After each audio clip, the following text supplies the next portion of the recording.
The world remains constant over the centuries, but human life is like the dew at dawn, or a bubble rising through water.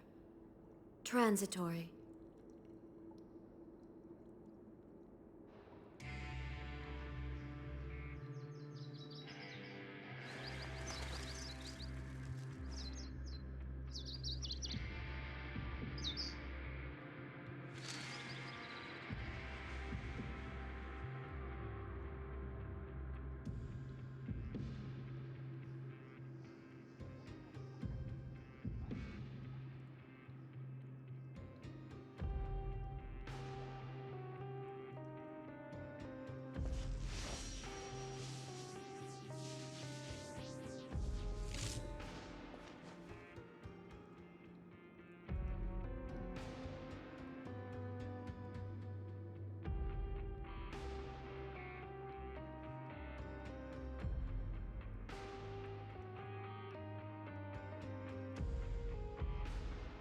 All the world holds dear is but a backdrop of constant motion.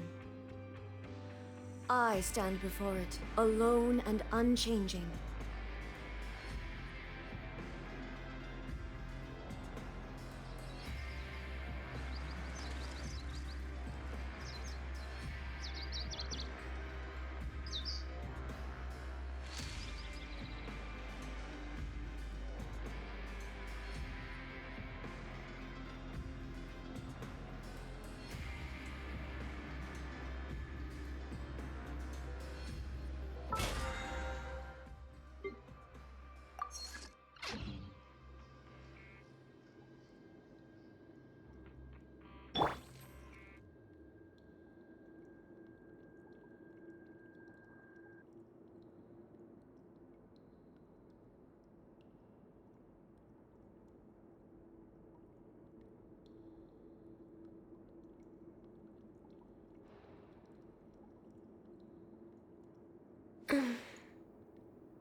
Oh.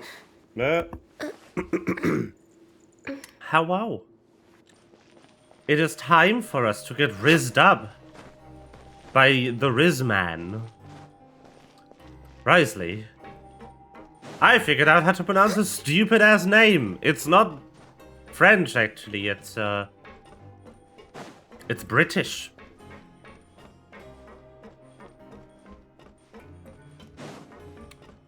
That's weird.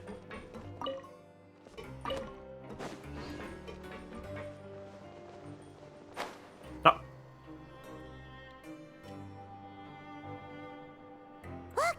There are some people talking over there! Let's listen in on the conversation.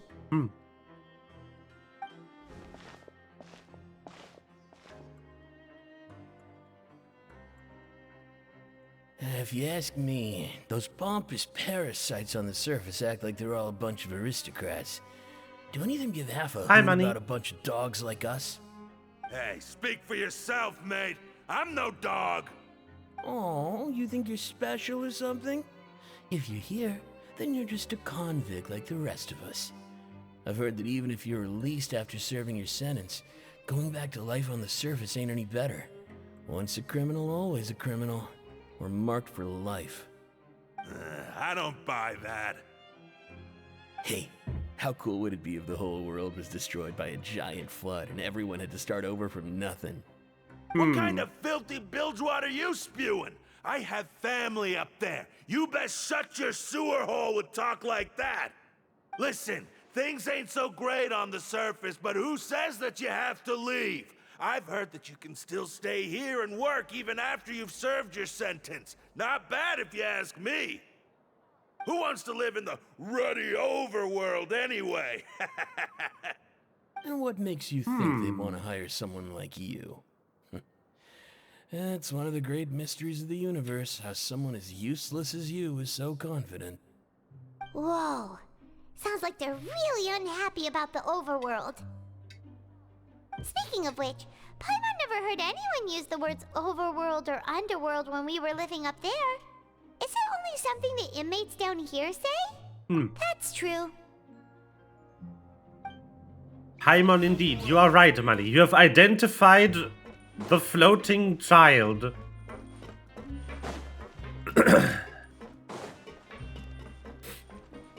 Or whatever Paimon is. The floating nuisance.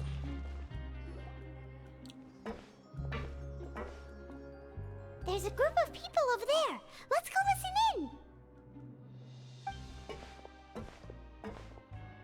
So I said, that's not a faucet. Hey, who are you two? Why'd you come over all of a sudden? Oh, sorry for eavesdropping. Sounds like you were talking about something private. What's the matter? They're just looking to join in on our fun, that's all. Hey, don't pretend like it's okay for them to just interrupt us like that. Yeah, fine. You're lucky we don't mind extroverts that much. You hear that, Quisto? What nice! Your expressions tell me you're looking to hear some juicy info, am I right? But before that, it just so happens that I know you two. Really? Are we that famous? You're kidding. How often does anyone get a personal tour led by His Grace himself? Practically everyone was talking about it. Word has it that you also caused quite the kerfuffle. Oh. A little mistake, huh? I like the way you put it. You see, people with a good attitude can join our group anytime, unlike some of the others here. Your group? I'm Quisto, and this is Lavaroon. People usually call us the Bombshell Bros, but don't worry, we're not playing with bombs or anything. It's just that our information is always so explosive, and we blow minds on the regular. So, you two really like to gossip? Whew, you sure know how to embellish. No, you don't get it. Knowing intelligence will make things better for you here. For example, knowing who's working with whom, who has the latest rumors, who's not getting along. Wouldn't you like to know all that? Sure. Whoa, all this info's worth something, you know? You should prove you're worthy of it. I don't mind him. Quisto's always this way. Just play nice and say something to massage his ego. The welfare meals. Talk about the welfare meals. With the most incredible welfare meals recently. Right. That meal we had yesterday was super delicious. Paimon can still taste it whenever she closes her eyes. Is that so? To tell you the truth, I've been helping out with making those welfare meals. I've been working as a kitchen assistant for about a month and a half now. Oh, so you're the one who made those delicious steaks. Amazing. You could be a professional chef. You are correct. I am a true professional. In fact, I even went to culinary school. But enough about that. Damn. Since you like my cooking, I guess that means we share similar tastes. Listen carefully. This little bombshell will help you learn what's really going on here in the fortress. Oh. Don't be upset, he's a good Listen, fellow. kids. The power structure within the fortress is quite complicated. The overworlders couldn't care less about us down here. We're basically dogs to them. You've already met the one person here you should never cross, the Duke, Wriothesley. He knows more than you think. And if he doesn't care about something, then he often doesn't bother dealing with it. Those who have the Duke's attention get all kinds of special perks, even better treatment in the infirmary. I know who you mean. It's that Jurier character, right? I don't think there's anything useful about him at all. Why does he visit the infirmary practically every day? Is it normal for anyone to be going in and out of there so often? If you ask me, he's just faking it to get out of work. But did you know that Jurier was a talented researcher from the Fontaine Research Institute before he came here? There's no denying that.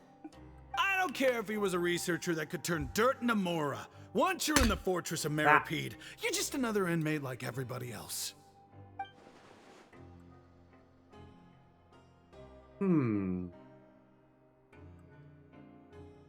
Interesting. Speaking of which, the last time I saw him, he was passing by in the corridor with Lorvine. I also heard they started arguing in the library and got into a fight, right? Guess that's just how terrible of a guy he is. You mean he hit a woman?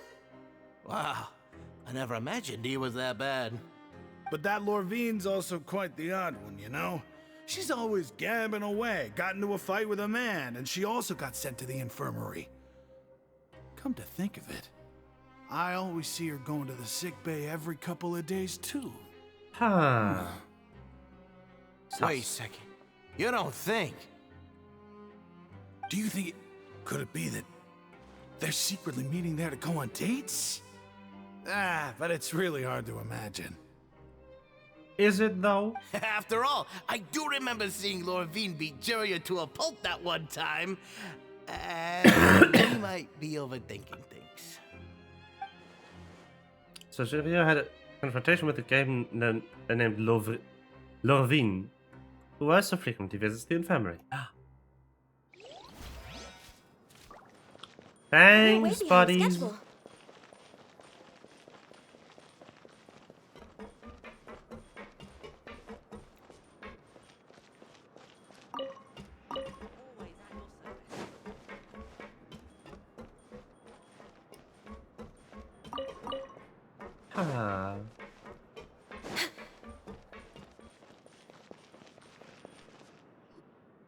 Hey, you over there?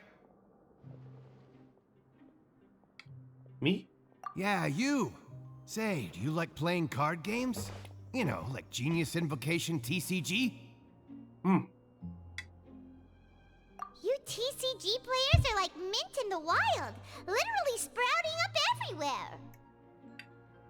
Hey, come on now. What's wrong with finding fellow Invocation aficionados? Anyway, care to join me for a game?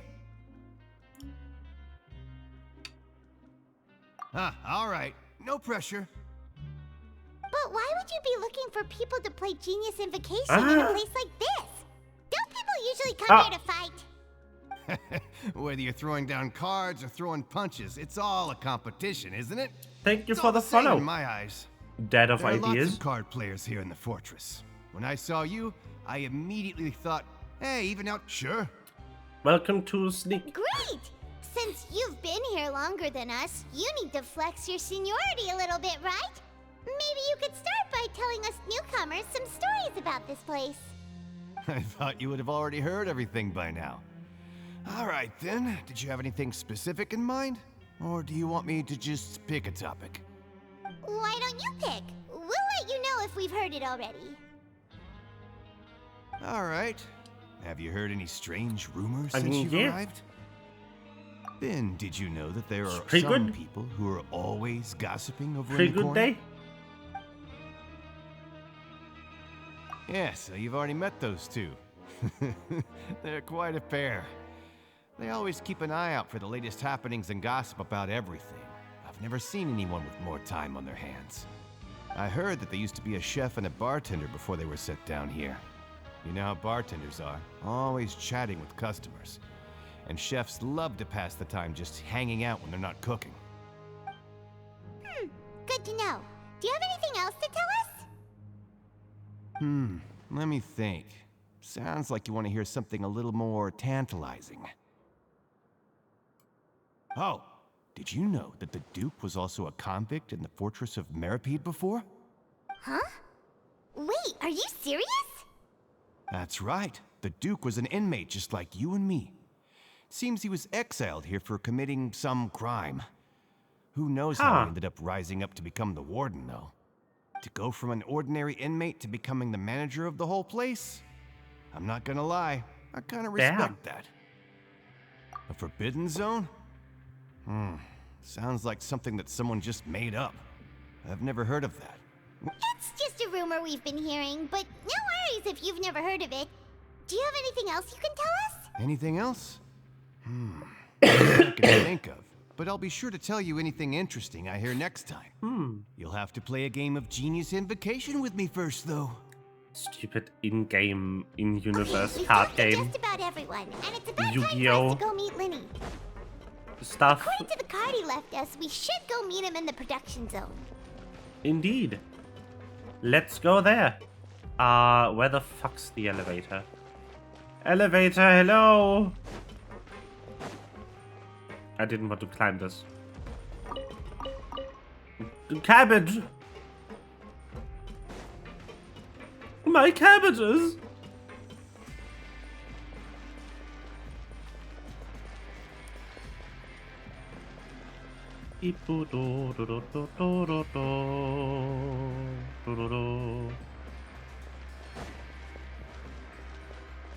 Did it just... I think it just took a full lap. You're up. Oh shit. We're way Yep, behind schedule. I took a full lap. Let's go.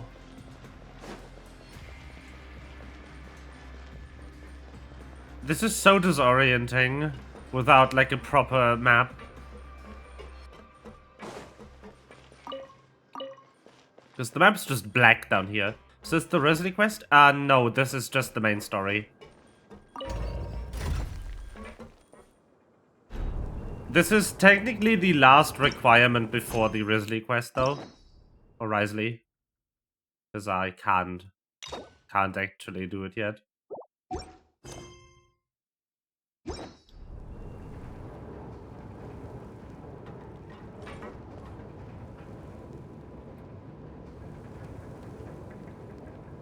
No worries. But yeah, he is the warden of this place, so he is here technically. Even though he hasn't been part of the main story for a few quest steps. But he is here somewhere. We're way behind schedule.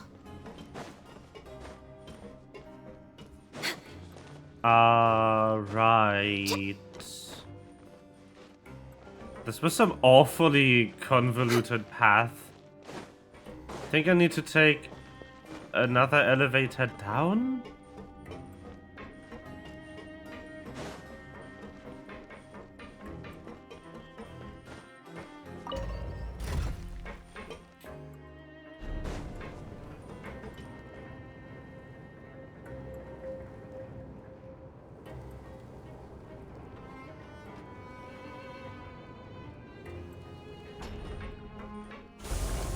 Or something? No, this is too far down. What a weird spot to have an elevator go to. Ah yes, why don't we take the elevator to the random hole?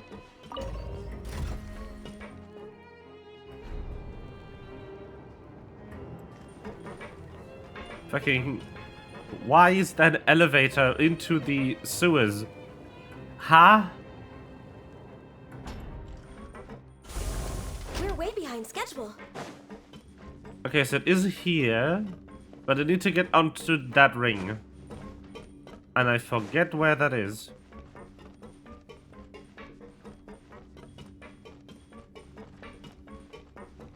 Is it you? It might be you.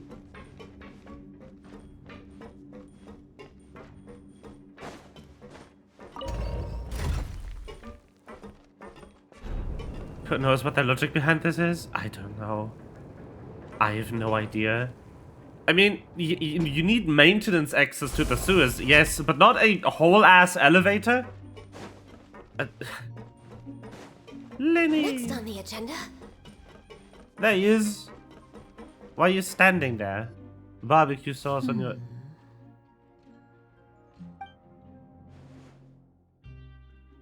Huh?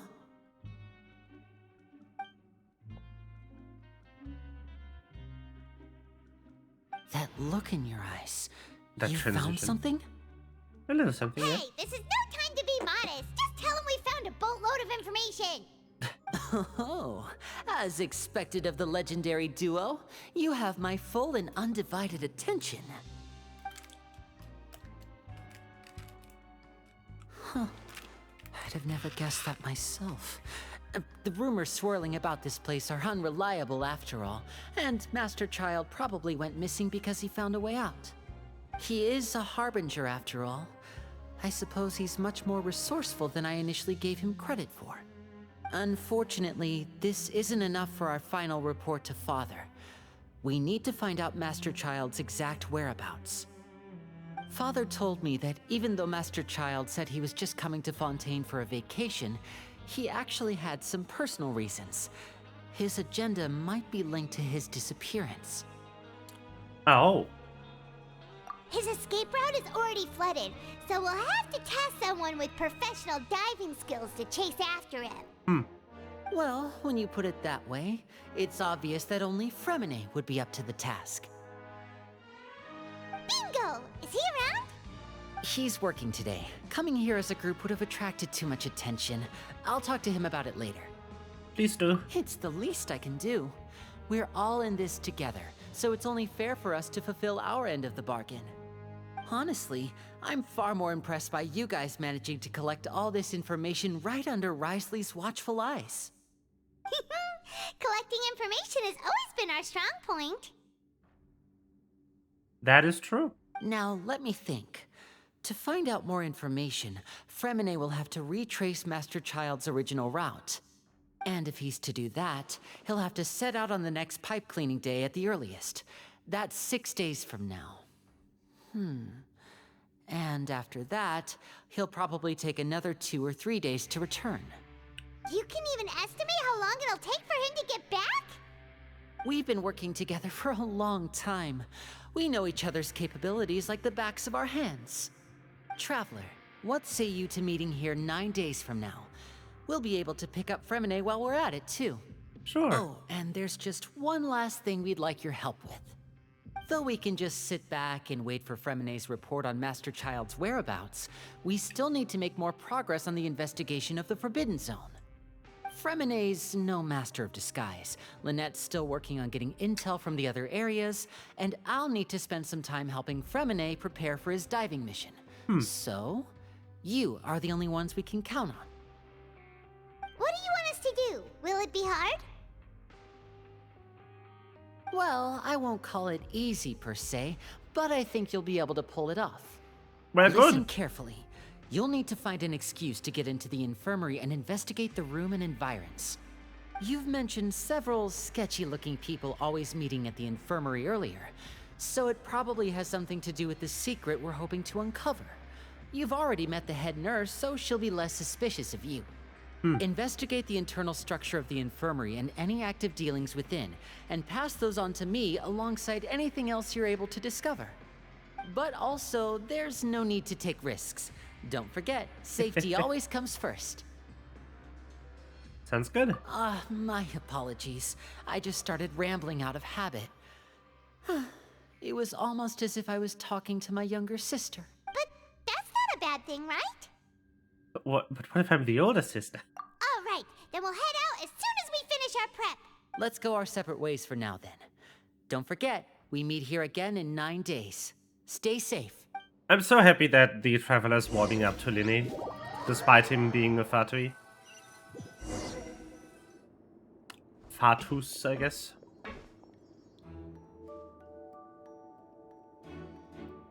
Hey, stay here for now. Paimon will take a peek. There seem to be several people inside.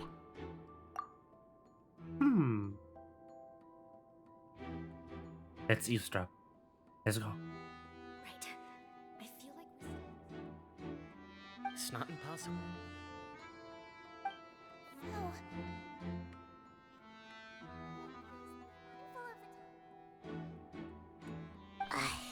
It's a bit hard to understand them from here, so why don't we just try to talk to them in person? Large amount of vapor from a foul-smelling potion.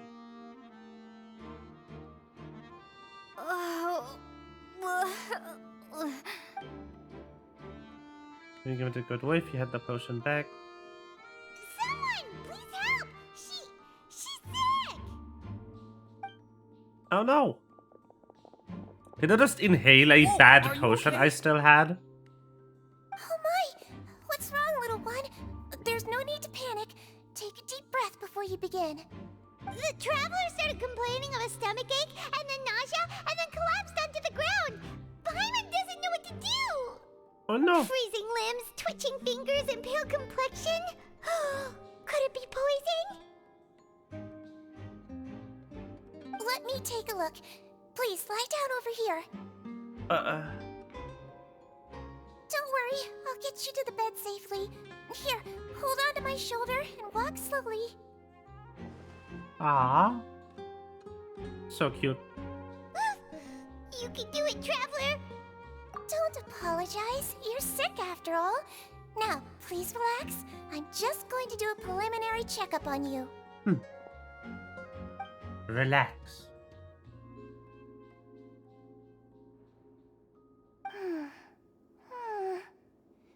I see now. My checkup has confirmed that she's not in any mortal danger. That's our worst fear out of the way. Eh? Oh, that's good. But The I'll acting continue skills, my yeah. diagnosis of the patient now. Please relax and take a deep I mean, I did breath. down random potion from my inventory, trademark. Don't sense serious damage to your organs either. Does it hurt when I press here? Not too bad. And here? Ah. Huh? But based on my initial checkup, there shouldn't be a problem here. Oh, how strange. I know, I was acting a bit over the top. What about here? Does this... Not really. Oh. I understand. So that's what it is. I think you just ate something that disagreed with you. That's all. Nothing too serious. Outside of a pretty bad stomachache when it decides to act up. So that's what it is. Thank goodness it's not anything more serious. Yay! And there have been other inmates complaining about the food recently. I'll inform our head chef, Mr. Wolsey, if this problem being as soon pet. as possible. Oh wow. Congratulations! The health risk is incredibly low, But so the you pet should works. recover within a couple days. Why I don't know you it's- take a it rest did- here while I go get didn't- some medicine for you? Ah. Miss Levine, I'll have to trouble you to help me look after this new patient I while I'm fixed it. gone. Very well. And she hopped away just like that. Hello. So how are you feeling now? Still not great. Her stomach ache's really bad. She was stumbling about the whole way here, so Paimon's really worried. If Miss Sijuin says it's not a serious problem, then there's no need to worry. She's the best medic we've got down here. Whee! But it also looks like she's the only medic you've got down here. Well, that's true. What do you mean, that's true? That's really misrepresenting the situation. Of course I can't speak for the whole fortress, but it's not like everyone imprisoned here is useless, you know? Though they may have committed crimes and gotten locked up here as a result, they still know a thing or two about medicine, and they help Miss Sijuin take care of the sick and injured. Yeah, you're right. But did you have to lecture me about it in front of another patient? Aren't you a patient too? Where did all your energy come from? Whoops. That's correct. Sorry, I got a bit ahead of myself. Are you two also sick? We've been sick a while. I come back every once in a while for checkups, and to pick up the medicines Miss Sijuin prescribes for us. That's just the nature of chronic illnesses. As for her... you could say she fancies herself as Miss Sijuin's capable helper because she learned a bit of medical knowledge ages ago. Please watch your mouth, Mr. Jurier. Don't forget that you are the primary reason I have frequent heart palpitations. Hey, don't start arguing now. Please, keep it civil at least.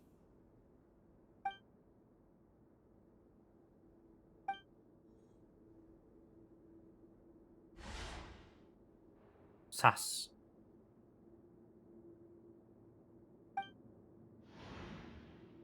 A box. Movable hatch on the ground. Oh. Hey, there's no need to fight. Everyone will be released someday, so there's no need to argue over silly things like this. But... Release. It's way too early for us to even think about that. And who the heck knows if we'd even be able to continue our previous lives?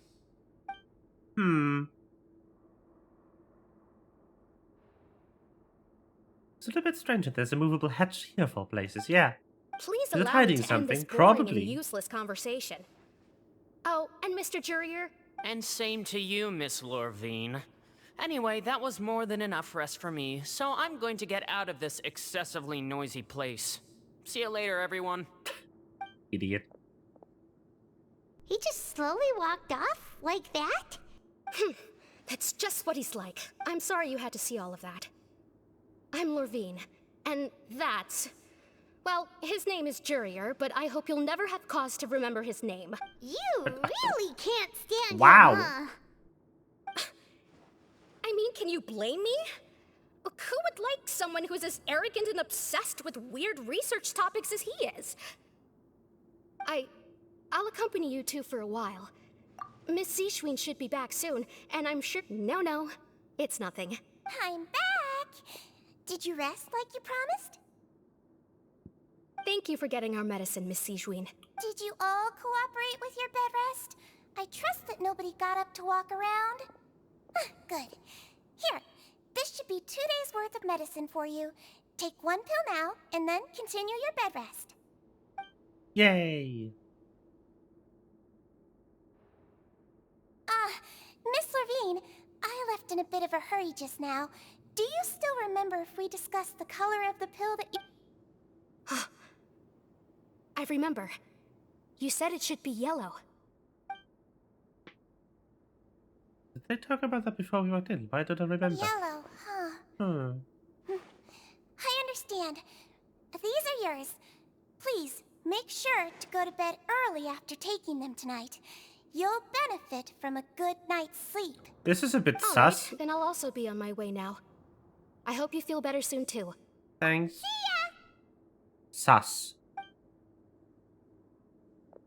I'm going to fill out your medical record now. You're widely known as the Traveler, right? I just want to double-check a few details. Those two made quite the commotion just now, so why don't we let the Traveler rest? Paimon can answer the questions instead. So her primary symptoms are abdominal pain. That's it. Alright then. Is there anything we should know besides to take the meds? No, her base constitution is quite good, so I'm sure she'll recover quite quickly after taking the medicine. Please, make sure to stick to bland or less stimulating foods. And don't stay up too late at night. Got it. Paimon will hold the Traveler to that for sure. I should just try to take a nap. Oh, you're going to take a nap already? Sleepies.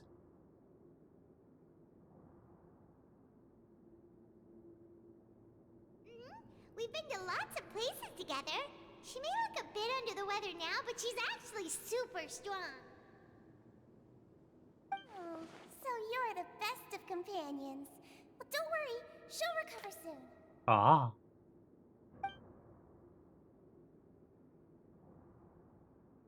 You're awake. I get Skyrim'd. I'm finally How do you awake. feel?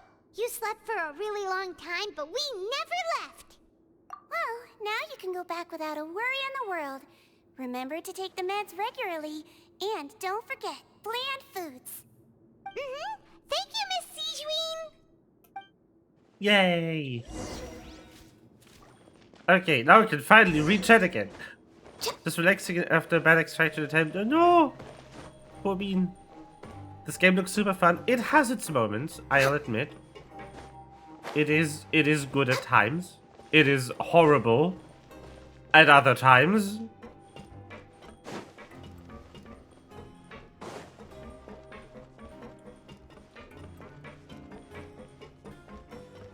It kind of got this issue where it's very monotonous.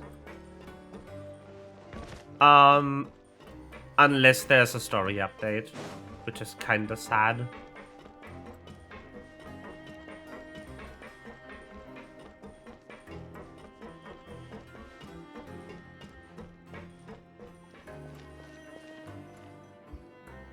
You really are something. But yeah, it's pretty To be good. able to fall asleep like that and even sleep talk the entire time, you scared Paimon half to death!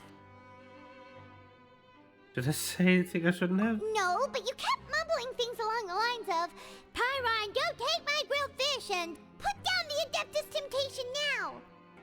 Paimon talked with You- Seashween the entire time you were asleep. She seems like she's just a sincere nurse, and Paimon didn't notice anything unusual in the room. Are you sure we're not going off track with the infirmary?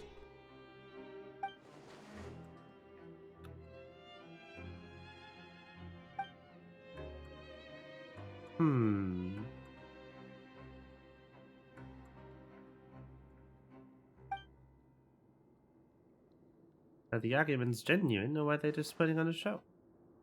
Whoa, you really are super thorough. All those tiny little suspicious things that Paimon didn't even pick up on. We've got to give the info to Linny.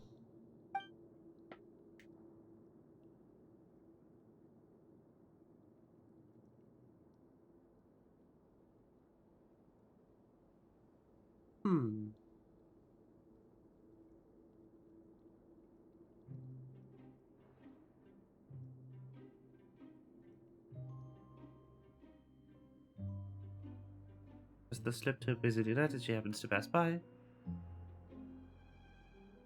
Very good.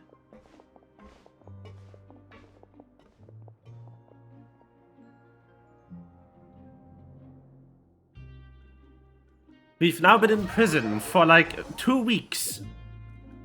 Oh no. Today's the day. Let's go meet up with Linny.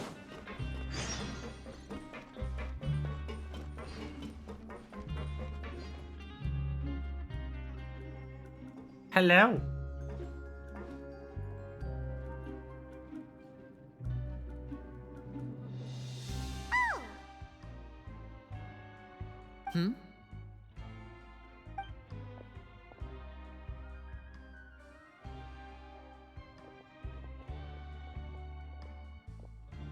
Did you two run into any trouble over the past few days?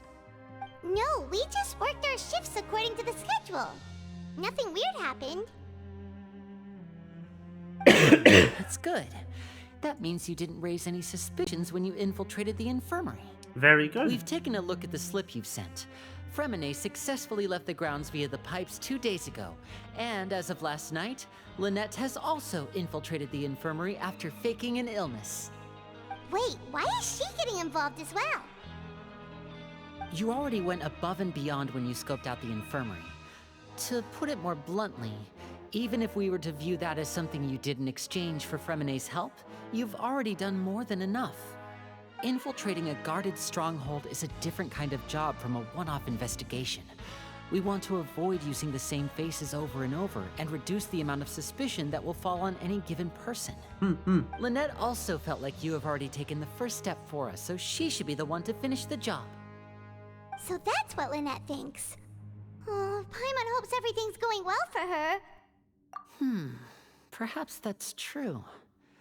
You are both very good people, and we've come to appreciate that more than anyone else. Unfortunately, there's still one thing that could get between us, lest you've forgotten. The matter of our respective loyalties. You've mentioned before that you've had some run-ins with the Fatui. I can understand that feeling, so I assume you're just helping us out of the kindness of your hearts? Well, everyone could use some more friends. We'll be counting on you to help us in the future, too. Since I see you as friends, then it's even more important for us to protect you from any peril. Fremine and Lynette feel the same way. I get it. Glad to hear it.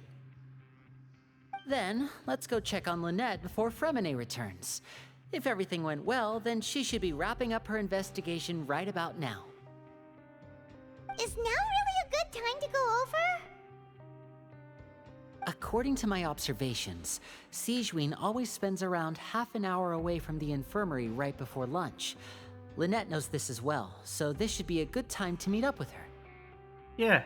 Also, I'm her brother, remember? It's only natural for an older brother to care about his younger sister's well-being. Okay, then let's head over right away.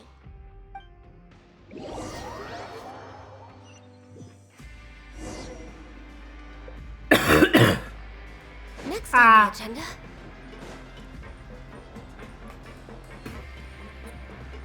Coughing and sneak. Lynette should be here right now. Huh. Where's she at? Strange. As expected, Sigewinne Siegewien isn't here, but why isn't Lynette here? Check for the lead. No, Lynette rarely deviates from the plan. We agreed that if she were to make changes on the fly, she'd find a way to let me know. Unless... Let's see if there are any clues around here. We can look while we wait for her. Okay. Oh. Investigation. Let's go. What is this? There are some books here and a few files. They all look like medical records. Advanced nursing, how to raise the spirit of your patients, a quick guide to the psychology of emotions, and the meaning of laughter. These sure are some interesting books. Who knew Siegewien would be interested in these kinds of things? She even has books on understanding people's motivations and feelings. Is it because she's a Melusine? Or does she have a need to understand her patient's emotional state? Seems quite normal to me. These are skills that would come in handy for a nurse from time to time.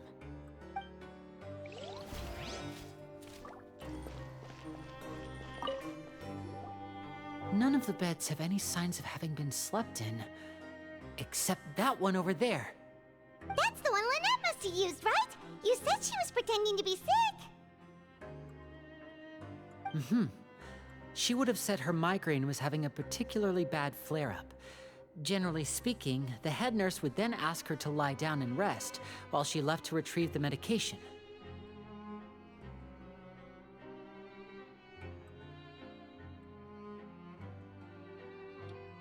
But the spell is still unmade. Which means either the head nurse didn't return the entire time from when Lynette laid down up until she left the bed, or the nurse intentionally left it this way.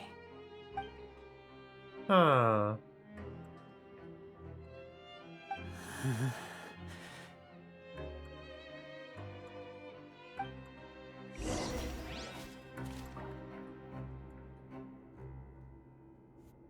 Well...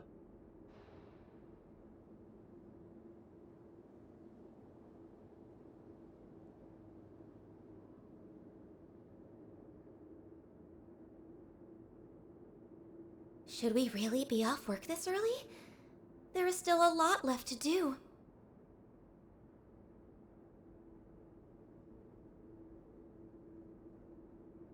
The heck? Okay. This is it! We saw it before! Wait, this thing? It doesn't look like it's been disguised that well.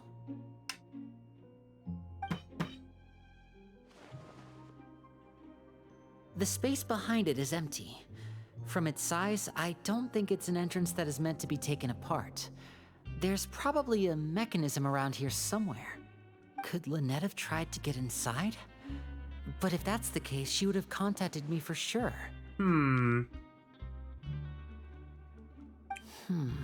Let's look around here for some more clues. Don't panic, just take another look. He's definitely beginning to panic. Don't panic, he probably said this subconsciously. To himself, yeah, poor guy. Hey, you guys, there's a slip of paper over here! A slip of paper? It's right over here, and there's a bunch written on it too. It reads, "Out of respect for your usual practices, I'll use a piece of paper or card as the medium to pass on my message. You may consider this as me giving you my best regards." This is... Is that all? Anything on the back? The back. This is... Show me! Now!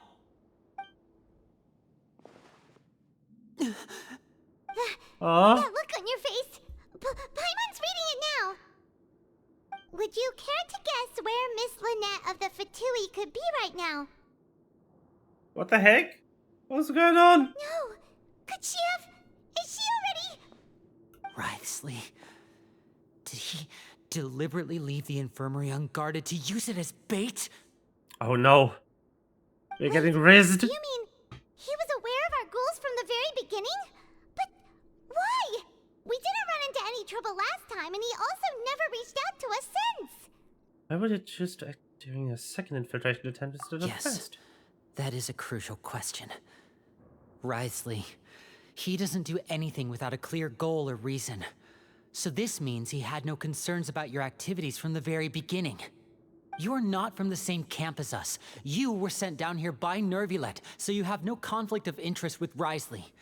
We're a completely different story, though. I'd like to know that, too. Why did he only go after her? Don't panic. Just think everything over. I have to stay calm. This is not like what happened last time. The situation's different now. Aww. Wait, you're right. Wait, but that means... the fact that Fremine was able to leave the grounds... could Wriothesley have let him go as well? But what does he gain by letting Fremine leave like that? He deliberately made them both disappear. So he's challenging me and trying to provoke me, I'm sure of it. We never should have sent out Fremine. We had to go through all that trouble to find an opening to sneak him around the guards and into the pipe, and we even thought luck was on our side. If Wriothesley let him leave on purpose, then he's probably in a terrible spot now as well. No. Lenny's getting more and more panicked. We have to calm him down. Don't be like this, Lenny. Fremine wouldn't have left if we hadn't told you about Child. No. I'm the leader of this operation, and I'm the one responsible for this team. I was the one who failed to protect them. I'll go talk to Wriothesley. Hey, don't be reckless! Traveler, please talk some sense into him. I simply cannot allow Lynette to be abducted again. I have to go. I'll find a way to get them back. Aww. Poor Bean. He's rushed out the door! After him!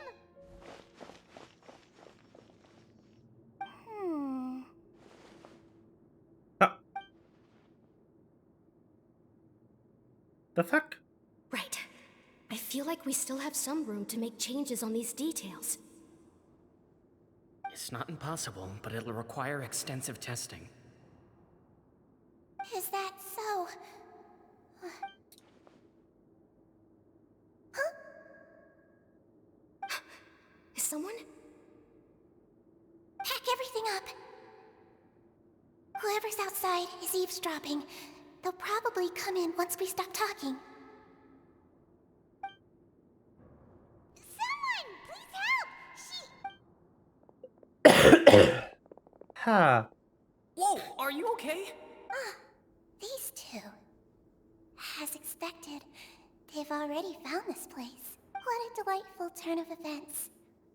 I like smart people, but I also like playing dumb. Oh my! What's wrong, little one? There's no need to panic. Being able to read human expressions is quite the useful skill. Wait! Wait! It's no use. We have to catch up to him. Ah.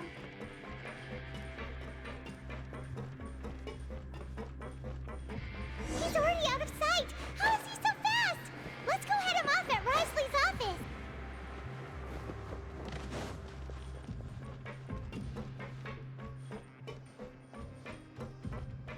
Go. Okay. We going in.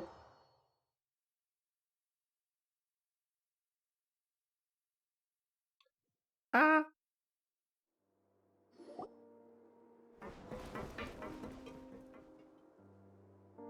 Come out and face me, Wriothesley! Aren't we at an administrative office space? Why don't you at least try to follow even a couple rules from the fortress's indoor management regulations? What did you do to my sister? I ran into the young miss at the infirmary. I'd heard that she was suffering from quite the migraine, so I decided to invite her over for a cup of tea. I do have some teas in my collection that can work wonders against such an illness. Stop joking around! Where did you take my siblings? I have also heard that your performances are quite the spectacle. Miss Lynette would sometimes enter a box filled with water, only to emerge the next second from another place altogether. Maybe she'll appear behind you right now if you were to turn your head. Is he trying to trick me into turning my head? No, he's probably not looking to attack me right now. All of the hostages are in his hands, and he's even in the mood for small talk. That means Lynette is probably still alive. You knew we were investigating the infirmary from the start, so you deliberately aroused the Traveler's suspicions and baited us into continuing our investigation, just so that you'd be able to kidnap Lynette. As for Fremine, no, you probably didn't even interfere with Child's escape. You let him go, so you could purge the Fatui members that we had planted into your ranks. There was no need to do so. The Fortress of Meripede is a pretty pleasant place. Most people enjoy their lives here.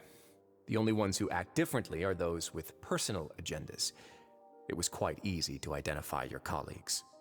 You removed our original members and spread the news of Child's escape so Father would assign our team to come down and investigate.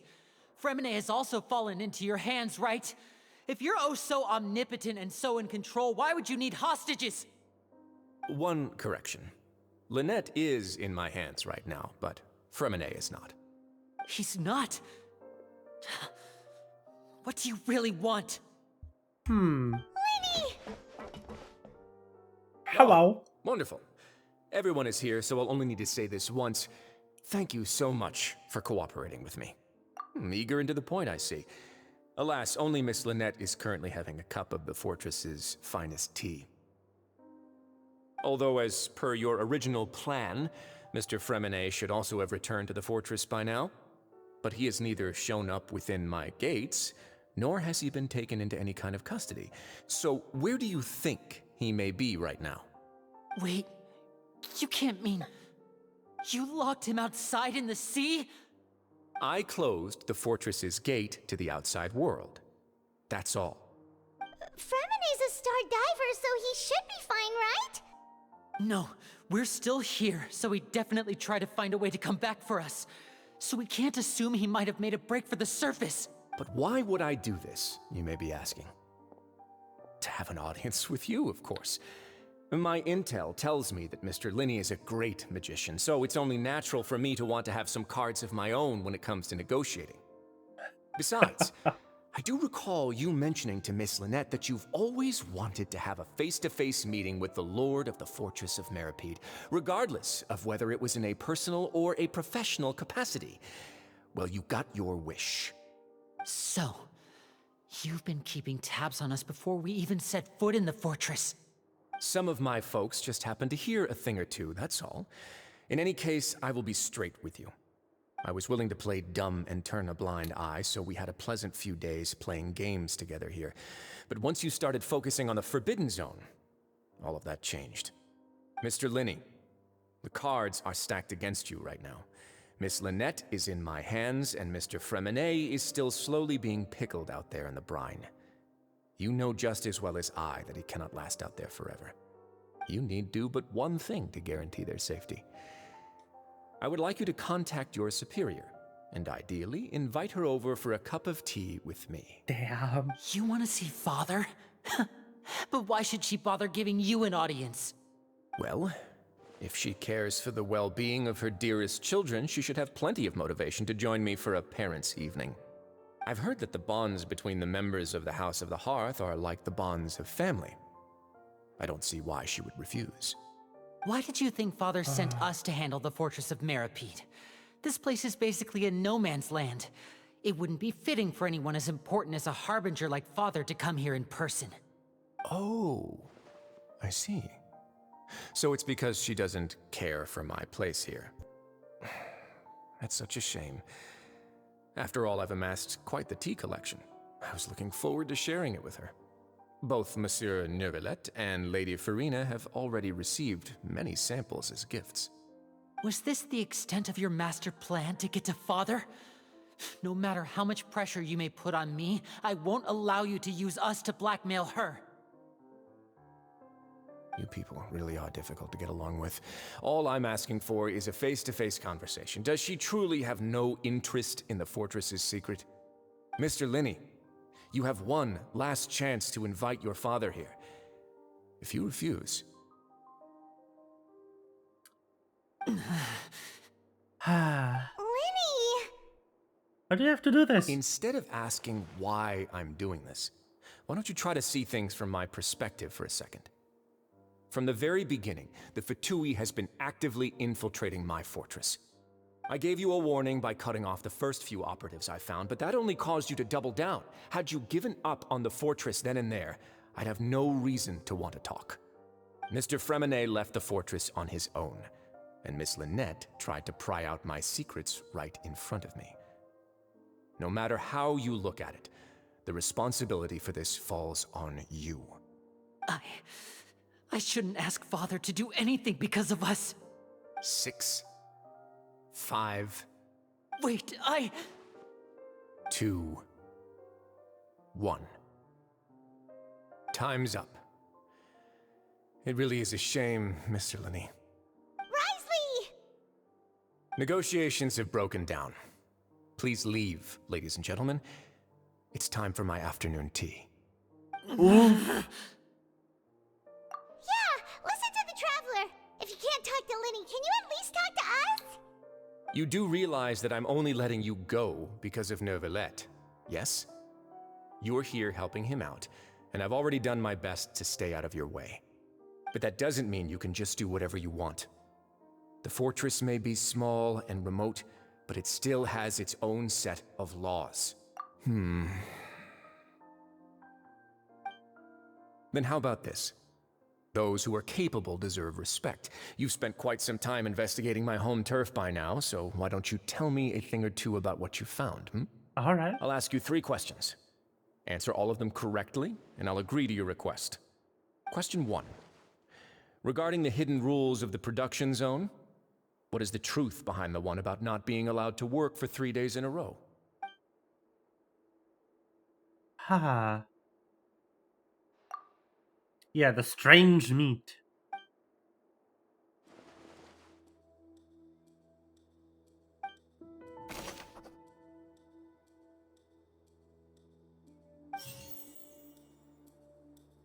I've been told that the infirmary is always empty for the half hour just before lunch. But what could Sigewinne be doing during that time? Who will see it if you keep working continuously? The research note said that the Melusine race perceives the world very differently from humans.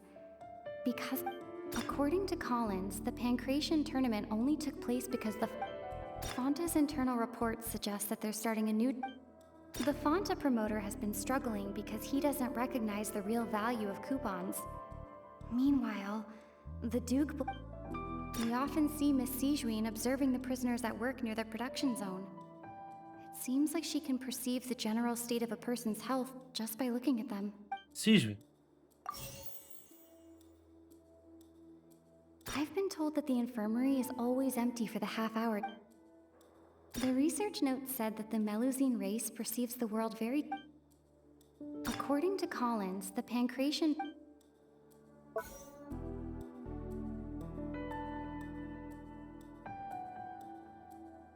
The Fonta promoter has been struggling because he doesn't recognize the real... Fonta's internal reports suggest that they're starting a new trial of an unnamed and unpackaged product.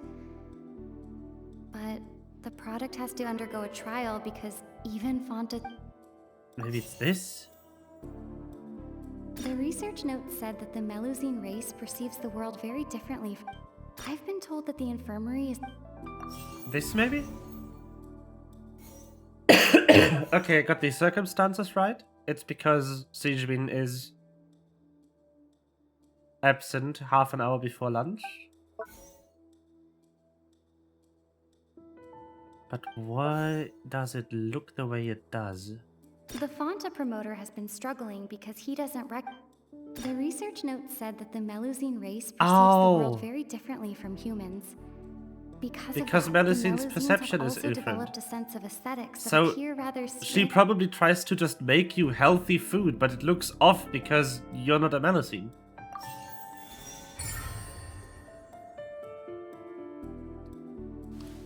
So that's what's going on. Paimon understands it now. The hidden rule of the production zone. People are not supposed to work 3 days in a row. Glasses. And if they do, they get strange meat in their welfare meal. The fucking glasses on Paimon's face again. At first we thought this strange meat must have something to do with the people who disappeared. But in reality, they were all prepared by Sigewin, the head nurse. She often visits the production zone to observe the workers' health and makes a note of anyone who has worn themselves out after 3 full days of work. Out of her sense of duty as the head nurse, as well as her genuine concern for the workers' health, Sigewin visits the cafeteria right before lunch and cooks an extra dish for those who can use the stamina boost. Sigewin has only the best intentions with her surprise gift and doesn't want anyone to find out about what she does. However, unfortunately, Melusines as a race perceive the world differently from humans, and their sense of aesthetics is even more alien to us. The recipients of her lovingly prepared special meals cannot taste the care within and usually just freak out. Are we on the right track? Not bad. You've uncovered Sigewin's secret and even guessed her intentions correctly as well. It's nice to know that her efforts have not gone unacknowledged. All right, now for my next question. There are also some hidden rules in the Pancration Ring, including the one that you're not allowed to support both sides of a fight. Why is that? Someone tries to support both boxes at the same time, they'll receive a package the next morning which contains a strange blood-colored liquid.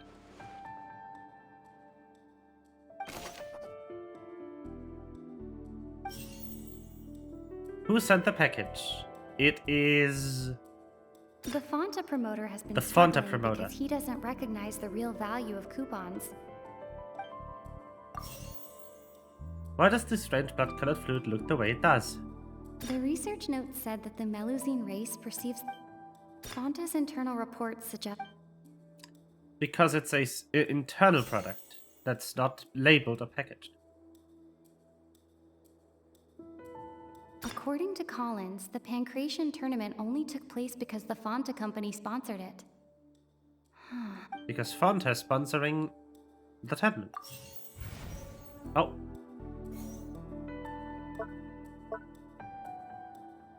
The other way around then? Collins, the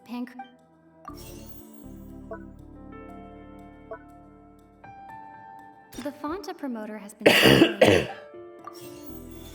Yeah, okay, this way around.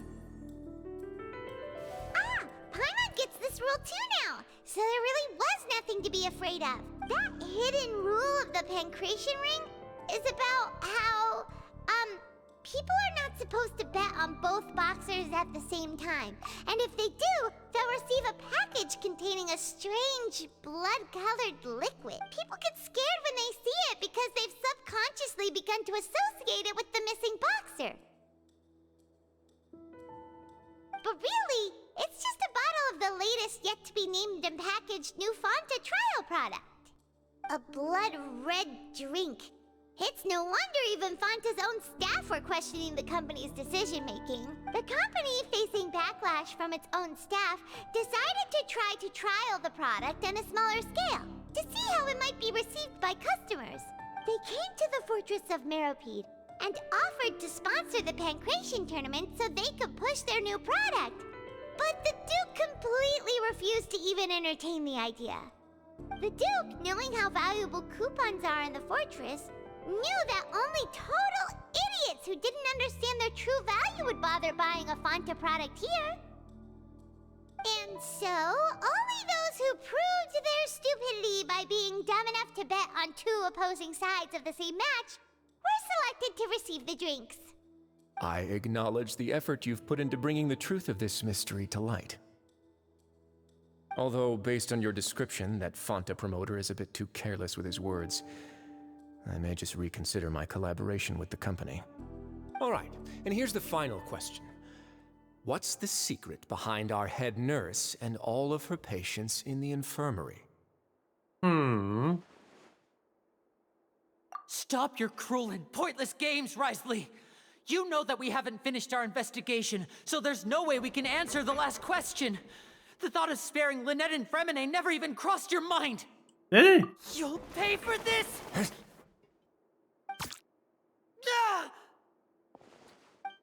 F? Oh, close one. I owe you, Sigeween. That was a fantastic shot. It was nothing, Your Grace. Sigeween?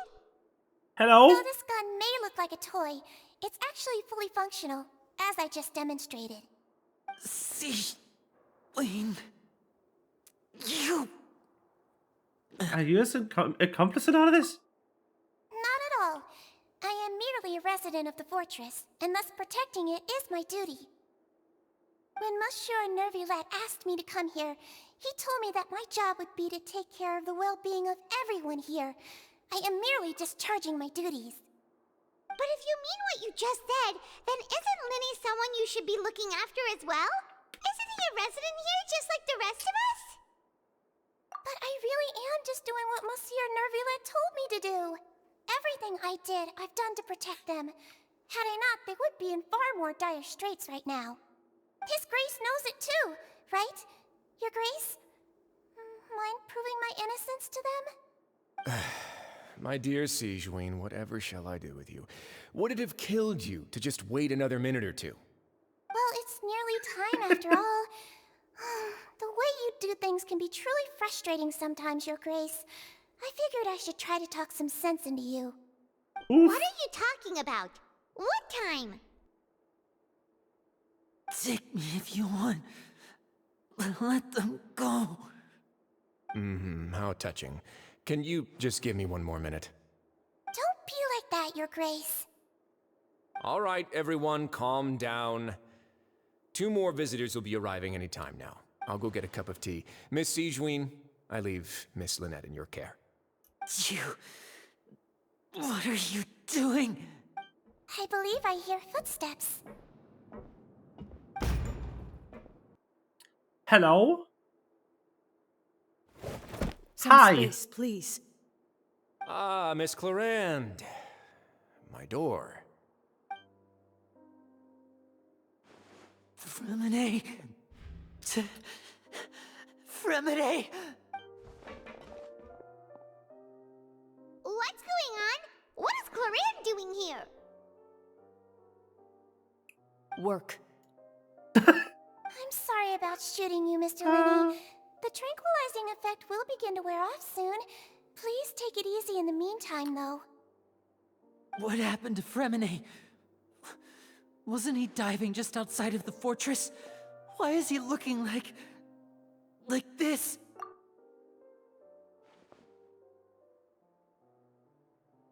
A flushed face, an accelerated pulse. He must have consumed primordial seawater. What did you say? Please, make some space. I'll need to give Mr. Fremine a more thorough checkup. Your Grace, I'll leave the rest to you. I'll talk to Clarande while you get Fremine to where he needs to be. Everything else can wait.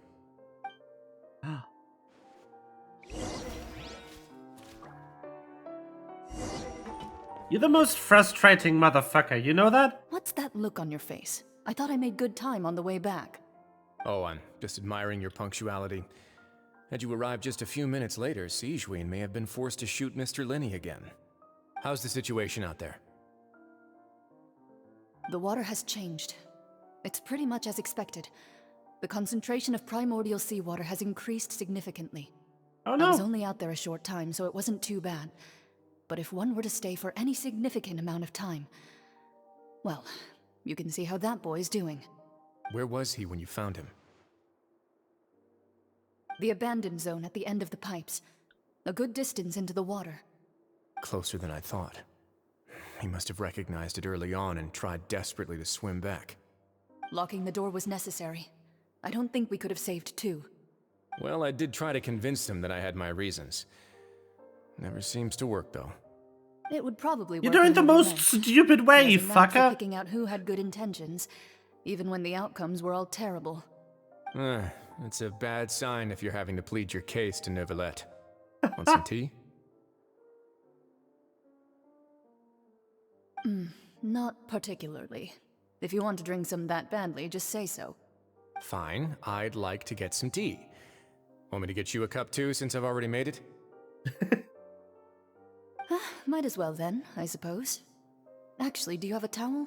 I would like to dry my hair. No.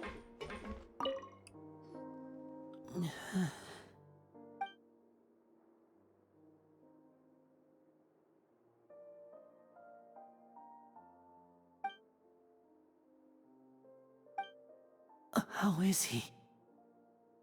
These symptoms are probably caused by an acute ingestion of a large amount of primordial seawater. Still, his condition is not critical. Of course, it would be best if he stayed for further observation. Let's leave him here for now, and move him to the infirmary once he's recovered a bit more. Sorry. I am aware that the infirmary may not be your favorite place in the world at the moment. We do only have a single clinic in the fortress, however. Why would he ingest a large amount of primordial seawater after leaving the fortress? How could that possibly happen? Please, look after Mr. Fremine for the moment. I'll go fetch some medicine and a respirator. Oh, I'll bring Miss Lynette back with me. Where is she? How is she right now? Oh, she just took a nap in an empty room after I tranquilized her. If my calculations are correct, she should also be waking up right around now. You might not believe me, but His Grace and I actually made some snacks and tea for her. Ah.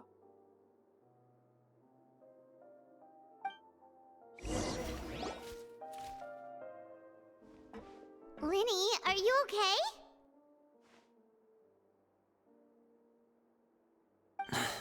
I'll be fine. They're all here now. Don't worry about me. But I do worry about you. Are you sure? You don't look alright. My hands and feet are still a bit weak, but that's probably just the residual effects of the tranquilizer shot. I'm back, everyone. Lenny! Oh, Traveler, Paimon, you're here too. Fremine? Is he... He'll be fine. But for now, please help me lift him up. Poor guy.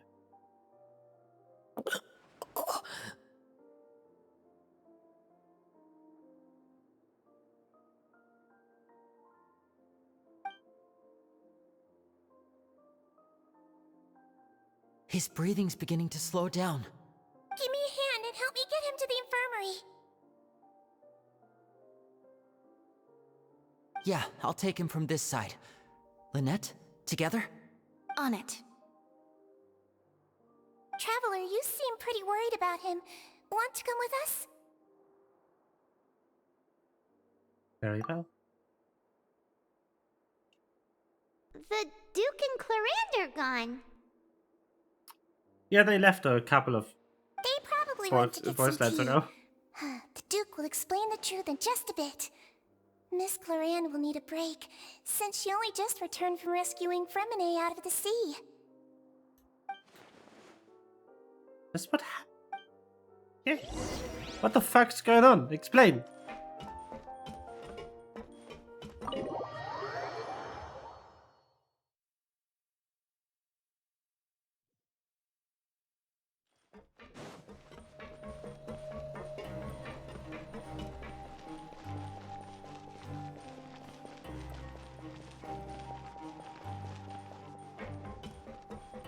The poor boy.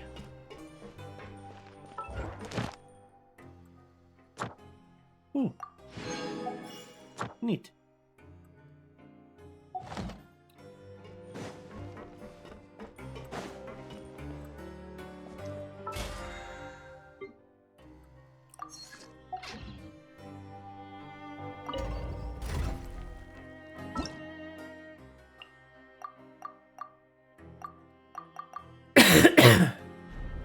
Ah.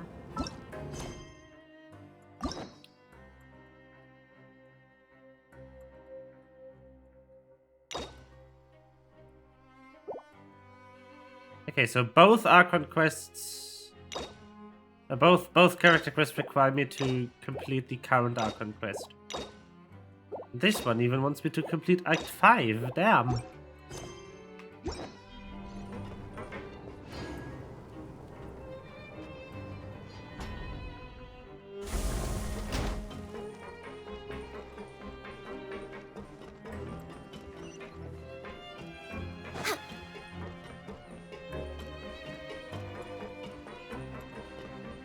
I do not like the layout of this map, by the way. It's too much walking. You could have done with installing a bit more sensible ways of getting up here, like a stair or a fucking ladder.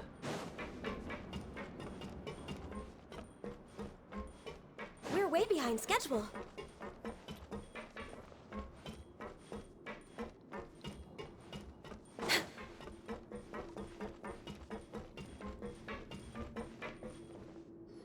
Okay. Let's go.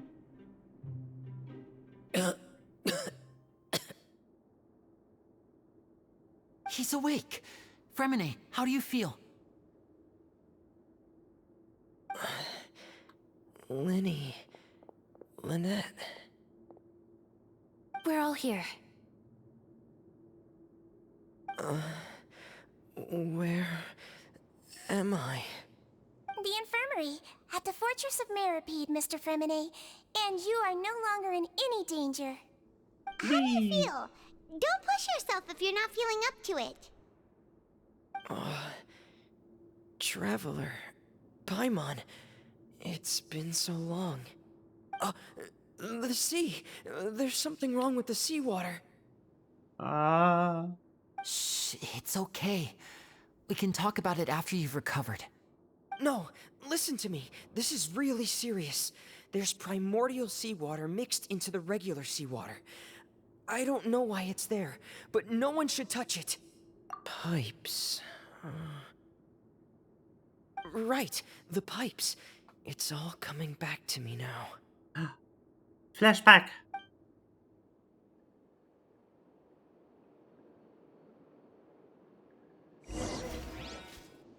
Huh? Do we get to play the boy?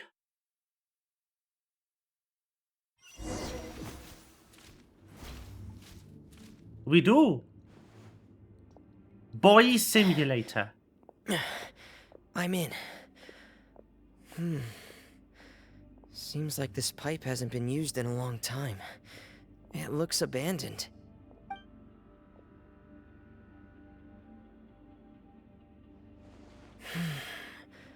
Where could Master Child be? Hole.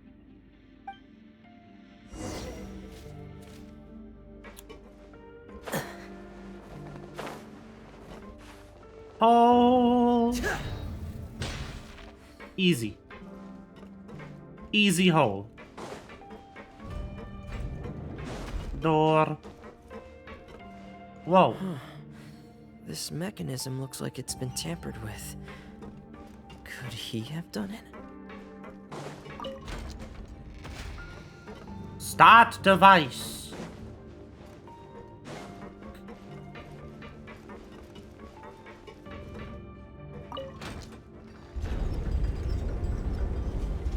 Aha.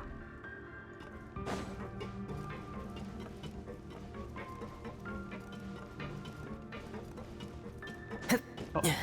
Climbing. See, ladders. Not impossible. So why aren't there any in the other part of the section?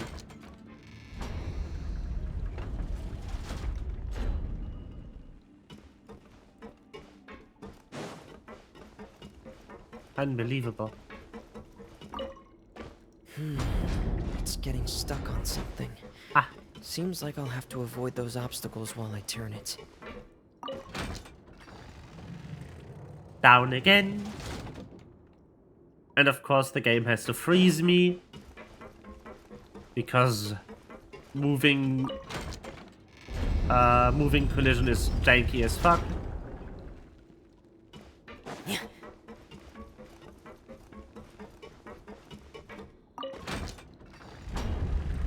Ta-da!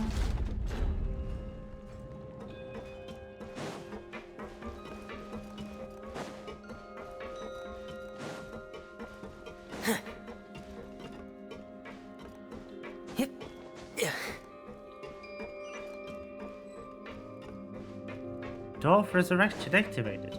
Good.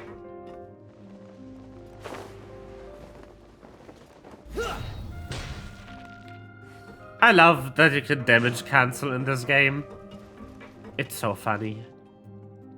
This is where the water starts. Okay. Master Child probably dived into the water. I'll go take a look as well. Okay. Water!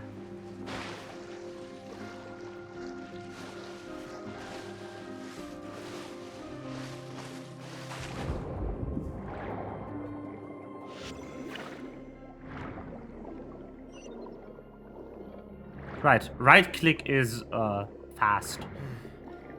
The vegetation here is a bit more sparse. These traces aren't natural. A person must have left them, and recently. I should be going in the... There are traces here too. I need to keep going. Huh? The traces are gone. But I don't see where he could have gone from here. Wait. What the...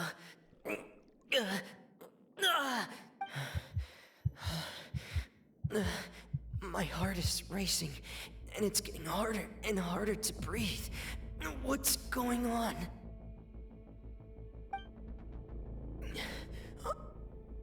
No good.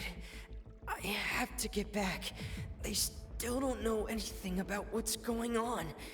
If I turn back right now, I should still be able to make it. Go!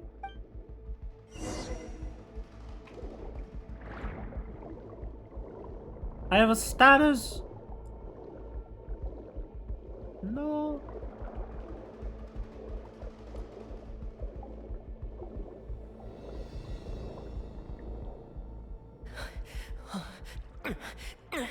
I can't die here.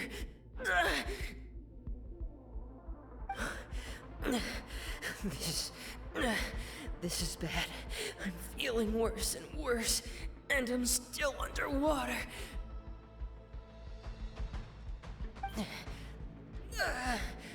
I have to push on. There she is.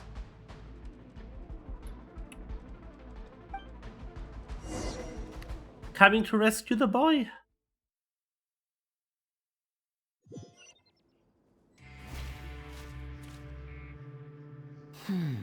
So, in other words, the trail you were following vanished, and you had no idea where Master Child could have gone.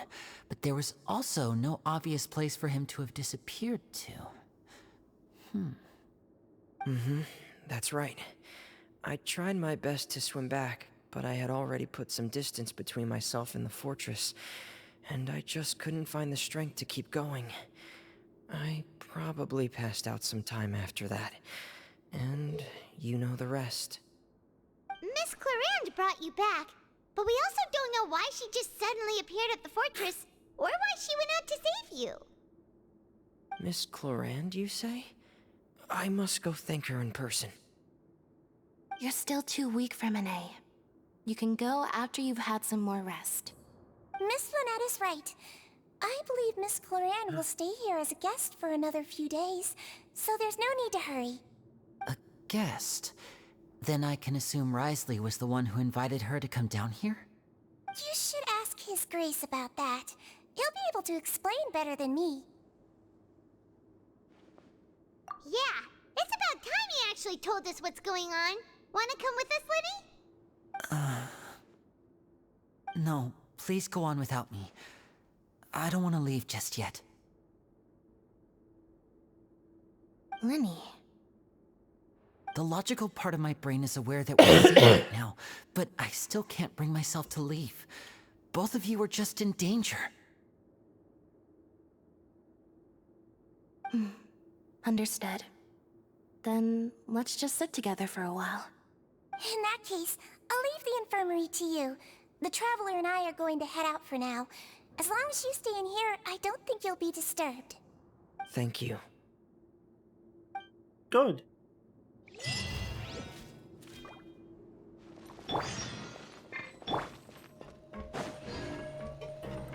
Back to the office. Schedule.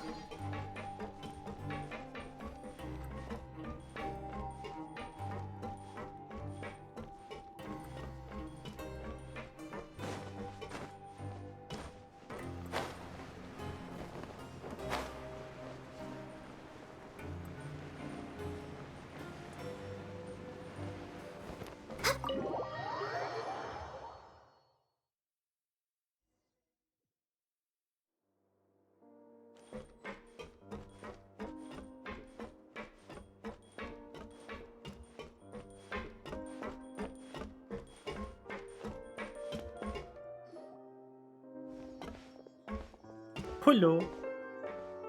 Excuse me. I take it Mr. Fremonet's condition has stabilized? Of course. I wouldn't have left the infirmary otherwise. I've been expecting those two, but might I inquire as to the purpose of your visit, Miss Siegeween? I wanted to check up on Miss Cloran. How are you feeling? Mostly fine, I think. If you don't mind, I'd like to perform another quick physical exam. It'll just take a few minutes. All right. Thank you for looking out for me. I'll take my leave for now, then. Ah. Well, want to explain yourself, Wriothesley? Yeah, explain yourself, Rizz. Of course. Rizz I'm boy. not partial to the word choice of explain. How about enlighten? Where should I begin? How about you start by asking me any questions you have? You can start with whichever one you'd like to get answered the most. Then Paimon will begin. Did you know about Lenny's goals from the very beginning? No. I just knew they were Fatui operatives sent to the fortress by the Knave. As for their specific goals, I only figured those out as you made progress on your investigation. You managed to monitor and stay ahead of them even though you didn't know what they were trying to do? They came here with ulterior motives. I'm quite adept at discerning what that kind of behavior signals. Why didn't you stop them? Initially, I thought their goal was just to investigate Child's disappearance. Linny suggested that I had deliberately let him escape, but in truth, I didn't really do anything special to help or hinder him while he was here. Everything he did, from finding helpers to leaving this place, he did on his own. Of course, it's inevitable that the Knave would make a big deal out of her fellow Harbinger's unexplained disappearance. I'm also quite curious about where that Harbinger went, so I figured I might as well let the Fatui do their own investigative work. All I care about is the answer. So you were hoping Lenny's group would just do your work for you! You make it sound like that's a bad thing. Unfortunately, things didn't go as planned. I assume that Fremonet has told you already, the ratio of primordial seawater around the fortress of Meripede is on the rise. The Forbidden Zone has always been Linny's target, and you got roped into that investigation after running into him. I began to intervene out of concern for your safety, and also to prevent the fortress from becoming entangled in more irksome matters. Are the rumors true? That you're also a former criminal? Now, why would you put it like that? Isn't staying here all day and serving as the manager of the fortress a kind of sentence unto itself? Another form of prison? I just happen to have some support from the rest of the inmates. That's all. Oh, right! Paimon wanted to ask, who invited Cloran down here? Me, of course. I paid her good mora to come down to the fortress for some field work. As a champion duelist, Miss Cloran could be considered to be an independent party. I needed to find an exceptionally capable person to help me get through the impending crisis. And saving Fremonet was part of that crisis? You can think of it like that, yes. Credit where credit is due, that boy is quite adept at diving. Had conditions not been as hostile as they were, he probably would have found the missing Harbinger already. So the Forbidden Zone really exists? What's inside of it? That's not something you should be asking after. Neuvillette only asked you to investigate Child's whereabouts. All I need to prove to you is that the Forbidden Zone had nothing to do with the Harbinger's disappearance. That should be clear now that you've spoken to Fremonet. But we've already uncovered that there's something wrong with the infirmary, and we've answered a bunch of questions that you threw at us. Isn't it about time that you answer our last question in return? You make a compelling case. Do you really want to know the answer that badly? Yeah, Paimon really wants to know. Huh. Even if the truth may not be pleasant? Sure. Follow me.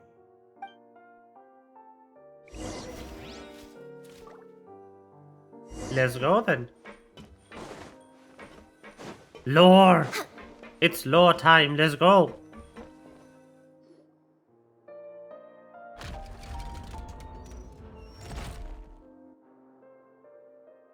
There's a hidden door here? And a whole basement behind it? Huh. You're pretty good at hiding stuff, Wriothesley. It seems you've forgotten just what kind of place the Fortress of Meripede is. Next on the agenda.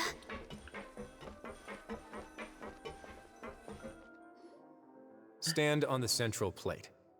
Wait, is there a secret mechanism or... Whoa! Wow. Down we go.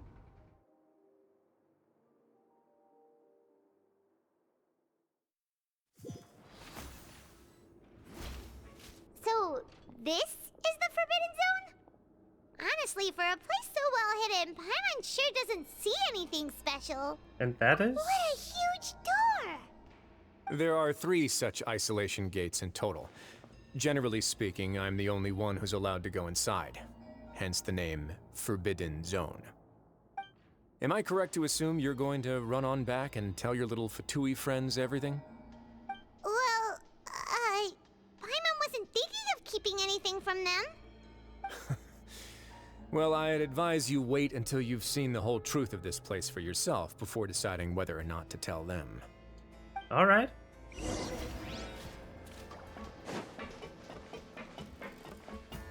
That's a sus thing to say. Huh. So there's a switch on the side. Stand back. Boop.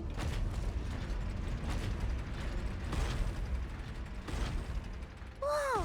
They all just went up one by one. What's that in the middle of the room? Go on, have a look.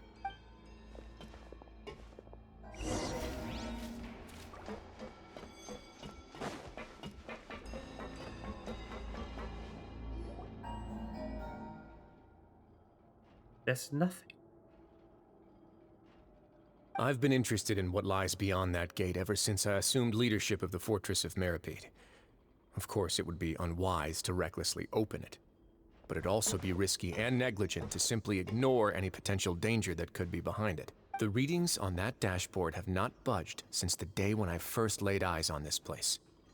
But over the past year, the needle has crept upwards from its original position, likely because some parameter it's been tracking has changed, if only infinitesimally.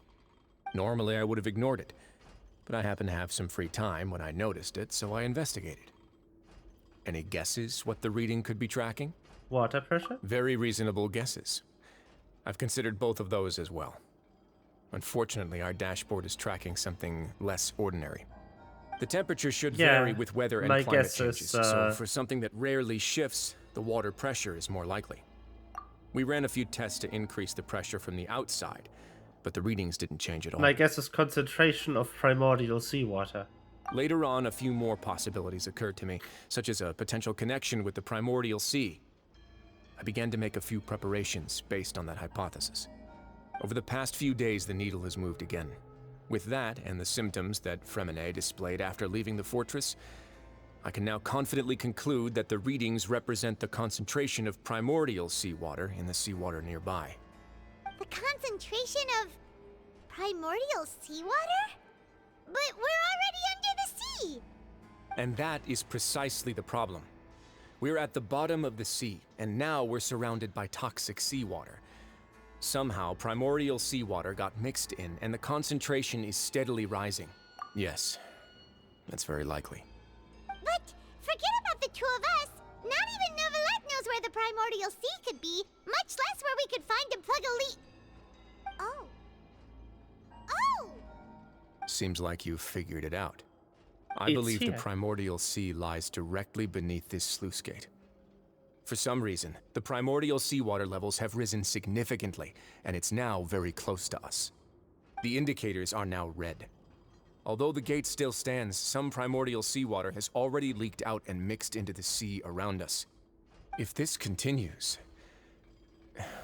soon it will no longer be able to hold back the primordial sea at all.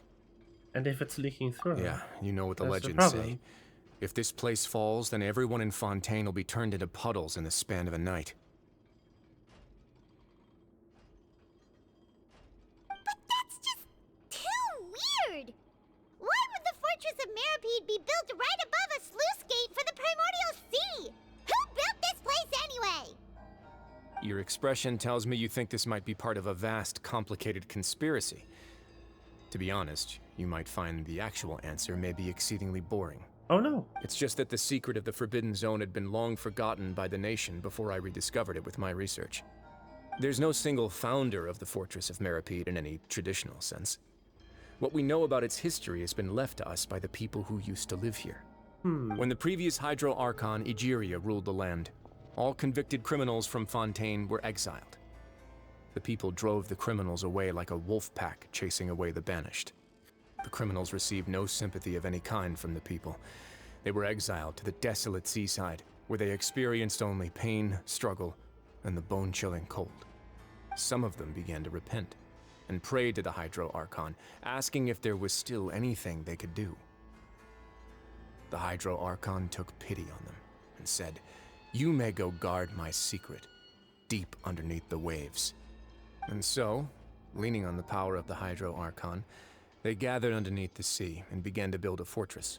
They became a community down there in the deeps, and over the years helped it to grow.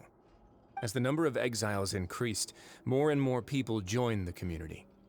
When the first group of exiles died, they left the yet unfinished fortress to their successors. The Hydro Archon continued to lend her support, allowing the fortress and what it stood for to continue growing ever larger. Before long, this dark underwater fortress became the sinner's only home. And with that, the people here stopped referring to the fortress as a prison. They saw themselves as repenting sinners who would regain their freedom once they had sufficiently redeemed themselves. But as time went on, people also realized that the fortress was a lonely place. Once they had gotten used to life here, they could no longer feel comfortable living in the overworld. Once they had finished serving their sentences, some people left and some others chose to stay. They'd find some idle position and let their withered souls fade away with the ancient secrets of the past. After many, many centuries, few people still remember the reason for the fortress's founding. Now they just see it as an integral pillar of Fontainian society, as the place where criminals deserve to be sent. Now and again, researchers manage to break one law or another and live out their days in the fortress. I learned all this from an elderly historian. Everyone else just thought he'd made it all up. But now you know every part of that history is true. Indeed. It's just as the prophecy says. If this gate fails, then everyone will be dissolved into the sea. To be frank, not really. But sadly, that hasn't stopped this prophecy from proving all too accurate. Prophecies are troublesome things. Just hearing one will create the first wave of panic. Seeing signs of it will bring about the second, and actually witnessing it in real time, the third. Let's go somewhere else. I want to show you something. That's a problem. Oh boy. This is it. Your Grace. Hello. Perfect timing.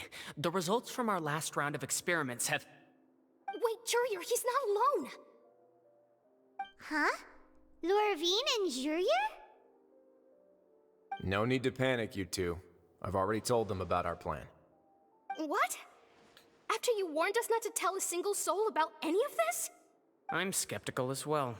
Are you sure they are trustworthy? The results No. speak for themselves, don't they? These two may already know more than you could ever imagine. All right then, if Your Grace insists. They seem harmless enough, so I'll trust them for now. Yeah, How sure, about I'm some harmless. reintroductions? This is Jurier, one of the highest-ranked researchers from the Fontaine Research Institute. He used to work under Edwin. I trust that you've heard of Edwin? Ed who? He's the one who blew the whole institute sky high. Everyone knew he was a bit crooked in the head, but you're not local, so I guess it's possible for you not to have heard of him. Edwin's main areas of research were archaeum and gravimeters. As his assistant, Jurier is quite familiar with them as well. I hired him to be my technical consultant. You want to blow up the Fortress of Meripede? Ah, what a lovely idea. I'm already imagining it in my head. Gotta admit, I'm tempted as well. Guys, focus! Focus! That taskmaster over there is Miss Lorvine, and is also one of my technical consultants. While Jurier used to be Edwin's assistant, she used to be Jurier's assistant. I see.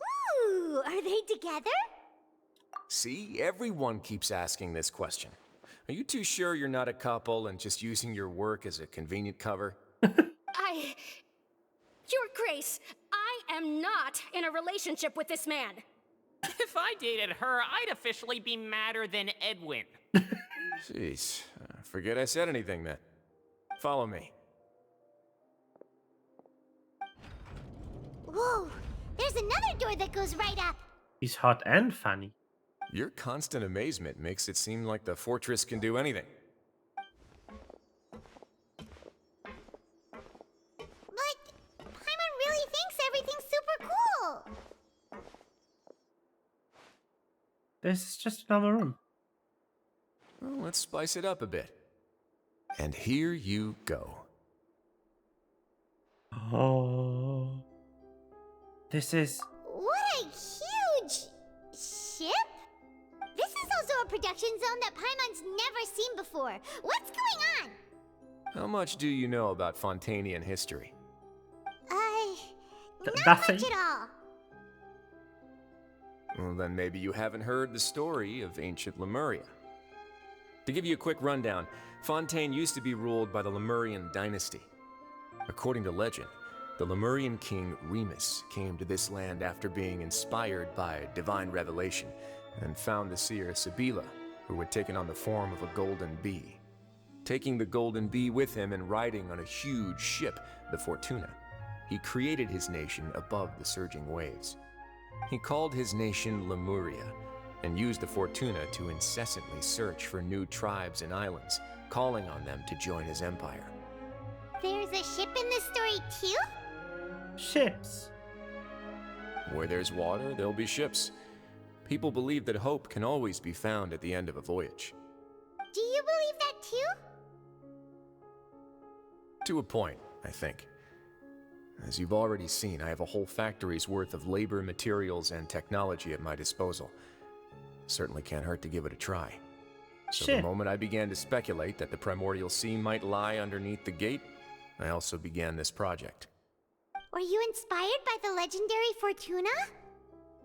Maybe. Fontanians need something to hold on to cope with the impending disaster. Were the workers to find out the truth behind this ship, riots would destroy the fortress faster than any catastrophe. As the fortress's administrator, I'd never make such a reckless call. Alright, that's enough talking for now. I'll need another 3 cups of tea to soothe my throat. Do you have any other questions? Seems like you're good. Come on, I'll take you back. This is so cool. That's just a ship. I love ships.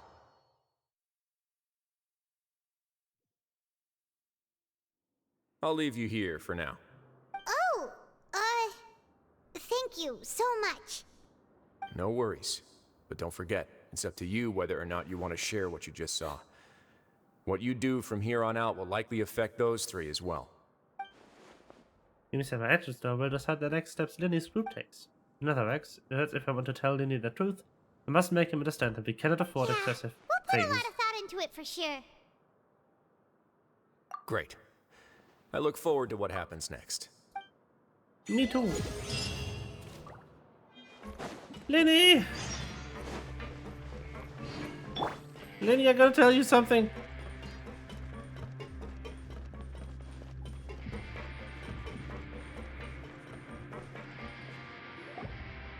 We're back! Welcome back. Do you want a cup of tea? How can you be so much like Wriothesley? Always drinking tea. Tea! Actually, now that you mention it, I just remembered something now. While I was sedated, I could still barely hear 2 people talking next to me. They were discussing everything, from the leaves to the water and even the teacups themselves. Must have been Wriothesley and Sigewinne. Yeah, I heard 1 male voice and 1 female, so it should have been the 2 of them. They really were just talking about brewing tea. I really can't make sense of this place. Tea. So, Traveler, Paimon, Were you able to learn anything from Wriothesley? Yeah, he explained everything. Very well. Then, would you mind checking your answers against my speculations? Så, vill du med denna? Yeah, I took the time to rest, so I'm feeling a lot more relaxed now. Good. Nobody else is around, and Miss Sijuin is also busy with something or other. So let's just talk here. All right, then I'll posit my theories. I asked myself 3 questions. Firstly, why was Fremine affected by the primordial seawater? It was because he dove into the sea. My theory is, the long-lost primordial sea is probably very close to the fortress of Meripede. Ooh, he's good. That's our Lenny. Secondly, Wriothesley's attitude changed dramatically during the course of our stay here. He ignored us completely at first, then suddenly roadblocked us. Why? I spent quite a long time thinking about this. If he has been monitoring the Fatui since the very beginning, he probably ignored us at first because he was hoping we could find Master Child for him. What's more, the Fortress of Meripede is not part of Fontaine's court system, nor does it report to Udex Nervulet. Wriothesley is basically the king of a no-man's land. As long as the Indeed. fortress doesn't do anything about Master Child's disappearance, Father can use it to pressure the Fontaine authorities. And while the 2 factions are pitted against each other, Wriothesley will be free to move between the parties of interest. If I had to guess, he probably has something that he's working on himself. It's likely related to the secret of the infirmary, but I just can't think of what it could be. You're super smart. Thanks so much. Then finally, there's the last question. If Wriothesley does have a plan, what could it be? All I know for now is that his plan probably has something to do with the changing nature of the seawater. He's even gotten Cloran to help him out. That can't be the full extent of what he's doing.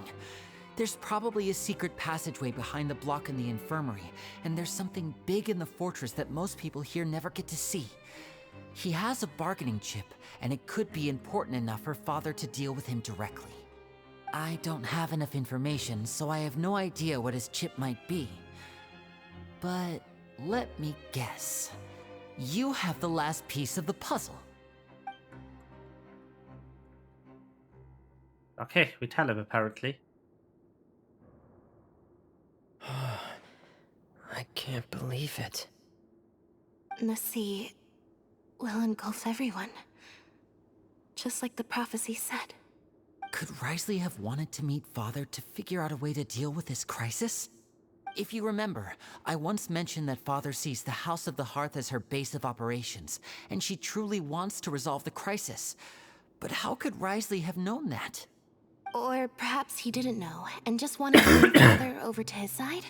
Which could be why he said he just wanted to negotiate. Huh. Yeah, that makes sense to me. I understand your concerns as well, Traveler. I'll figure out a way to pass this on to our father. No matter what, we're on your side. The 2 of you have already aided us far too much. We probably wouldn't be standing here right now if not for you.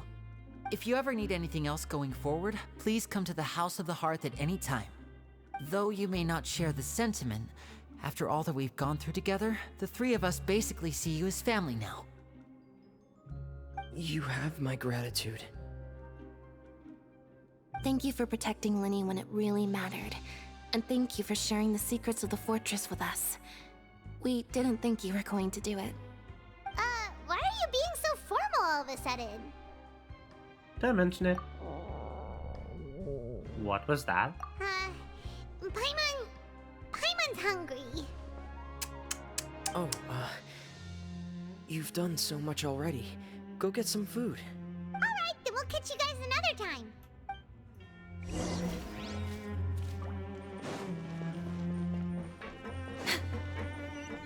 We're way behind schedule. So it's all a secret to prevent a riot. That is actually kind of a good play. Next on the agenda.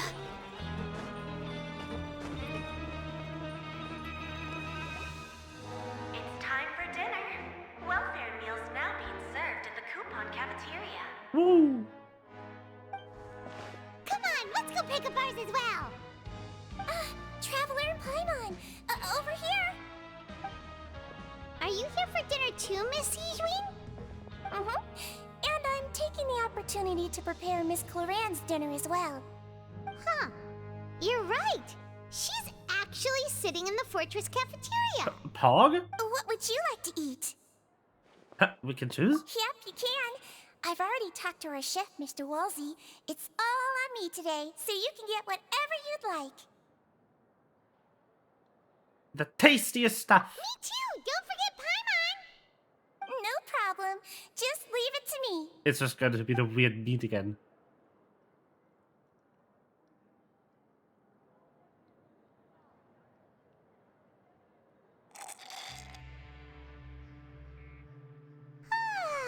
So delicious. Amazing. Paimon's so happy. Paimon wants to feast like this every day. Whee! Feeling full yet? How's the food? Delicious. Besides the milk, I mean, everything was super delicious. I'm so glad to see you all so happy. Oh, see, the expression on your face just now? The muscle here just moved, which suggests that you're feeling quite relaxed at the moment. Sijwin, do you do this to help your patients or to better understand human beings? A bit of both, I suppose. I'm a Melusine, which means I'm very different from human beings.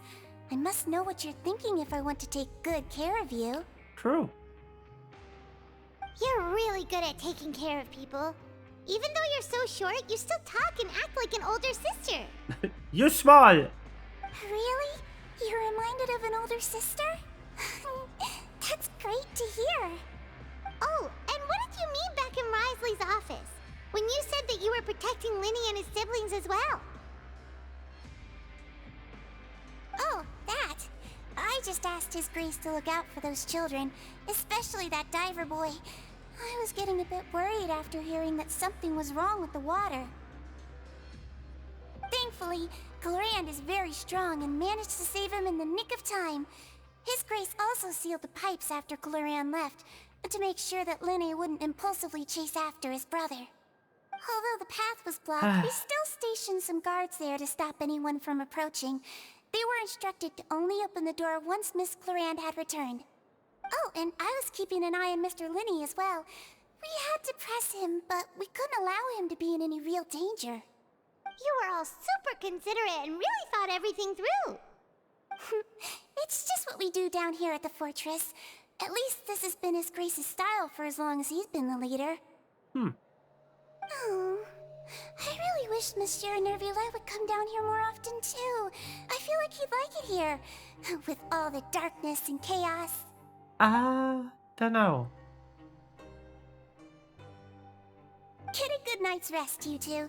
You both worked very hard. I don't know if he'd like that, honestly. Oh no! I still died in the cutscene! No!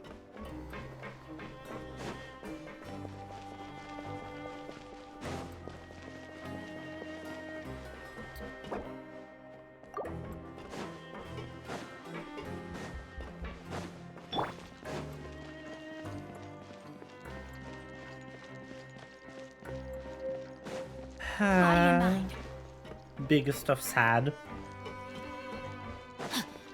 Why does the lift to the ring with the dormitories on it have to be on the opposite side of the fucking ring? From where everything is.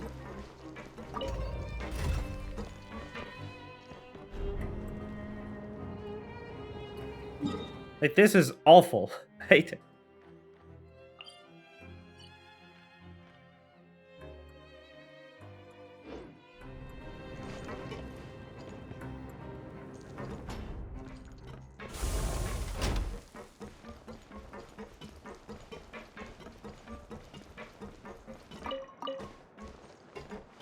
We still don't know what happened to Child, though. Like, huh?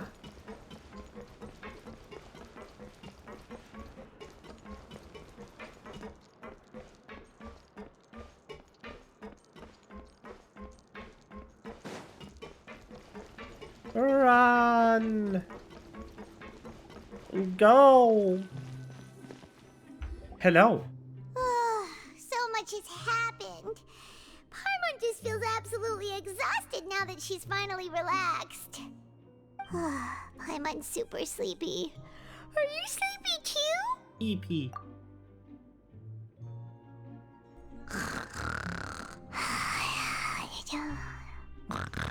The fuck? Paimon, please.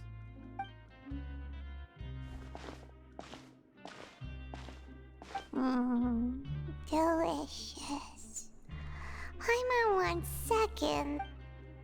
Shut the fuck up, Paimon.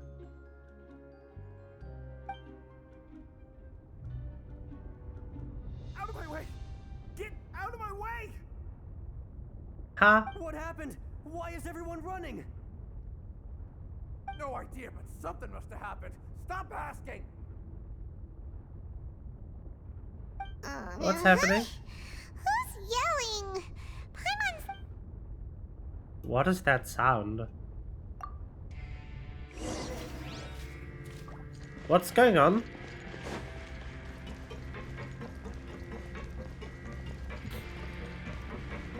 That can't be good. What happened? Why is everyone running around? Hey, what are you doing? There's no time to explain, mate. Goodbye. Okay. Hey, wait! What's wrong with these people? They won't even talk to us. They're here! Yeah, there you are! The fuck's going on? Thank goodness!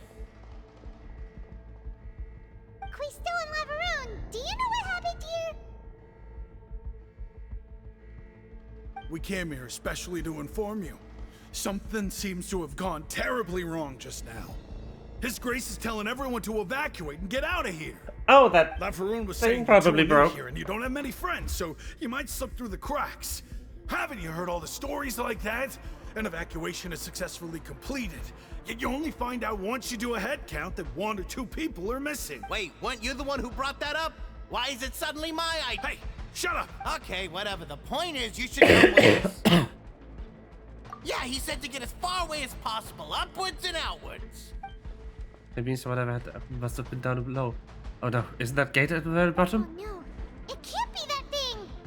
Whoa, wait, what? What? Hey, where are you going? We have to go find the Duke! You two just go and get out! Go on without us! Hey, hey! Be careful! Alright. Bye, guys. Please evacuate upwards and outwards, upwards and outwards. If you're already at the topmost layer, then try to move as far outwards as possible. What's going on, Wriothesley? Body and mind. Time to act.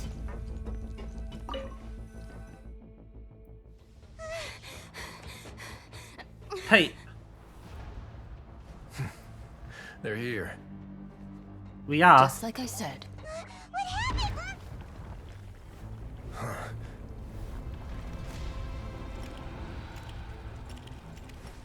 You're just in time. But be ready to run. Oh.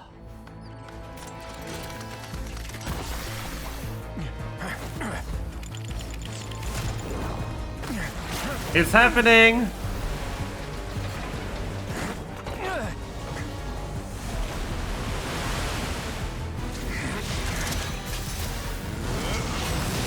Yes.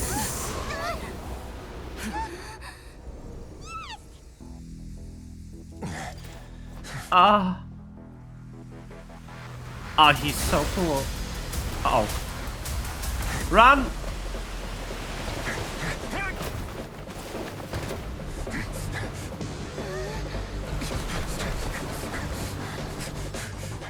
Three, two, one. Go, Rizz! Go!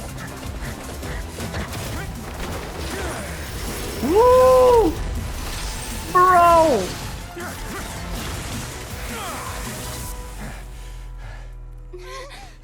Let's get the fuck out of here. For long. Find Neuvillette. Tell him the defenses are about to collapse. Then what will happen to you? Until he arrives, we're the last line of defense. Neuvillette! The gate. How long do you think it'll hold? That depends on us. Holy shit. What the fuck? When did this get good? I haven't played Genshin in so long. Before this month.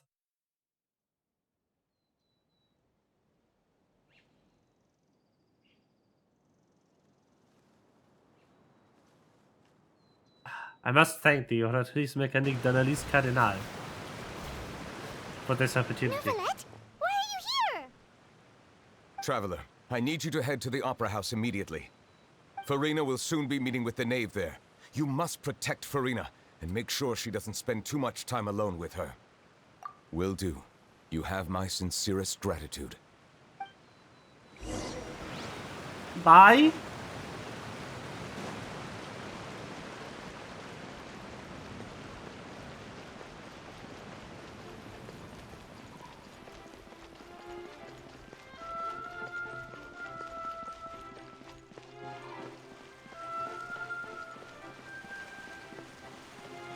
Hello.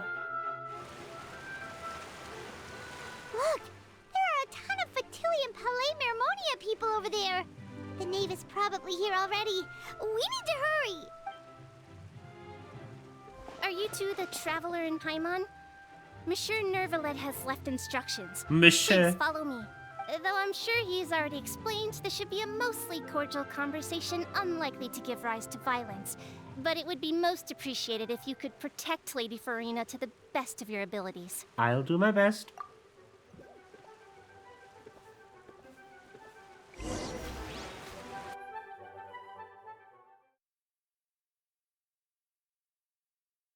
Hello?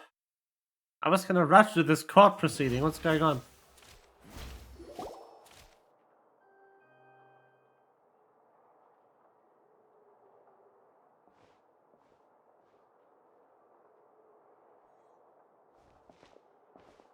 Oh, so you two are the honored guests Miss Farina mentioned. Indeed. Of course! How could they not attend a meeting such as this? I must always have 2 or more guests at my dessert table. Otherwise, the occasion would be too lonely and unbecoming of my station. It is my pleasure to make your acquaintance, traveler. I have heard much of your accomplishments. I am the knave. One of the Oh, 11 that Fatui design. Hello. harbingers. Damn.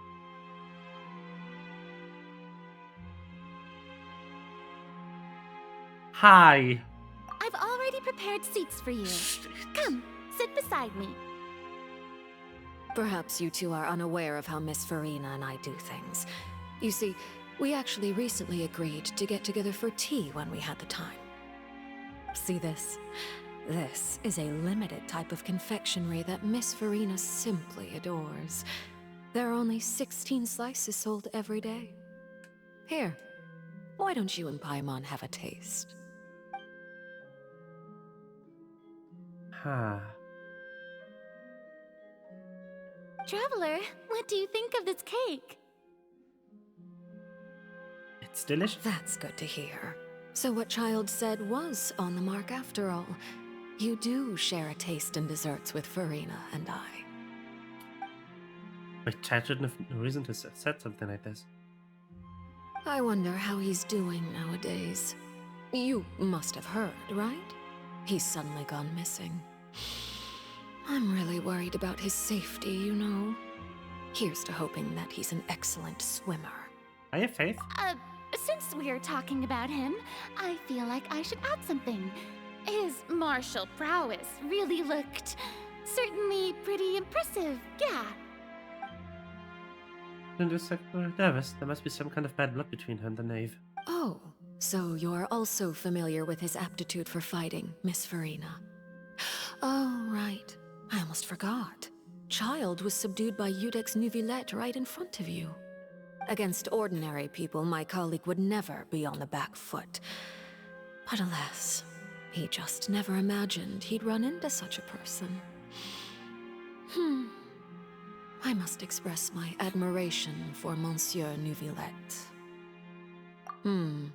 Coming from you, that's not surprising at all. But I thought you would be happier to hear the news. Of course, but it's still a bit of a shame. You see, I would have been far happier had I received this news somewhat earlier. As you well know, a long time has passed since Child disappeared.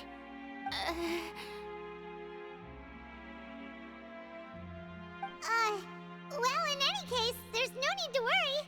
We know for sure that Child is still alive. Oh, and just how do you know that? Because we found evidence that proved he left the Fortress of Meripede. And where did he go after leaving the fortress? Well... Oh no. The Fortress of Meripede lies deep beneath the waves. Unless he pranced right out of the main gate, he must have had to swim for it. There's also no evidence that he's been injured or killed. Ah, that is good news at least. His sister Tonya sent a letter to Fontaine not too long ago. Since he was unfortunately unavailable, I picked it up on his behalf. Do you have any idea how he usually writes back to his family? Dear Tonya, your letter made me feel like we were still enjoying our time in Snezhnaya together. I'm currently admiring the scenery on the streets in front of the opera house. Is it something like that? He's setting up the pressure. Not sure if I'll be able to convince her, but at least I can try to distract her from Furina. Sounds good to me. All letters tend to follow the same few formats anyway, right? As long as the contents are accurate, it doesn't matter so much how it's written or how it's worded.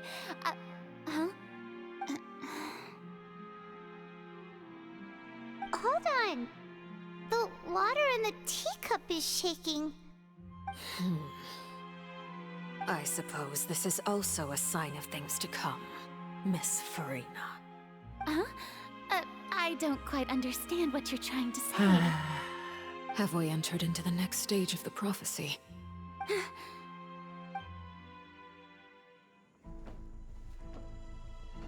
Neuvillette! My thanks to you both. I will take it from here. He's here. Sure you don't need a hand? Quite sure. Wow. So, what's your secret, huh? Let me guess. Nah, who knows? Maybe it's just your sense of responsibility. Sounds about right.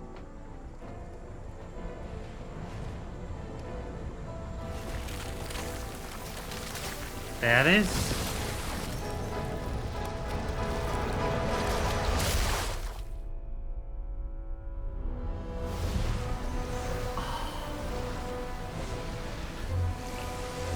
Let's go.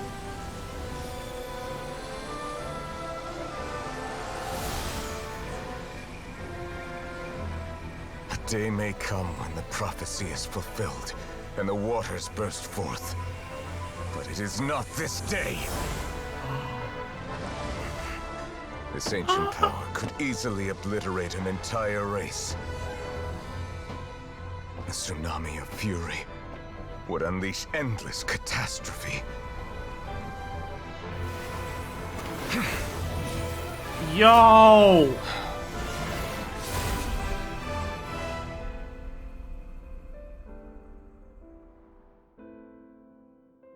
This sentence is too severe.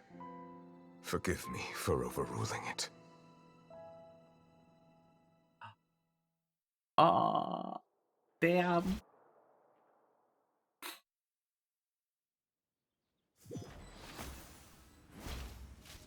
All right.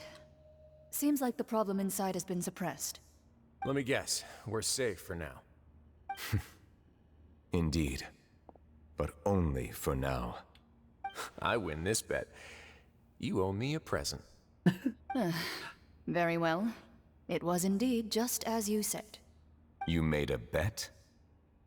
We made a bet on the size of your entourage. Cloran thought you wouldn't come down by yourself. I figured you would have at least brought a few people along for appearance's sake. It appears I underestimated just how confidential the mission was. Shouldn't you have gotten used to confidential missions by now? That's just how the courts operate. So what gift must the loser give? Tea? He already has tons of tea in his office. I'm thinking about a set of legal codices. That wouldn't happen to be a dig at my lack of legal awareness, would it? Well, I'm sure His Grace doesn't consider the fortress to be outside the law. I was under the impression the residents of a place like this would be uninterested in the legal codices. That was obviously a joke. Anyway, you've still got some unfinished business to attend to in the overworld, correct? No need to stay here if you have a pressing matter. We all know you can't leave Palais Marmonia for long. Thank you. I hope everything went smoothly with the Fatui Harbinger.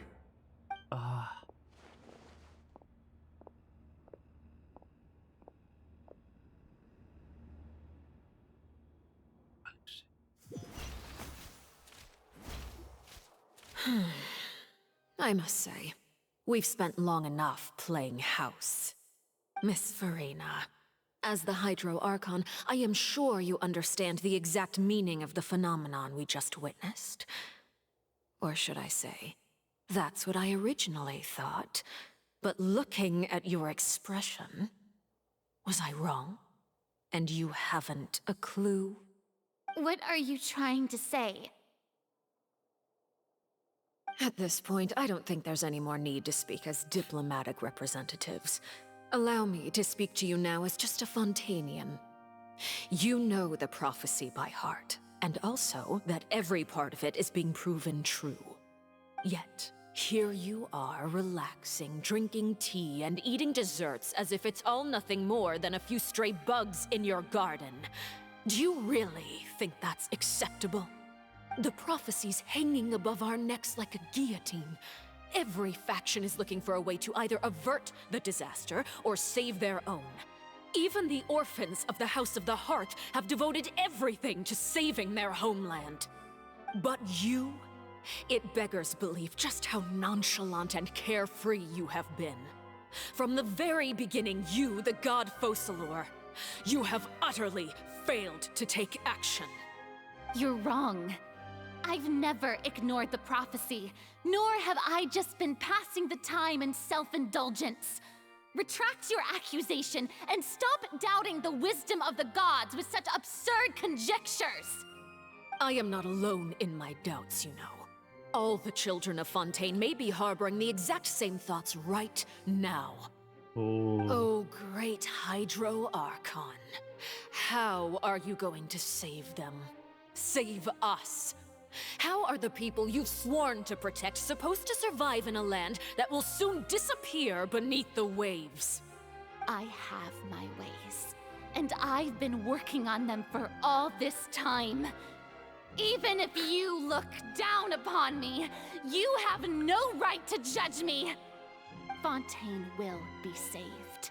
Even if I still cannot see the true future right now, as long as I continue on as I am, I will be able to hold my head up high!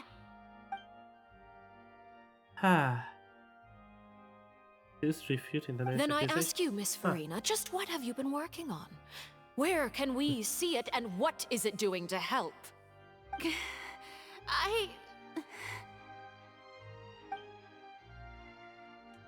So is that all a lie? Can she really not tell us? My machinations are just like the prophecy itself. They will only reveal themselves at the fated time. It is just that beings like yourselves are unable to perceive them as of yet. I see. As a god, the proof of your labor always lies beyond prying mortal eyes. Allow me to be so bold as to ask another way. would it be possible for you to tell us the parts of your plan that are not confidential?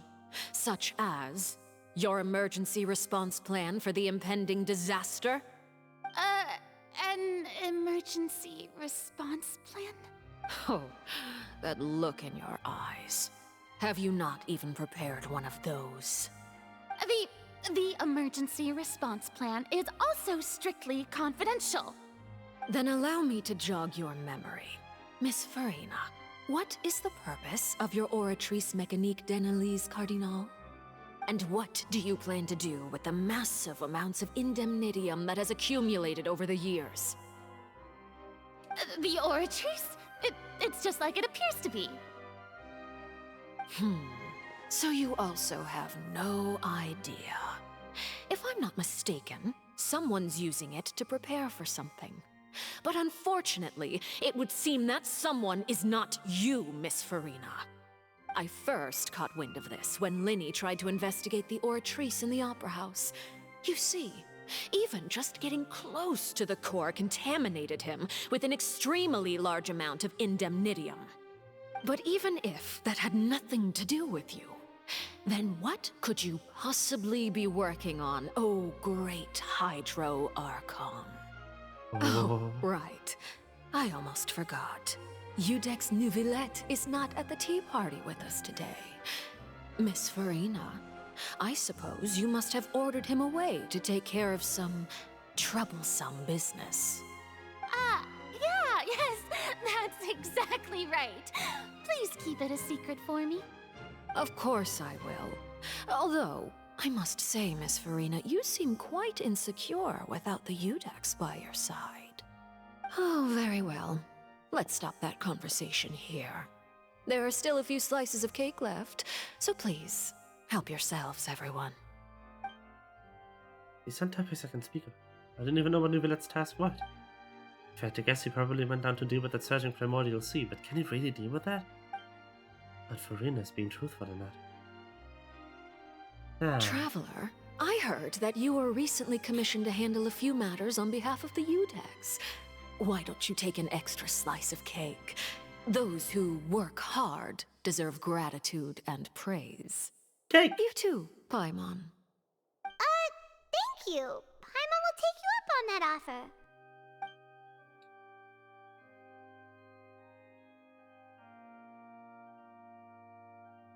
Oh, Paimon's super full. That cake was great. If it's on my tea table, it must be of the highest quality. Yes, and we must thank the knave for bringing these over as well. You're welcome. I'm sure the cake also felt greatly honored to be featured at Miss Farina's table. And I was merely catering to Miss Farina's tastes, seeking a chance to chat over tea. It is getting late. Why don't we call it a day? There are still a few matters that I need to take care of, so I must take my leave now. Very well. We'll end it here. Mind seeing me off, Traveler? We could use the opportunity to discuss Child before I must be on my way. Of course. Paimon's coming too!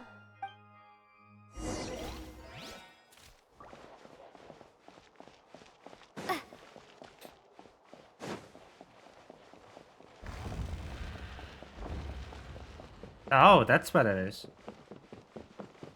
Ha. Huh.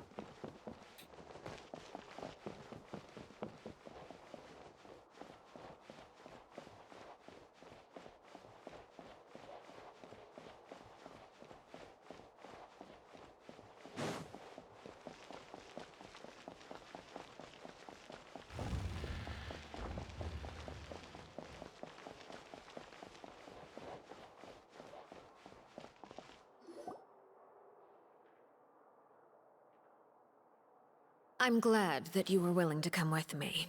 Of course, Child was just an excuse. I have no interest in your dealings with him. That's what Paimon thought. What do you want to say? You lent your aid to the children of the House of the Hearth. As their father, I would like to express my gratitude. Huh. Do I look like an irresponsible father to you? The House of the Hearth is very important to me. You should know that I care deeply about my children. That was all. Formal topics should be discussed in formal settings, and informal topics in informal settings. I know you just returned from the fortress of Meripede. Relax. I have no intention of trying to get anything out of you. Linny, Lynette, and Fremine are still there, and I trust their judgment and abilities. They've all been working very hard and have always done all they can to fight back against anyone who tried to stop them, especially Linny. You mean Wriothesley. He's a tricky one to deal with. It's unfortunate that Linny's so eager to prove himself that he can't learn to rely on others, including me.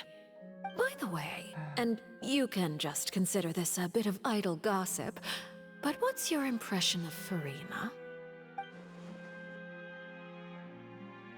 You are outside of our disputes, and the freest person in all of Fontaine, able to move around most easily.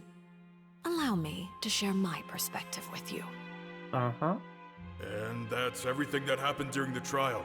Master Child was declared guilty and immediately transported to the Fortress of Meripede. Didn't he say he was coming here on vacation? Does he not feel an ounce of shame for all the trouble he has caused?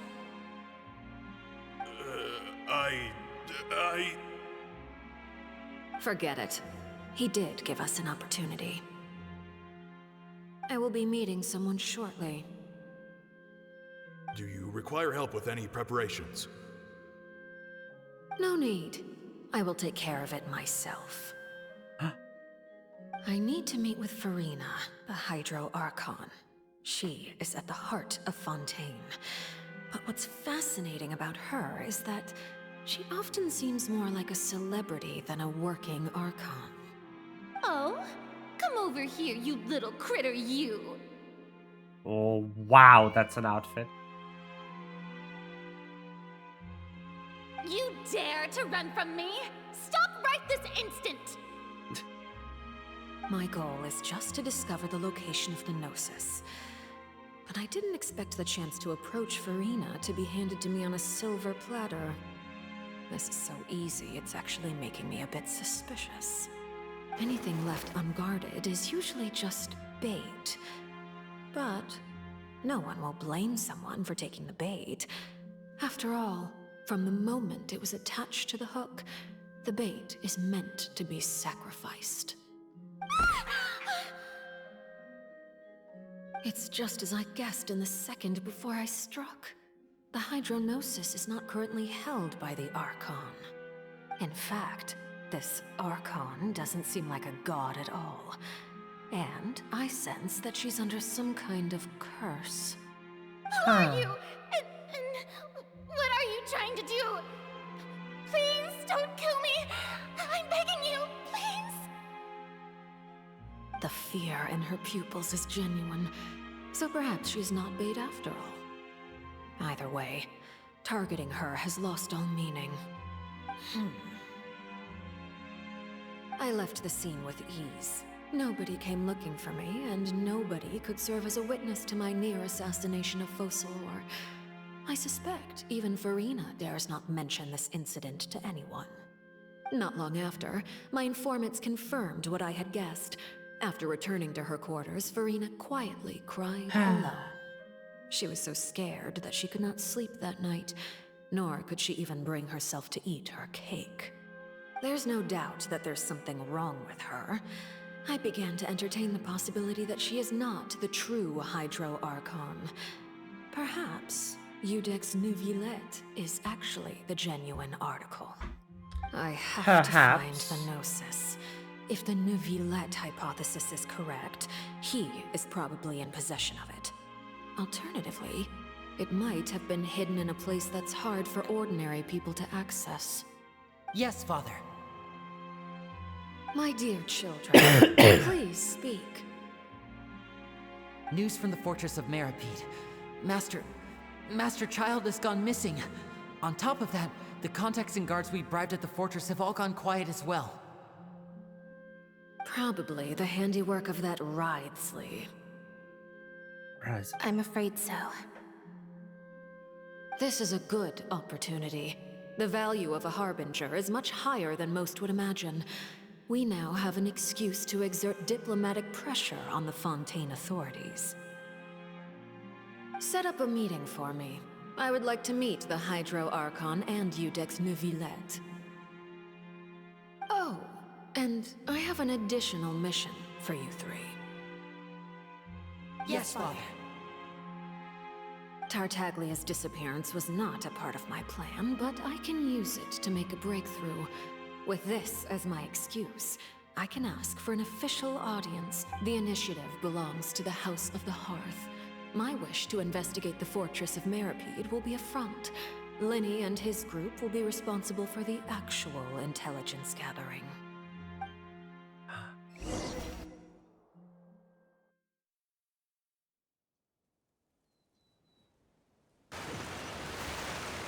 Secrets? You should know the rest. Linny's group is quite close to you, so they wouldn't have hidden anything from you. You attacked the Hydro Archon? It wouldn't mean anything, even if you shouted it from the rooftops.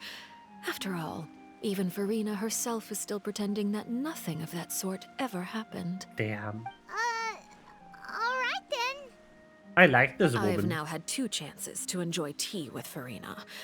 I have to say, the leadership of Fontaine is even more inscrutable than I had imagined. I once surmised that Iudex Neuvillette must be the Hydro Archon, but now, that doesn't seem right to me either. I am a servant of Her Majesty the Tsaritsa. Over my years of service, I've learned how a real Archon conducts and carries themselves. Whether Iudex Neuvillette or Farina, neither fits the bill. It's hard to imagine either of them as the Archon.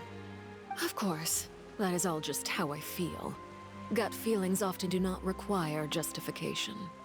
It is, however, quite amusing to me that after all my years working in intelligence gathering, I've come to realize I am at a complete loss regarding the identity of the god of the land of my birth. Don't you think Fontaine is quite intriguing? A catastrophe looms, yet many secrets have yet to rise to the surface. It looks like Fontainians will have no choice but to save themselves. Ultimately, though, it's so good. One must survive in order to do anything else. Should the need arise, I would be happy to cooperate with you. You don't need to commit to anything right now, of course. I have a feeling that the situation will continue to evolve, and as your name is often connected with noble deeds, I'm sure we will work together someday. Huh. Neuvillette. He certainly returned quickly. You must want to catch up with each other, so I'll leave you to him.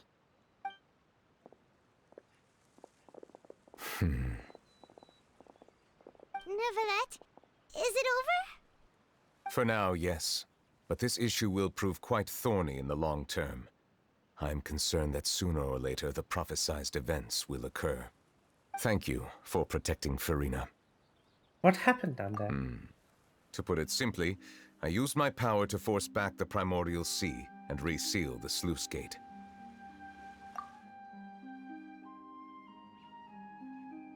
The tea party. So as expected, the knave has turned up the pressure on Farina. She's trying to feel her out, though I'm still unsure as to her motives. Can I ask you some questions? Permission granted. Do you have enough power to force back the Primordial Sea? Does this mean you have some deeper connection with the Hydro Archon? Whoa. It can't be that you're the real Hydro Archon, right? But that's just a speculation on our part, though. You can't tell us? Then that's okay. We can talk about something else. We won't try to force you. You guys in Fontaine are super strange.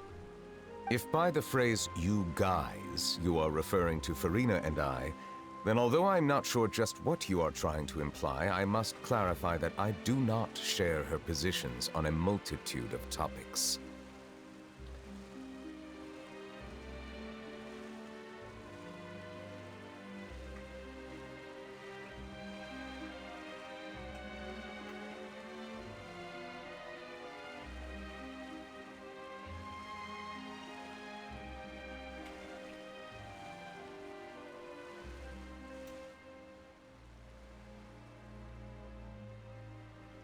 I believe so. The fortress has a long and complex history. It has seen much grief and suffering. And now, another catastrophe will soon be upon us. I mourn this turn of events. Huh? Why is it raining all of a sudden?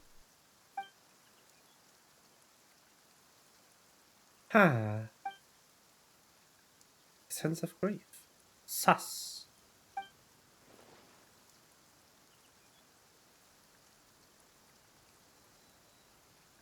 Every time a dragon of water resides in Fontaine, every time it weeps, the skies will cloud up and pour out rain. Wait, Nicolette, you can't be. You may be closer to the truth than you think. Oh! And what are you thinking? He's the dragon sovereign of water! The dragon of... what? Huh? Please do not be so surprised. Furina? Neverland, are you listening? My apologies. We were just guessing randomly. We didn't guess right, did we? You're not actually the dragon sovereign of water, right? You guessed correctly. Yes. I sincerely hope you'll be able to keep this a secret for me. He dragon! Right! Let's of go! course. We'll definitely help you keep it a secret. There's still something Paimon wants to ask you, though. Please, go ahead. Well, if you are the dragon sovereign of water, and you were able to force back the primordial sea from the fortress, then since Fontaine's prophecy is all about seawater, couldn't you just use your power to solve the crisis? None of the currently living dragon sovereigns in the world, myself included, possess our full dragonhood. They say that when the first usurper arrived on Tivat, they seized a part of the dragon's power. Today, that stolen power is the basis of the Archon's authorities. There are 7 elemental archons and 7 matching dragon sovereigns. The lore. The dragon sovereign of water who lived through that era perished a long time ago. As their successor, I know far less of that part of our ancient history. In any case, I believe I will not be able to do much unless the Archon disappears and returns their elemental authority to me. Given the status quo, however, I would recommend finding another way to deal with the prophecy. Oh, so even you can't solve it. I still have some urgent matters to attend to at my office. If you have any more questions regarding ancient history, you are welcome to discuss them with me at a later time.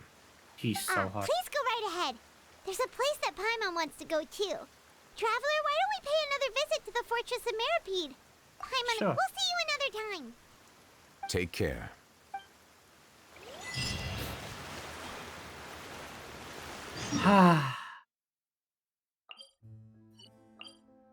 Finally, I can talk about this.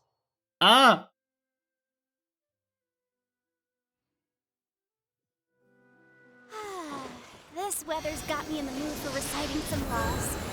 Let's see. Commercial Law of Liyue, Chapter 27, Section 6, Article 3 stipulates that... Wait, what was it? Oh my goodness, I've completely... F.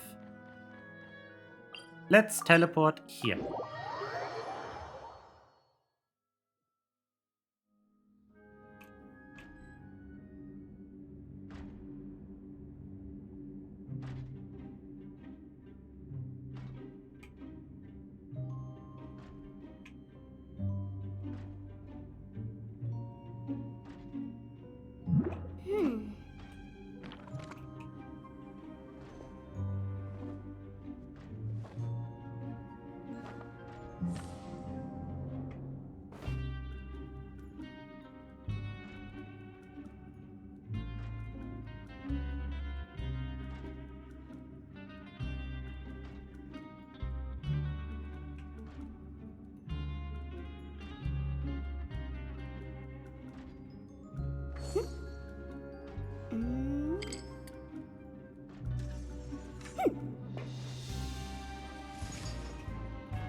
remind you again. The law can be both a help and a hindrance.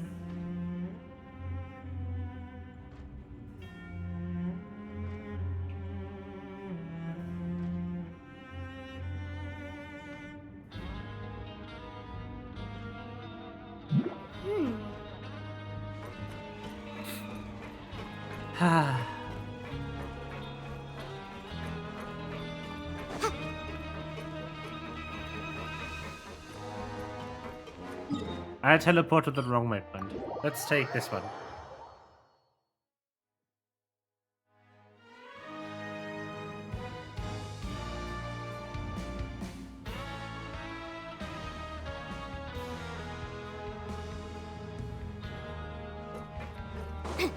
Alright, that's better. Over there first.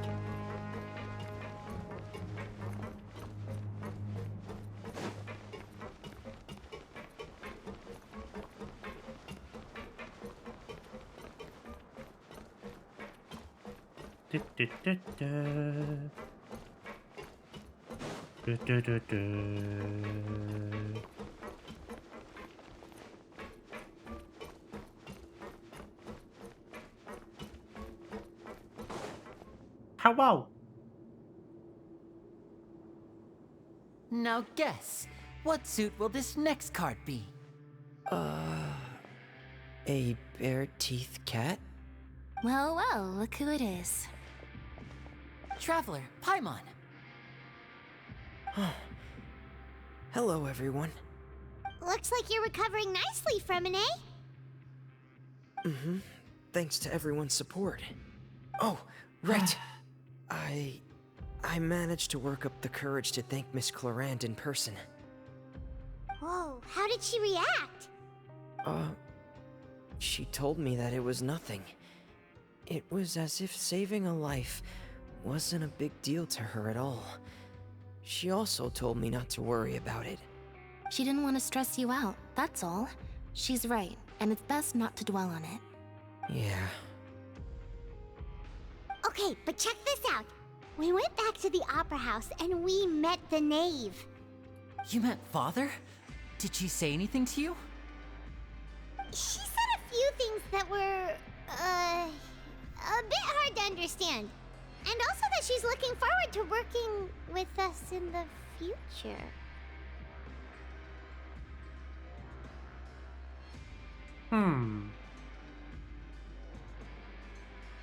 Her attitude towards you is even better than what we'd imagined. That's fantastic. You should believe her.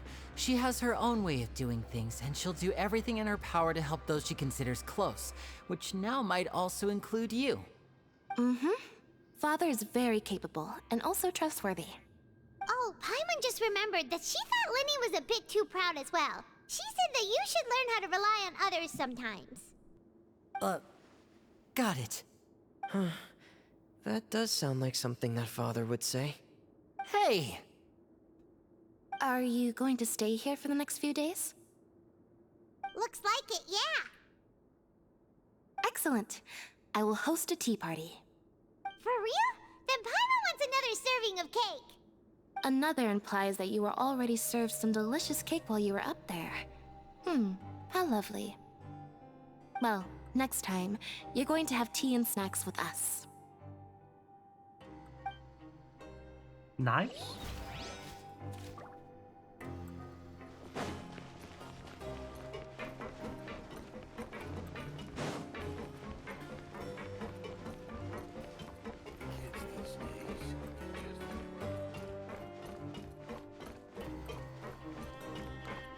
It's time for more people.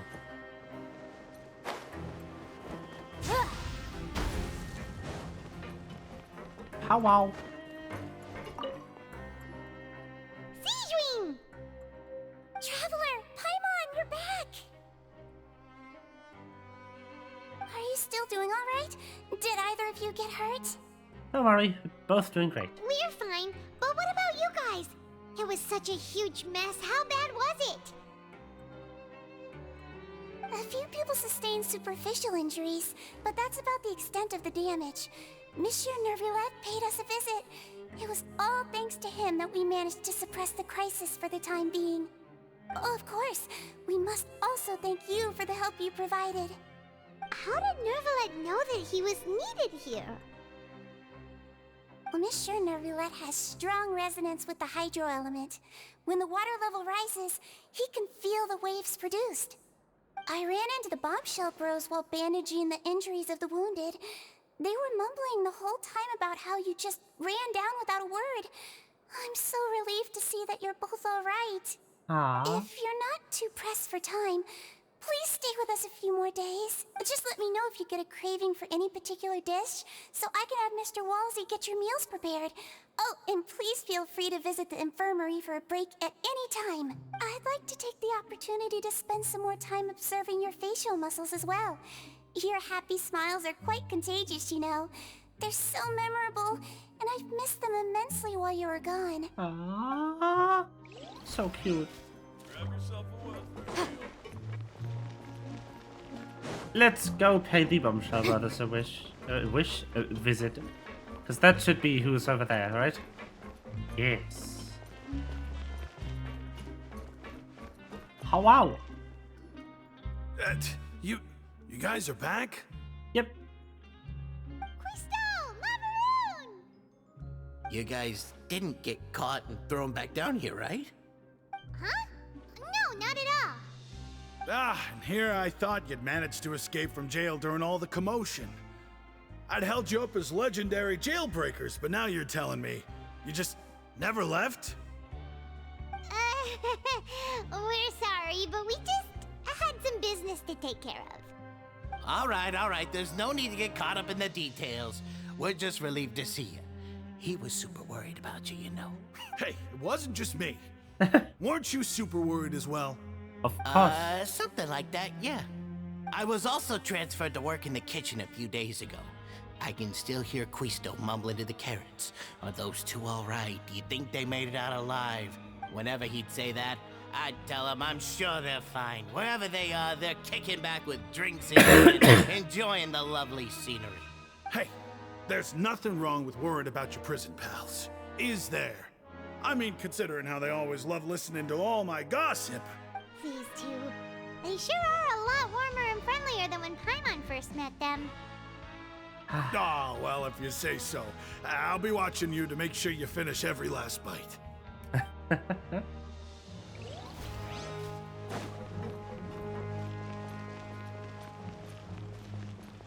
Wriothesley.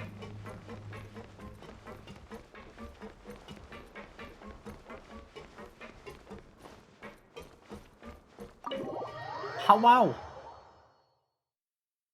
I am Sneak. Oh, down there.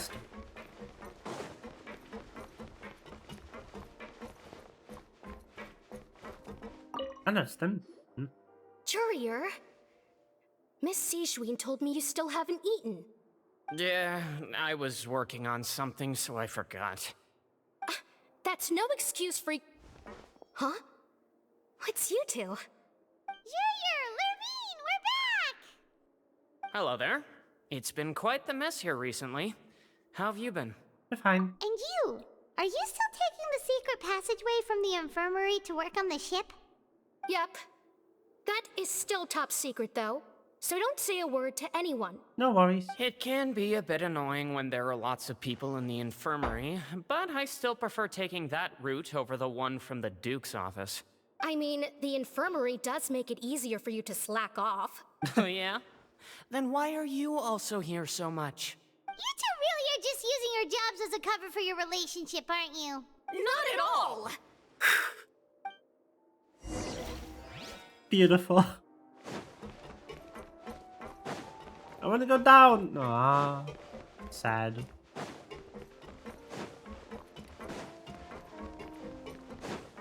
Is he playing music?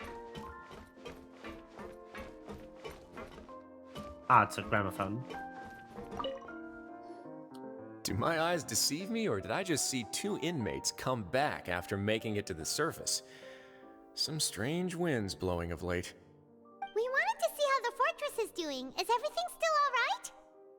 We're fine for the most part. Neuvillette came down and took care of the worst of it. If that's the case, why don't you just ask him to stay here? Oh, yeah, what a brilliant plan. Let's go convince the Udex himself to exchange the Courts of Fontaine for a puddle of water in the middle of nowhere. Yeah, nah. He came here in a hurry and left without even stopping for a cup of tea. He did remember to take Miss Sigewinne's gift with him, though. He sure sounds super busy. Miss Clorand has left as well. She also took her gift from Miss Sigewinne. Were the gifts milkshakes? Neuvillette got the milkshake. Clorand received lipstick instead. Those aren't even remotely alike. Well, it's Neuvillette's own fault for making Sigewinne worried about his health by working so much. True. But besides that, our head nurse is still pretty fond of picking out beauty products for the ladies. Oh, and I have some gifts here for you as well. Oh? Are these from Sigewinne too? Well, I hope so. Nope, they're from yours truly. Ooh. You've already wrapped up your work at the Even fortress, so you can return to the surface at any time. You haven't yet served your full prison term, however, so you may continue to use your cell until your term is up. For real? Then we could stay here for a really long time? Is food still covered? You may access the cafeteria for free. Hooray! Just remember to come complete your paperwork once it's time for your release. Alright.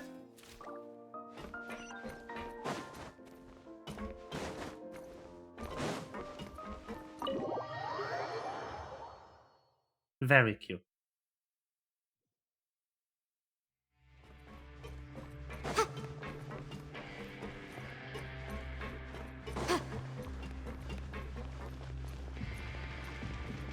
This way, I believe.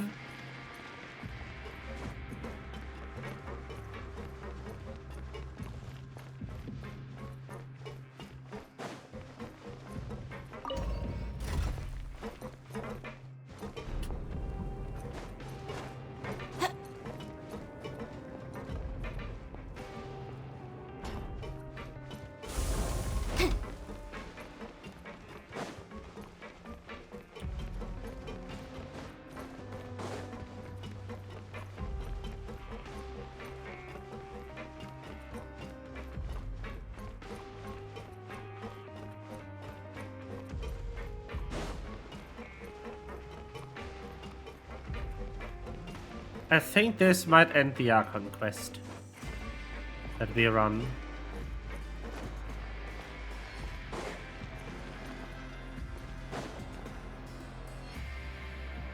We're back in our cell again. We're no longer prisoners though, so it really doesn't feel the same. Sure feels that way. But the truth is, we never did anything bad to begin with, so I'm not sure why we put so much pressure on ourselves. Huh? How did you know? Hey, that's not true! All right. Okay, Paimon just wanted to say that we really are an amazing duo after all. It's like we've now gone to so many places together and become friends with so many people. We've never stopped traveling or stopped meeting new friends. There are so many bad things in the world, and we're just two people, but we've still been solving problems no matter. You're counting Paimon today? Aren't you the only adventurer here? Aha, being a guide counts too? Then let's ask Catherine to give Paimon an adventurer handbook as well. Paimon will also be an adventurer from today forward. Just the thoughts making Paimon giddy. Paimon's gonna crash, so you sleep soon too. The last time we fell asleep here, we woke up to a whole mess outside our cell. The primordial seawater nearly rose up. That was so scary.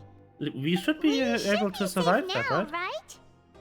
Alright then, good night to you, traveler. Like, the water in general shouldn't be able to do anything because neither of us is from Fontaine. Like, the traveler isn't even from this planet, and Paimon isn't from anywhere near here. Child!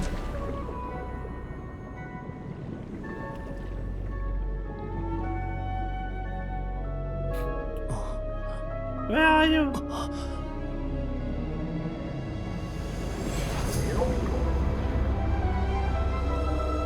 whale! Damn. That's a big whale. Yes.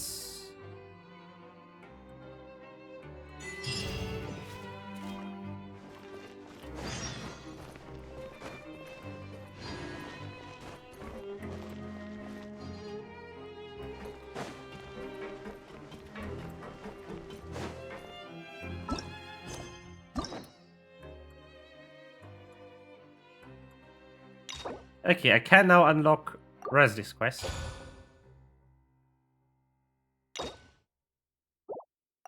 And I can unlock Nivelette's quest. Very good. I wish I knew what quest the certain enemy we just saw is part of. Is it this one? That whale is a world boss.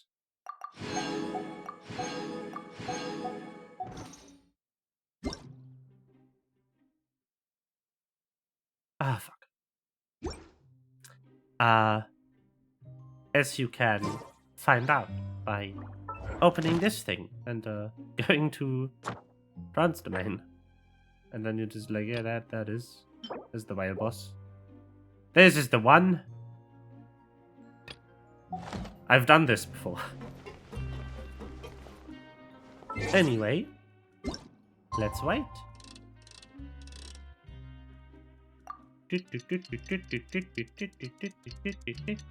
camera can't go up. That's funny.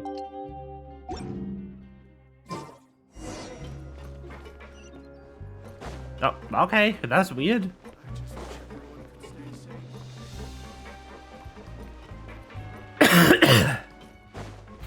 Why is this part of the main story still down here? I mean, I guess we haven't figured out what happened to Child.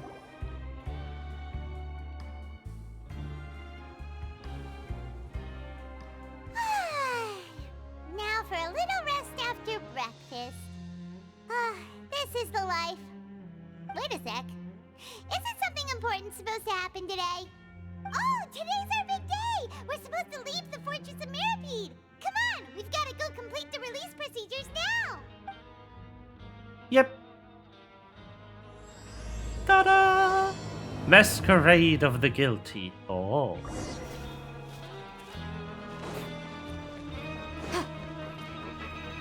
Being able to play all of this in one go is so satisfying.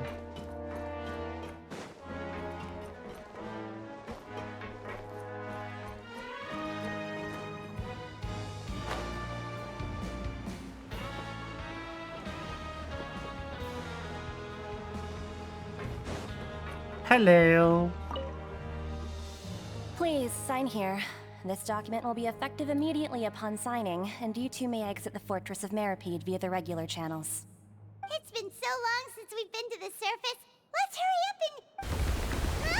and... What's happening? You okay? I'm fine, thanks. But I wonder what that tremor was just now. Let's go ask the Duke. Not good is what that was. An exit card. Let's go.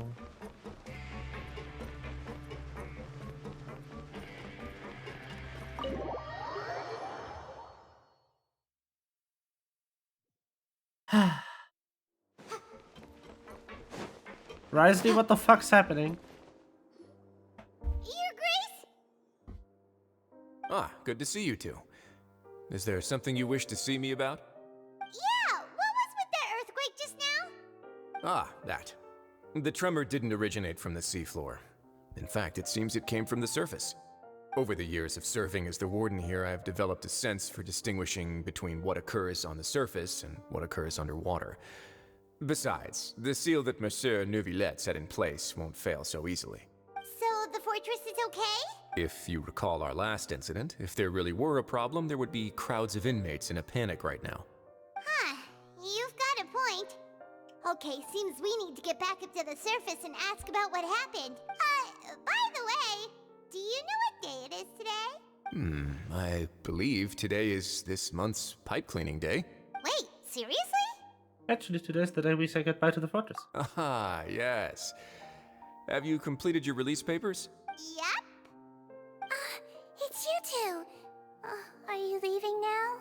That's right! Today is our last day in prison! But now that Paimon says that, it doesn't feel like we were confined here. It's actually been pretty nice! Oh yeah, Paimon feels fond of this place now! Then be sure to come back and visit.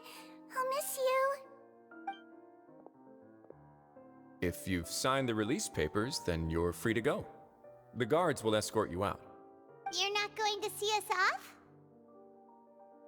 No. I knew you'd ask. All right, sure. Okay. Let's go. Well, you actually agreed. No worries. Ah, so you do have a polite side, I see.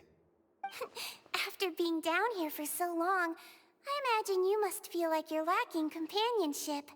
Shall I come along too? Yeah, don't worry. We'll come back to see you. Paimon really likes the cafeteria here. The chefs sure do know how to make good grub. I hope you won't be here as convicts the next time I see you. We'll do our best to stay out of trouble. Well, it seems our work in the Fortress of Meripede is finished. That's the end of another chapter in our journey. And since Nervlet was the one who asked us to come here, we should probably go report to— You're going to see Monsieur Nervlet? Please pass on our kind regards. I'm sure just your regards will do, no? I believe it would be the polite thing to do. You're right. I've heard the Palais has been terribly busy these days. Tell him that I hope he hasn't been overwhelmed by the recent string of troubles.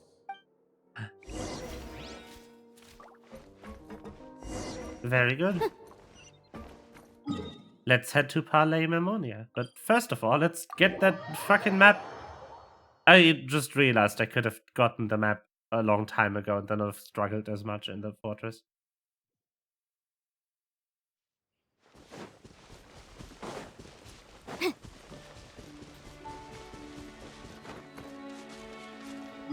Hold on. Let me just...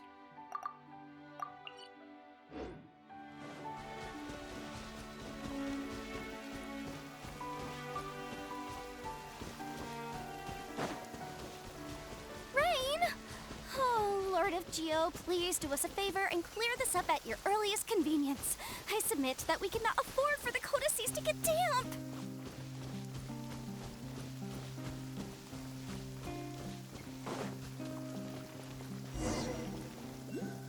Whoa. Look at these broken aqueducts. What is that? Yo. This weather's got me in the mood for reciting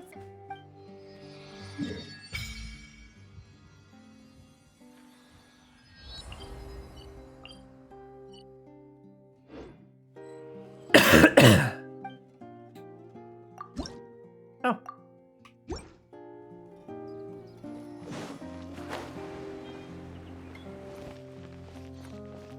What the heck?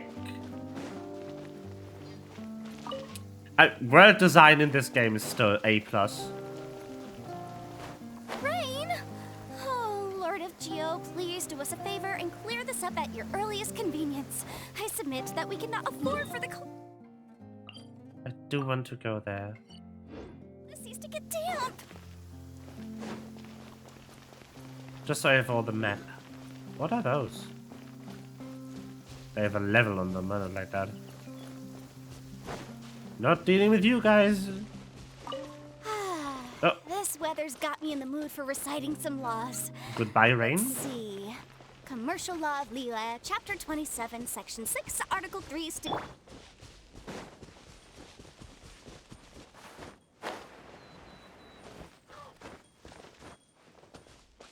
Executive Office. What? Huh?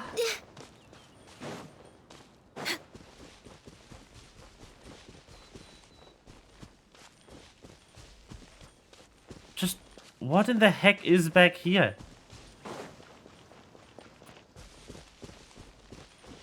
Also, why does that mountain look fake?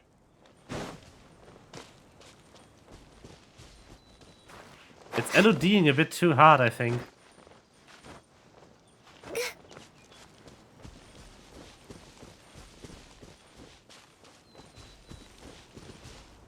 I think it's billboard LOD. And that's why it looks so weird. Oh, is it? I can't even tell from this distance.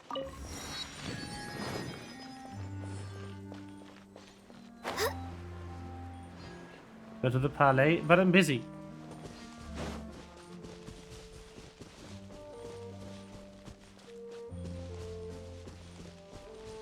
Next on the agenda. Oh, it's all the way over there. Holy shit.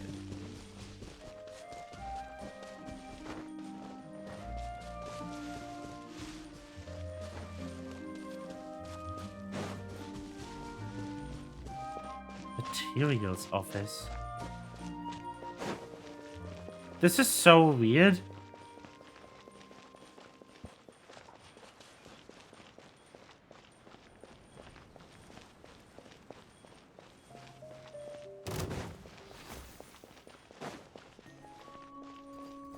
Hi. Why dog?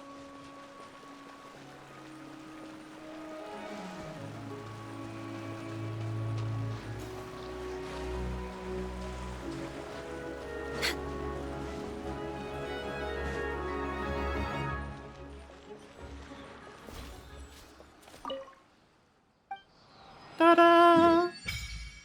Central Laboratory ruins.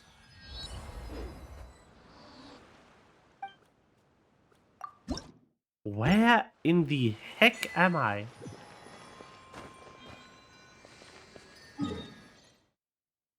New Fontaine Research Institute.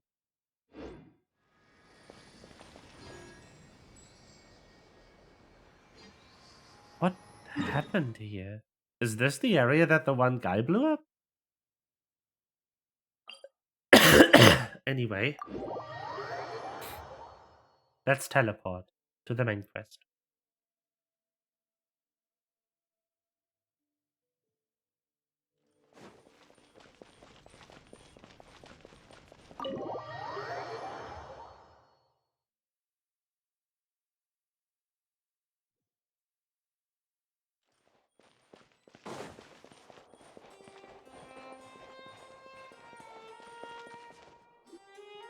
The Palais Mermonia sure is buzzing with activity today. Halt! Huh? Oh, it's you two. Apologies. Monsieur Neuvillette did say you'd be welcome at any time. Excuse me, would you mind helping me take a look at this report? I'll be right there. Sorry, I've got my hands full here. You can see yourselves in. I see. Everyone's so busy.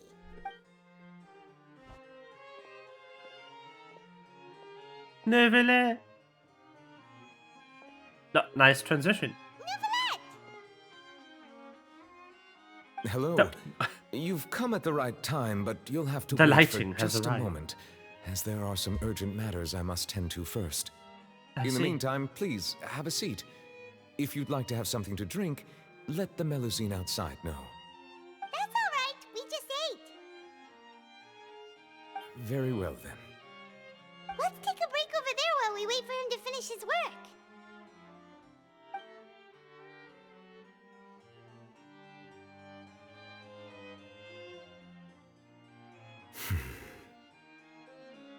All right. That should wrap things up for now. Are you done with your work? Yes, sorry to keep you waiting. Today should be the day you were released from the Fortress of Meripede, and it appears that you've managed to complete all the release paperwork. That's right, and we came here to see you right away.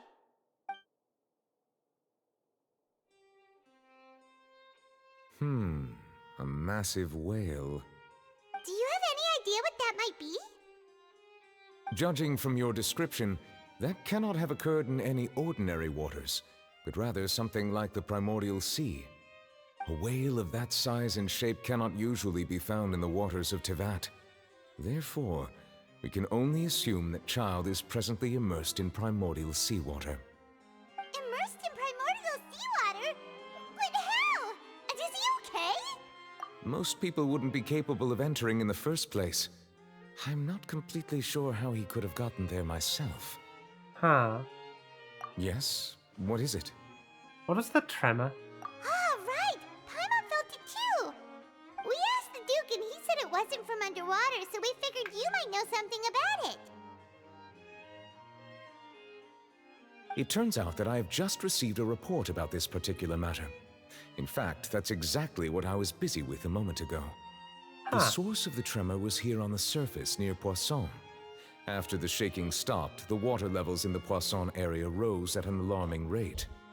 The water levels rose? Oh no! What about all the people there? Fortunately, the water levels only rose for a short period of time and have already returned to normal now. However, I still have a bad feeling about the whole phenomenon. If the change in water levels is connected with the leaking primordial seawater, then the situation in Poisson may be much worse than it appears. Navia should be in Poisson, right? We need to go check on her! Yeah. I would also like to go there as soon as possible, but I'm afraid I can't leave just yet. We must immediately formulate disaster prevention plans for the surrounding coastal areas to avoid potential catastrophes. I'll have to ask you two to go to Poisson first. I'll meet you there to check on the situation once I finish things here. Sounds like a plan. There's no time to lose! Let's get going! Please be careful.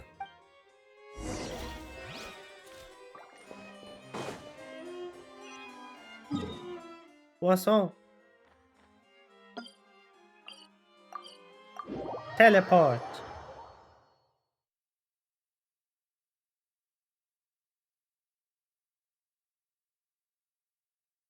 Oh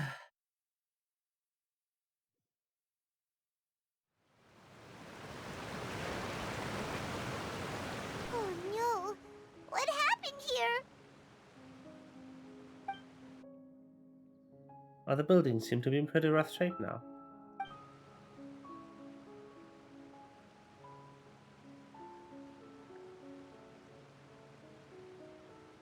Navia should be around here, right? We need to make sure she's still...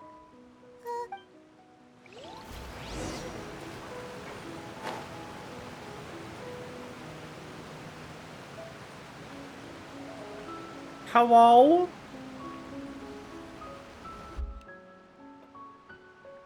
We haven't seen a single soul all the way here. Oh, this is getting scary. What will I ever do now? Look! There's someone on the roof over there! Just stay put. We're coming up. Watch your balance. All right, just hurry. Hello.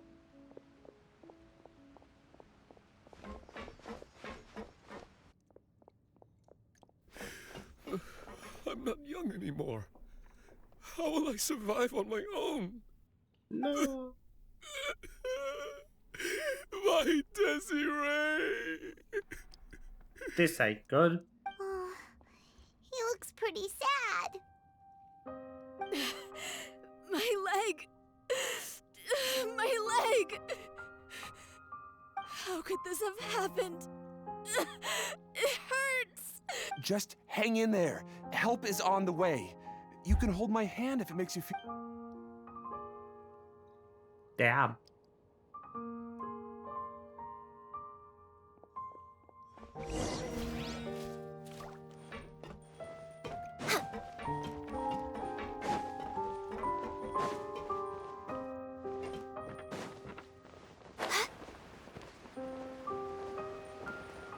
There she is.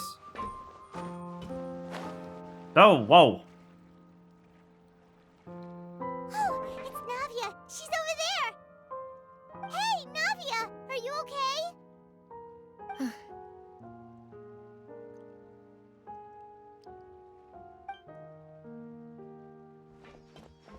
You're here.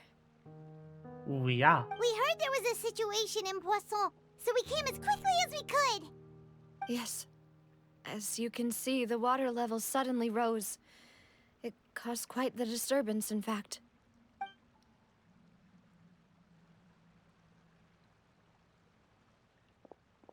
Demoiselle! There was a wounded resident next to a building southeast of here. We've already transported him to safety, but we've run out of medical supplies. He's wounded? How badly? He fell, so it's probably a broken leg. He's pretty shaken up. When the water level rose, he desperately climbed up to the roof. Once the water receded and he saw the ground, he became terrified and eventually... He jumped down then. Find the leader of Squad 1, and tell him to take the wounded resident to see a doctor. Understood. I'll take over his search and rescue mission in the meantime. All right. You'll be in charge. I'm sorry. Where were we? The situation in Poisson? Right. Allow me to explain. A little earlier, we suddenly heard a loud noise. At first, everyone thought that something might have exploded on an aquabus. But before we knew it, water started pouring out from everywhere. The rushing water seemed a little odd, almost like the unique color of primordial seawater. Some people didn't realize the danger and thought it was just ordinary water, leaking from somewhere. Everyone on the street who happened to be close to the water didn't have a chance to escape. As the water levels rose, they suddenly disappeared. They were all dissolved. Those who realized what was happening started to flee in a panic, desperately trying to get to higher ground. Many were injured in the stampede, and some... The Spina di Rosula initiated rescue operations as quickly as possible, but there have been a lot of casualties. Fortunately, the water began to recede after some time, and the chaos came to an end. The water that flooded the area contained primordial seawater, so the lower levels of Poisson are still hazardous. To ensure everyone's safety, I've asked the people there to leave as soon as possible. No one knows if this could happen again. All we can do for now is try our best to help evacuate the residents. We still haven't completed the head count, but we'll have some numbers soon. How awful. And all of this just came out of nowhere. It was quite frightening indeed. I only wish that everything that just happened was a bad dream. Is there any way we can help, Navia? Thank you for being so willing to help in a moment of crisis like this. You don't know how much it means to me. I really can't express how grateful I am. We're missing some people, aren't we? Don't say that, Navia. That's what friends are for. By the way, where are Melus and Silva? Demoiselle! We've got a situation here! I'll be right there. Sorry, I need to go for now. Don't tell me they killed them. And out she goes. Seems...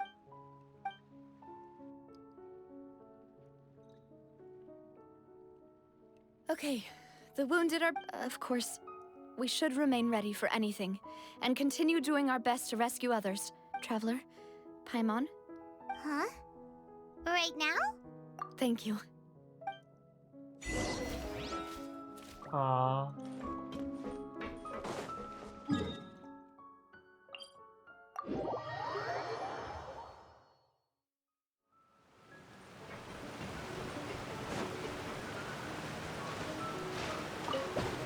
Whee!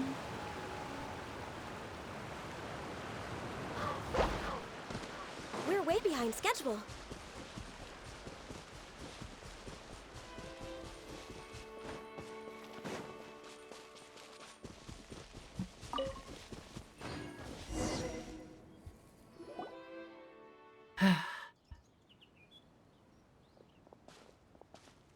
Not a lot of people here, huh? Well, given the time of day and the whole situation in Poisson, Paimon doesn't think there'd be a ton of people here visiting graves. Right. That's how things are now. The living are so exhausted that they've no strength to spare any words for the dead. Navia?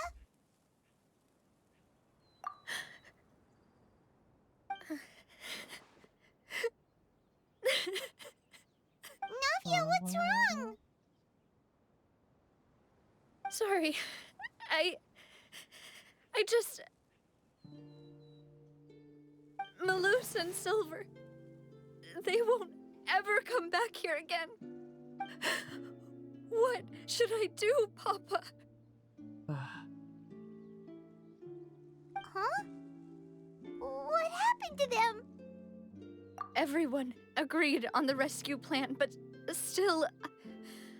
I was the one who initiated it. They were helping evacuate the residents, but they couldn't leave in time. And they were caught in the seawater.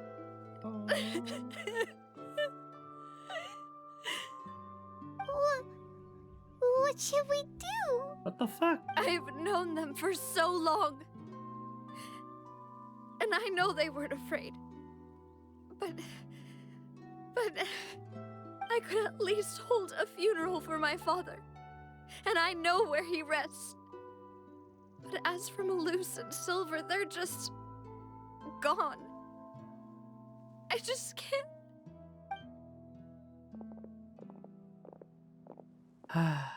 Everything looks so clean after it rains. Even the gravestones. I didn't expect that you'd enjoy a glass of red wine in front of Master Callus's grave. I can understand. Besides, the scenery here isn't half bad. See, it's not just me. I always want to bring something when I visit Papa.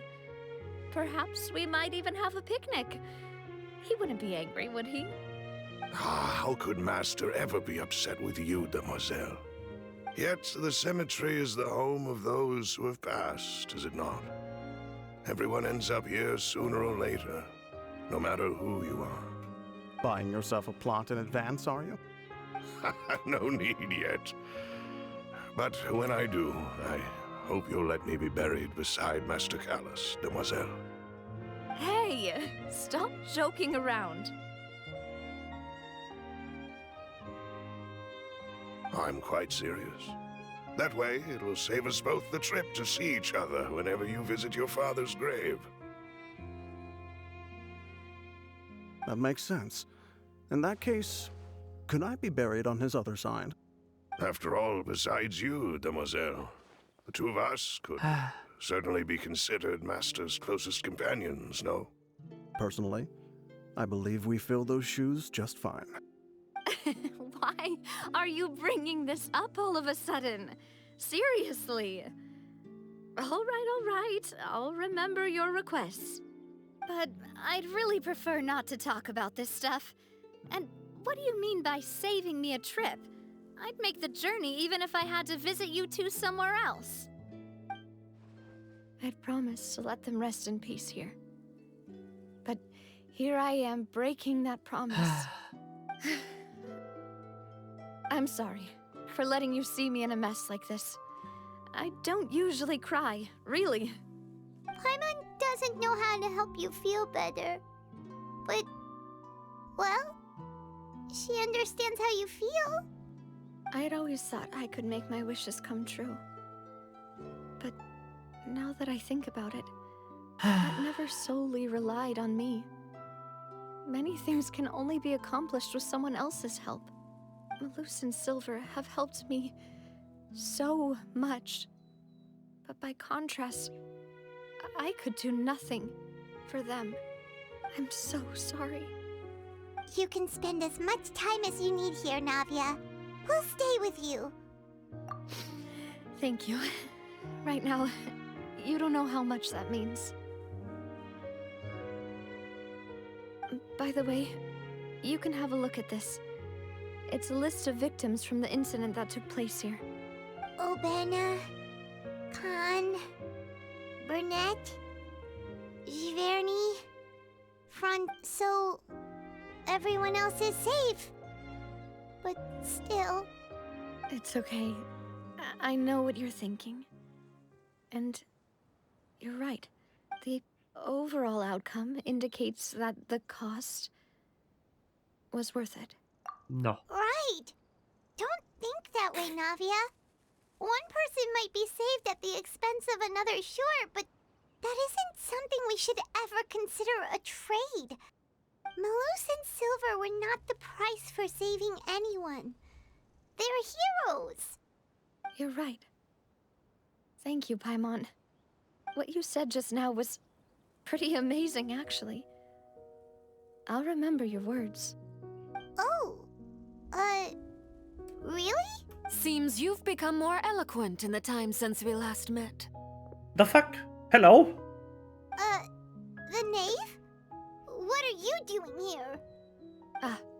Is everything going well? Yes, my people are carrying out the mission according to your request. All the residents of Poisson have been evacuated, and we're preparing to relocate them to higher ground. As for these supplies, we have everything taken care of. There is no need to worry. Damn. Thank you very much. Wait, do you two know each other? We just met recently. Right, Miss Navia? Usually, I would call this a coincidental encounter. But that doesn't quite fit this time. Besides, it never even crossed my mind that a Fatui Harbinger would come looking for me. Thanks to the Knave, Spina di Rosula received generous support from the Fatui, which allowed us to complete the rescue and evacuation work so quickly. Mutual aid is essential to fostering positive developments. We were already in the area, in any case, so it was nothing. That said, I must say that you're a lot sharper than you let on. I'm sure you understand what I mean. I apologize for all the ways in which I tested you previously. We've never worked with a Fatui before, and it's extremely important for us to know who we're working with. My subordinates have reported that Fatui soldiers have been observing water levels and taking head counts in various locations.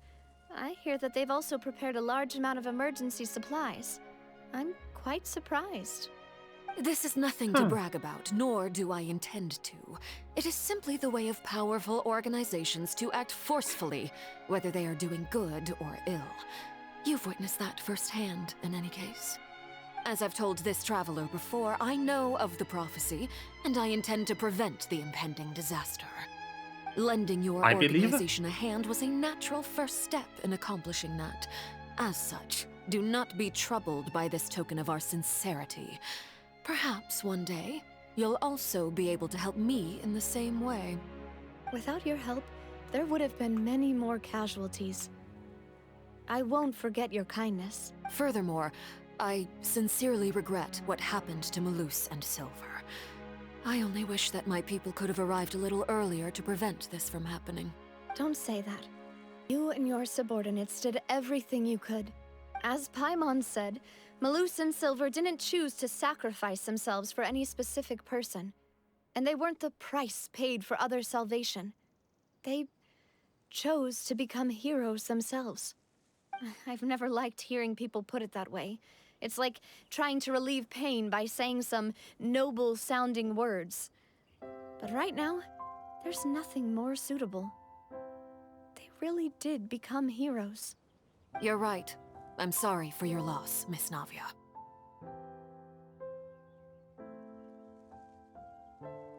Water is life to Fontaine's people, and it also spells disaster. It's no wonder that people always say that prophecies represent fate. Fortunately, I've never been one for such opinions. So, you're one who will try to change fate, then? Of course. That is why I'm going to Hotel Bouffe de Thé. I still have some things to take care of, and the children need my attention. By the way, Traveler, Paimon, one more thing. Alright, then we'll just... Huh? This isn't right. Paimon thought you would ask us to walk with you for a moment so you could tell us something in private. That is a clever and useful conversation technique, which I do like to use when necessary. But there's no need today. It would not hurt to have Miss Navia listening in. Traveler, I'm sure you remember that I said we could work together when we had the chance. You and I both know that there may be issues with the Primordial Sea. Previously, it was the Fortress of Meripede's sluice gate, and this time it was the water levels in Poisson. These are both signals. So, the time for jolly cooperation has come. Indeed. Allow me to share the latest intel I've received from the House of the Hearth's intelligence network with you. During some recent investigations, a child claimed to have discovered some ruins near Poisson. The ruins date back to ancient times and seem to be worth investigating in many ways. Judging by the dating of the ruins, they may be related to the prophecy and the coming crisis. The situation is becoming more urgent, so any pertinent information will prove extremely precious. My people initially came to prepare for ruin exploration. Unexpectedly, this disaster struck. And at present, we're all busy prioritizing the rescue effort. I see. So that's why the Fatui were already in Poisson. I wanted to take the children along, but unfortunately, Linny, Lynette, and Fremine have all been dispatched to higher ground to assist affected residents. Linny told me that outside of the house, the person they trust most is you. Which is why I want to give you this task. Are you sure this will be okay? The House of the Hearth's members see each other as family, but Linny, Lynette, and Fremine said that they also see you as such. Even though you are not from the house. I'm sure you already understand how earnest they consider their friendship with you to be. Oh, that somehow makes Paimon feel kinda happy. The intel I just shared about the ruins could fetch a high price. But since the children consider you family, it's only natural that I freely share it with you. Got it! So all we gotta do is go to some ruins, right? We can handle that. Excuse me, but may I tag along? You wish to join, Miss Navia? But are you sure you're up to exploring some ruins? You need to rest. Well, I'm sad, yes, but I can't just go back and plop myself into a chair by the roadside and do nothing. There's no point in being depressed while we still have a disaster on our hands. As my father's successor, I must live up to the hopes he had in me. Besides, I'm also doing this for myself. I need something, a distraction, to keep my mind off Malus and Silver. Since you put it that way, I have no objections. What do you say, Trav? All right. The ruins are to the south of Poisson. Here's the map. Okay, the three of us will handle it. Come on, let's pack up and get going. Let's go.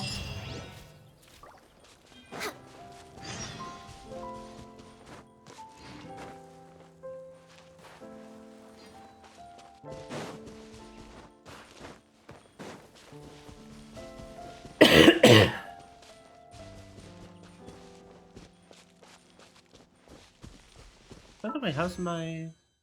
Ugh.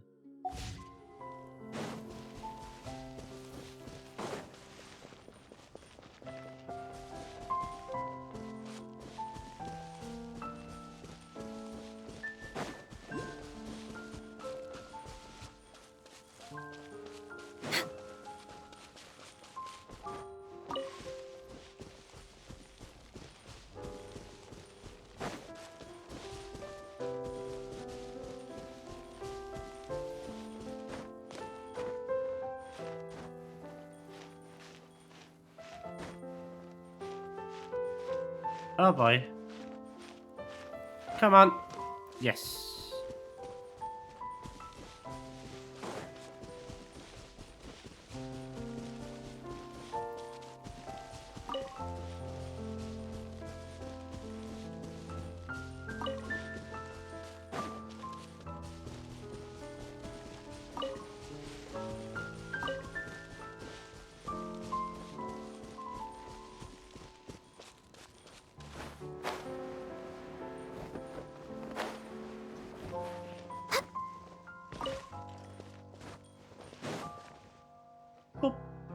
So, are these the ruins the knave was talking about?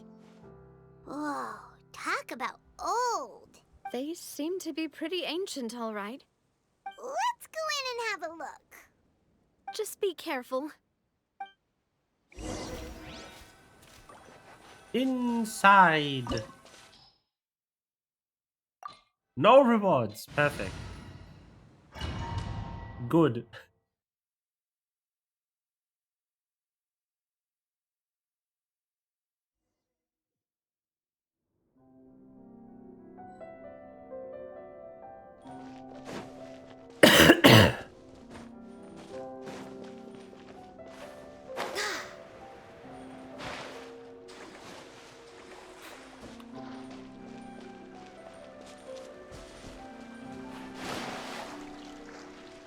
Hmm.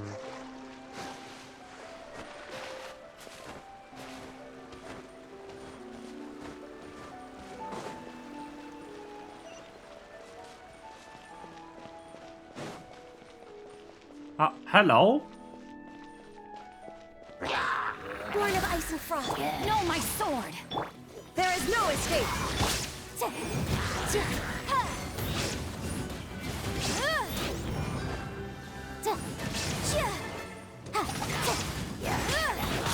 Incinerate!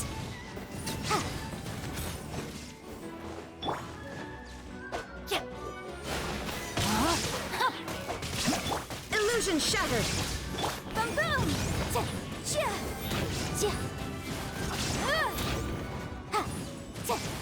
Hold on, let me just blow up this dude.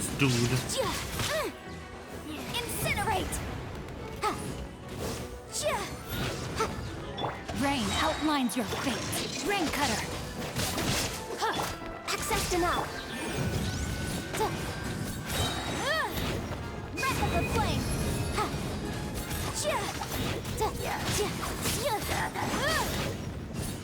And dead. Good. The heck?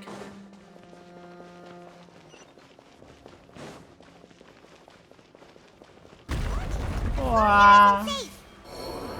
Ow. Great, perfect, thank you.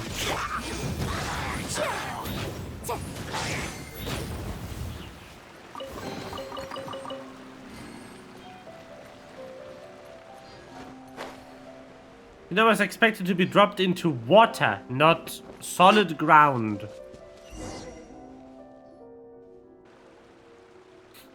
This place has also been contaminated by primordial seawater. Yeah. And a lot of it, too. A Fontanian would most likely dissolve the moment they fell in. You should leave. Right! You can't go down if there's primordial seawater. It's too dangerous, and it won't be any help for you to just stay here. Don't get by my wrong. We're not saying you're useless. No, you're right. I can't do anything in this situation. I'll leave this to you.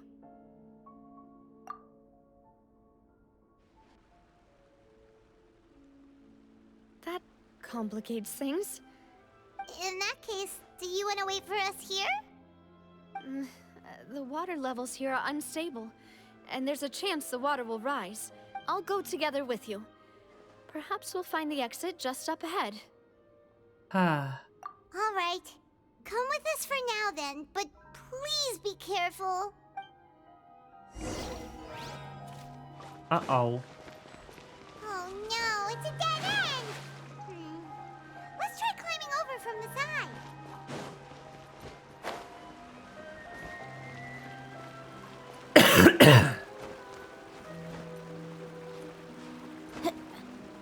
Up we go. Oh, whoa. Okay.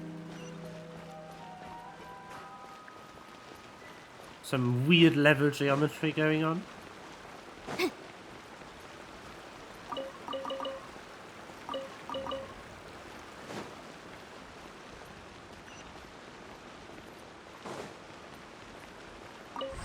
Oh.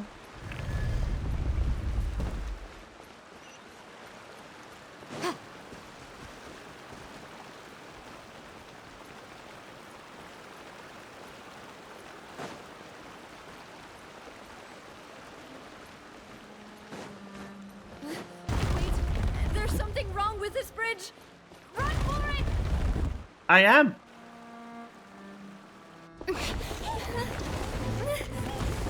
Go, Navia!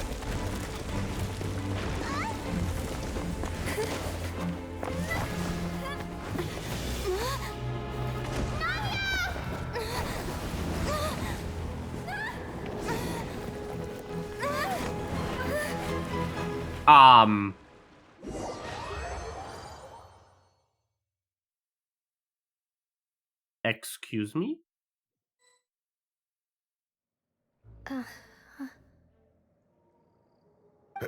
Demoiselle, Huh? Demoiselle, what are you doing here by yourself? Would you be standing here till dark if I hadn't come to get you?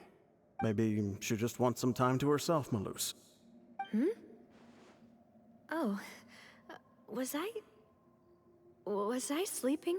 Yes, it would appear so. I must be tired. That's quite possible. However, you were the one that suggested we go out for a walk. Oh, right. It must have slipped my mind when I dozed off. I haven't had a nap today yet. Have I? This is a familiar feeling, yet... Is something the matter, Demoiselle? Oh, no. No, I'm fine. I was just trying to recall why we came out for a walk. Do you remember Mr. Giverny? He'd requested our help before with foreign merchants who had a debt dispute with him, and we'd resolved the matter not long ago. We were headed to see how things were going with him at the moment. Ah, right. Yes. I remember now.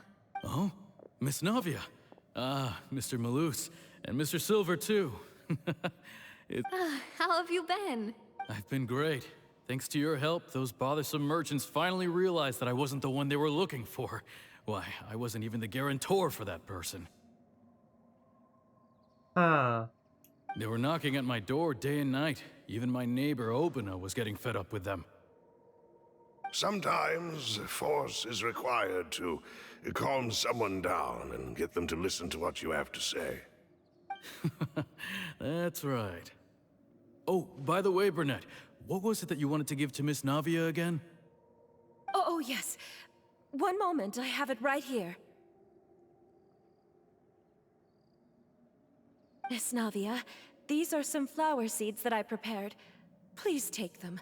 They're a very good variety, and they'll become very big and beautiful once they bloom. I don't know what we would have done without your help, so this is a little token of our appreciation.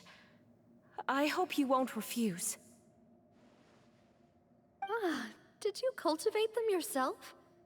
Thank you so much. I'll certainly take them. Malus, we do still have some empty flower pots at home, right? Why, we can have as many pots as you'd like, Demoiselle. Perfect. In that case, we'll swap out some of the decorative plants for some of Mrs. Burnett's flowers. Very well. Wait. Something seems to be off here. Excuse me, madam. If I'm not mistaken, your name is Burnett, correct? That's right. Is something wrong? No, it's nothing. This is the first time we've ever met, but your name seemed familiar to me. I must have heard it when I was discussing things with your husband previously. I've heard this name before. Sometime recently, And why are there so few people around here? Where did everyone go? We must mind the time, Demoiselle. We still have important things to attend to today. Huh? We do? Like what? Well, now, did you forget? Miss Navia, here you are. I've been looking for you. Please, come to the Opera House. Your trial is about to begin. My trial? Wait, Yes, she's right, Demoiselle. It's just about time now, so we should get going. Oh? All right then. Huh? What the heck?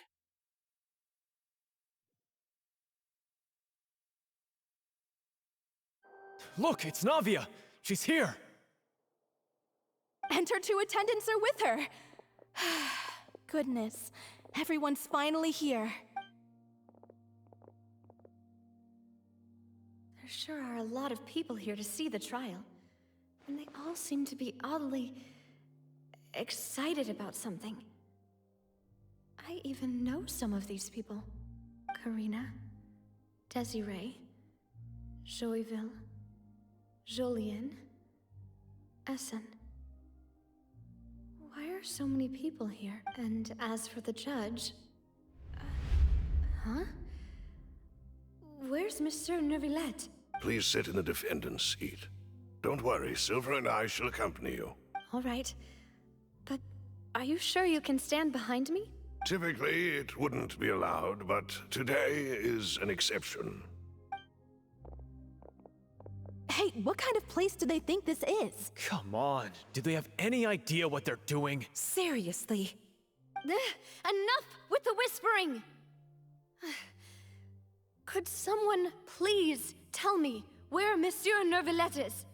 And why I'm standing trial? My dear Miss Navia, have you not yet realized what you've done? In that case, allow me to explain. As all here know, you are Master Callus's successor, the head of the Spina di Rasula, someone held in high regard by... After you took over the Spina, you treated all of us just like the late Master Callus had. If anyone in need reached out to you for help, you responded. Not only you, but your butler, your subordinates, nearly everyone in the Spina di Rasula fought for the well-being of those in Poisson. Wait a moment. Aren't you just proving that I'm a good person? Yes, correct. Absolutely right. And that is why you stand accused. You have helped so many people get through so many difficulties. You are one with us. We are inseparable. We are one big family, all of us who are from Poisson, inextricably linked. And with you being so important, we couldn't possibly do without you. Therefore, this fair and honorable court shall declare you guilty, and you shall stay here. You will be together with us forever. Huh? What are you saying? Everything you have said is correct. I have indeed done a lot for my hometown, and I would be willing to— Ah, well, if that's what you think, then I have no further comments. How wonderful, Miss Navia!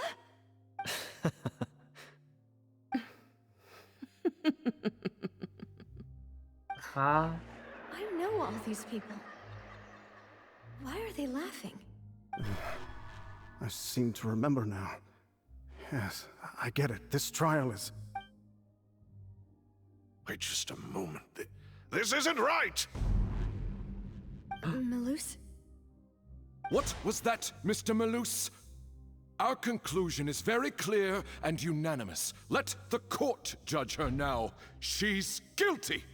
Stay here, Navia! You're one of us! Demoiselle, don't admit guilt. This trial means to keep you here forever. I wish to exercise my right to defend Our Lady. Mr. Joinville, you only know of Navia's goodness, but nothing of her utterly independent mind. She was born a free and independent spirit. She has never been tied down by anything. Indeed, even the death of Master Callus couldn't stop her. Her actions cannot serve as proof that she identifies herself as part of any group. She merely acted as an individual, extending her hand to help others. Please do not mistake her actions as being otherwise. Really? As an individual, you say? Don't forget, we are all Fontanians here. This is the nation of justice, the nation of Hydro. Even if Miss Navia only voluntarily rendered her assistance, that doesn't change the fact that her beautiful soul must return to everyone. Water accepts all, blends with all. It will surely accept her kindness. Everything is measured here in the nation of Hydro, and in the end, everyone shall meld together. Thus, when a unanimous opinion emerges, that opinion represents justice. Now, I speak for everyone. Our opinion is consistent. Navia should stay. We and Navia are one. And you would call this justice? Preposterous. You are merely jealous that Demoiselle still has a chance to exist as an individual. Have you forgotten how much you all once longed to become individuals, to become independent? Do you mean to defy our justice? If your justice is flawed, then why should we acknowledge it? As you said, we can also have our own justice. Silver and I shall defend Demoiselle. And that is how we will enforce justice. My head... Demoiselle. Silver, it hurts. My head is spinning. All I can see is stars swirling in front of me. I remember now. Everything that seemed odd from the very beginning.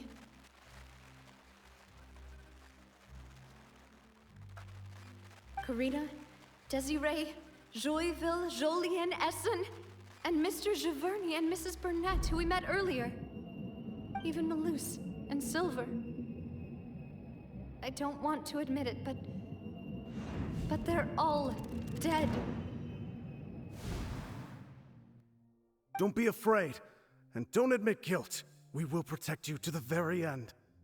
Absurd! Who are you to say that she cannot be judged? We are the majority, and in the nation of trials, the majority is absolute justice. Don't let them escape! We shall keep Navia here with us! No. Mr. Malus and Mr. Silver, must you be so stubborn? Yes. How could the two of you possibly hope to stand against the collective? Do not resist. This judgment is fair and just. Navia belongs to us. After all that happened, she should not be left alone in Poisson. What are you saying? No more excuses! She says we're jealous. Jealous? How could she possibly be an independent individual? What's with these people? Who's jealous of her? She belongs to us! Miss Navia, she... Silence! The villain! That's... Is it really him? Monsieur Neuvillette! Such commotion is prohibited in the court. The accusations you just presented are nonsense and cannot constitute a proper trial. The court will adjourn for the rest of the day. In this, I shall hear no objections from any unauthorized party. Our thanks, Monsieur Neuvillette. Please leave with me, Miss Navia, while there is still time. But... Go on now, demoiselle.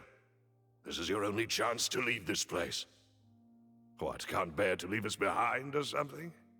Malus. My apologies.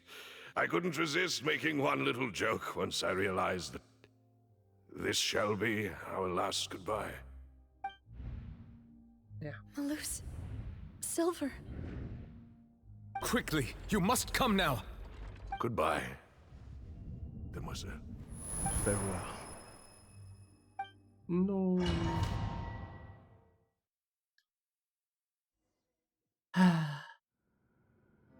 No, wait! Just a second! Navia? You're awake. Good. It is him. I must have been dreaming. Malus and Silver were still alive, and they were defending me at some insane trial. It looks like you're all right. Did all the sad feelings cause you to have a nightmare?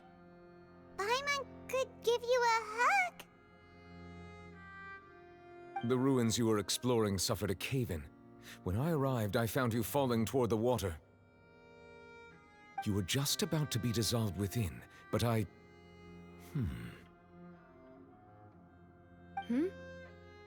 What is it?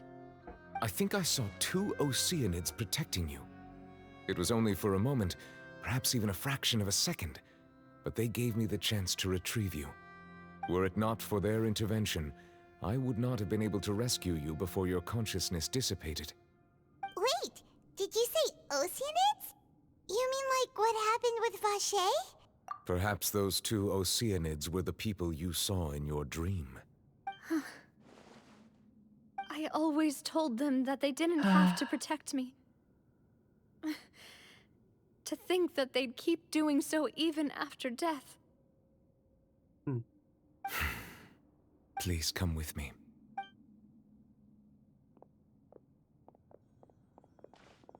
Neuvillette, are you okay? Oh, I am quite all right.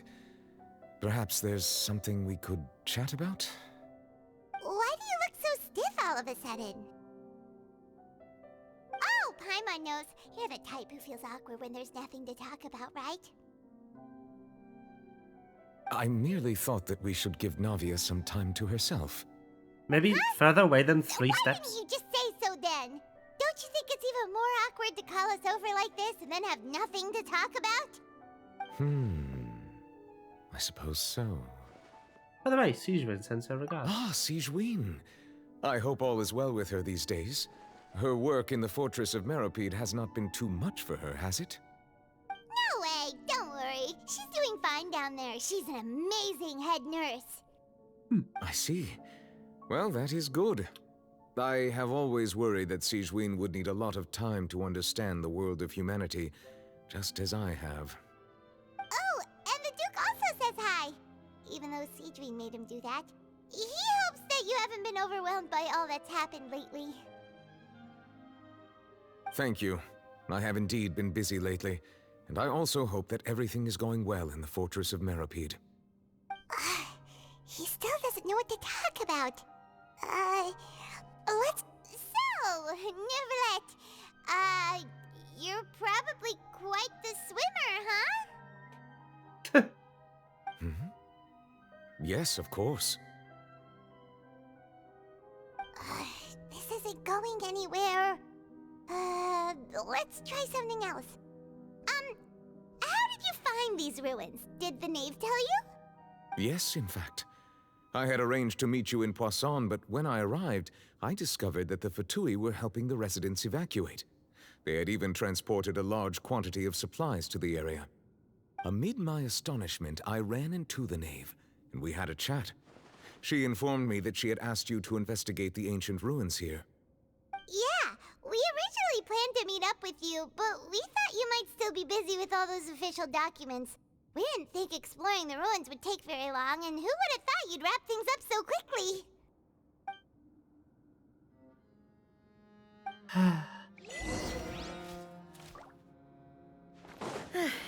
I'm sorry to have kept you all waiting like that. I'm feeling much better now. I guess we should get going again. Will you come with us, Monsieur Neuvillette? Yes, if you wouldn't mind my company. All right! Another one joins the party! Let's go!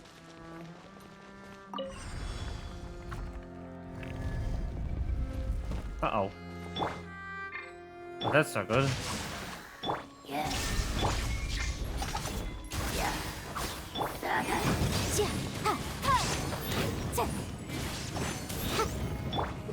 This is long overdue. Fuck.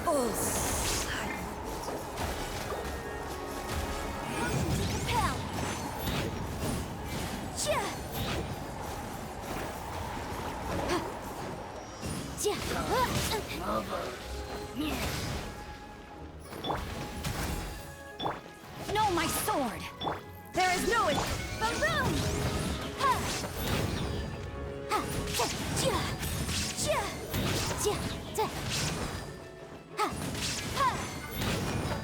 Incinerate! Time for your arraignment!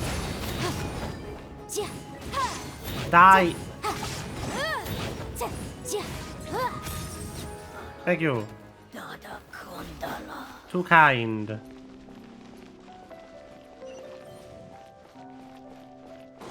What's with the FOV change? Ugh. Oh no, another unstable path. Watch your step.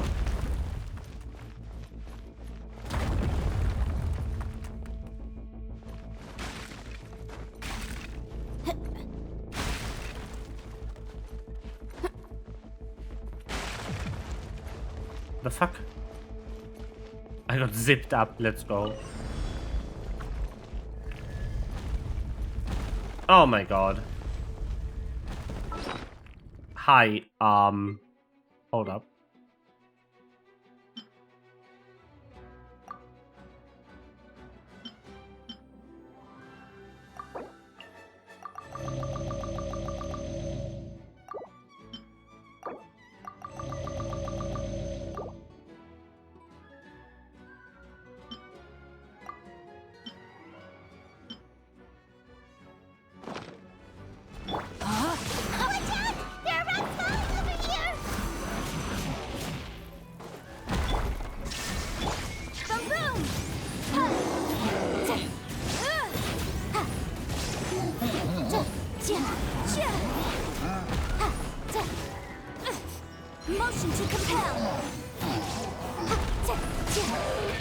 Ow, ow, ow, ow.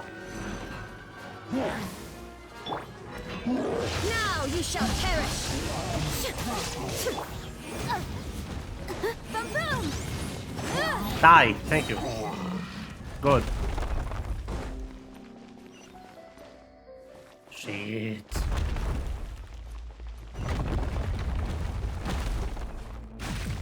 I'm definitely not exactly prepared to deal with enemies right now. It seems we're almost at the top. Keep it up! Ow, ow.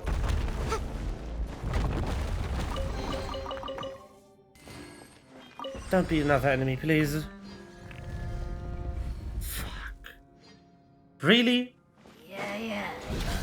Rain outlines your access denied. All hail! Illusion shot! Replica flame!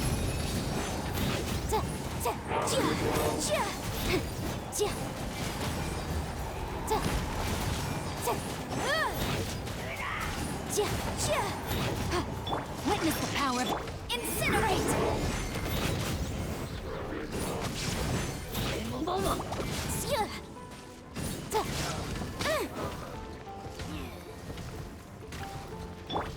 Inazuma shines eternal!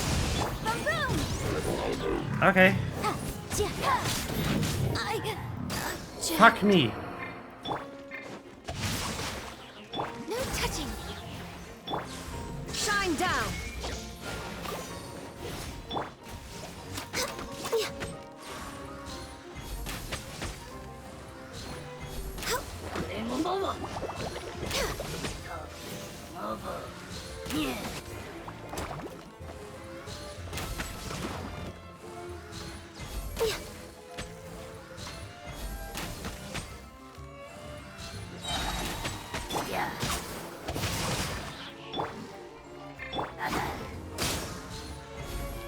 For Rex Lapis! Illusion shattered! Born of ice and frost!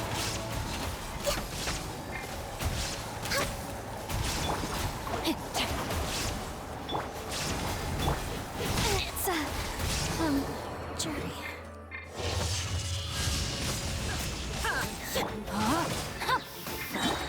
No touching! Ring cutter!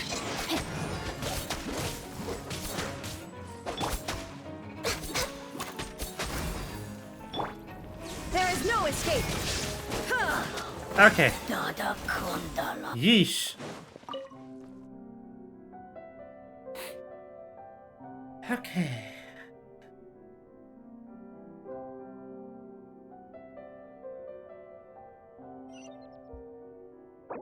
Where are we going?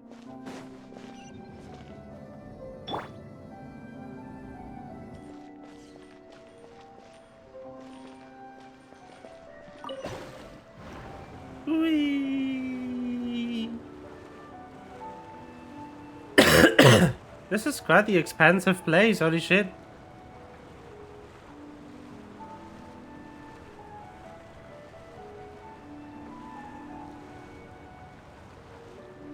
Big.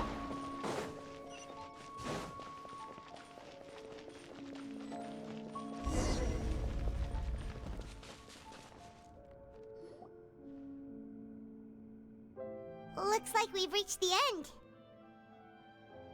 This is the place? There should not be any other hidden spaces in the vicinity. The path sure had some twists and turns, but it turns out that this place isn't actually that big. Seems to be something on the wall.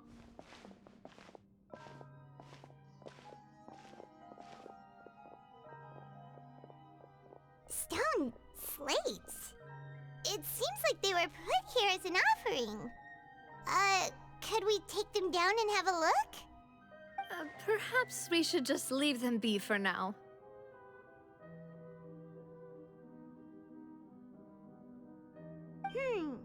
There are 4 locations in total, but only 3 stone slates. The slate that should be in the first empty spot is missing. The surrounding walls also show signs of damage. There's something written below. Let Paimon see.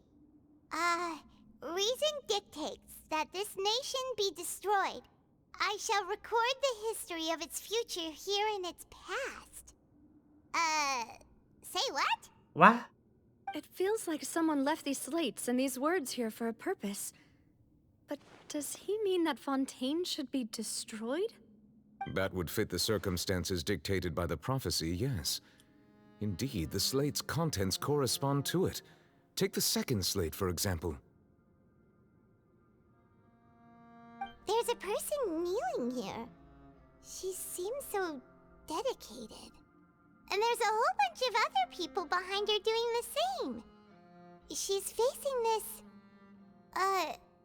what is this? Some kind of island in the sky? Celestia, And perhaps? Is that Lady Farina in the third image?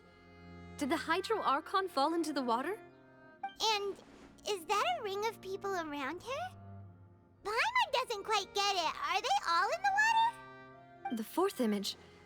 I know this one. This exactly matches the content of the prophecy. The people will all be dissolved into the waters, and only the Hydro Archon will remain.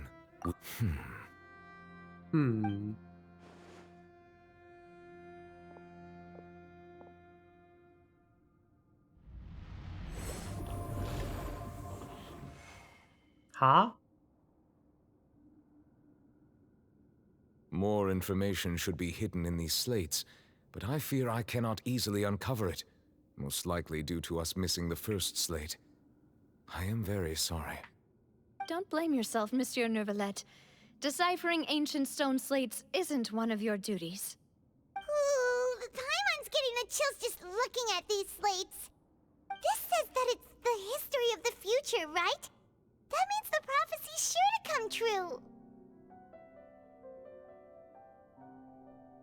I really hope it doesn't mean that. Still, Paimon feels like these images are kind of weird when you look at them together.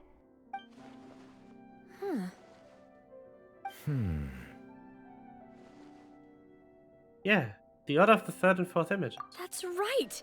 If the images are in chronological order, shouldn't the fourth, the waters drowning Fontaine, come before the third, where the Hydro Archon herself falls into the water? And yet the order is reversed here.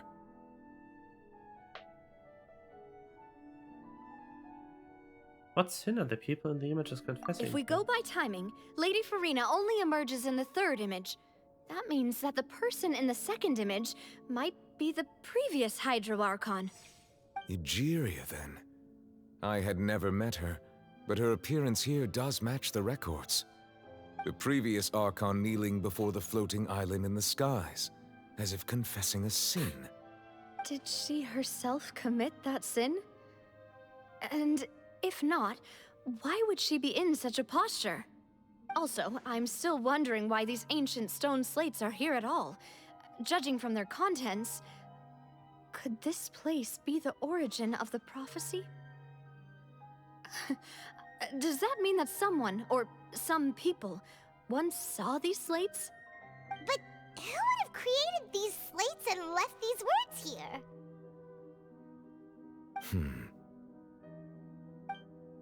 It seems that any further clues will have to come from Farina.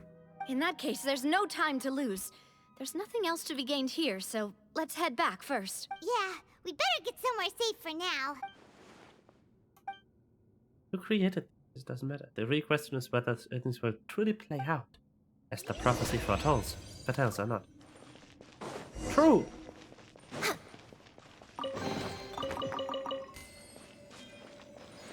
Ta-da!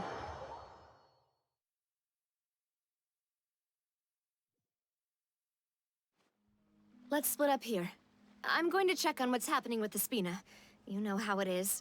There's some things you just need to be there for yourself. You still have energy for that, Navia? Just head back to the Fleuve Cendre and have a rest then. Thanks for keeping me company all this time. I'll depart as well. Thanks for your hard work today. Rest well, everyone. Traveler, I will go talk to Farina tomorrow morning to ask about the stone slates. I'm sure that you're concerned about this matter as well. If you have time, drop by my office. Are you really gonna talk to her about this directly? Will that be a problem? She has long been harboring secrets and will not give them up easily, which makes it all the more my duty to ensure that she understands the present situation. Alright, we'll leave it in your hands then. You're probably the best person to talk to her anyway. I will be carefully considering my words tonight. Traveler, Paimon, our safe house at the Fleuve Cendre is always open to you, as ever. So, all right. Okay.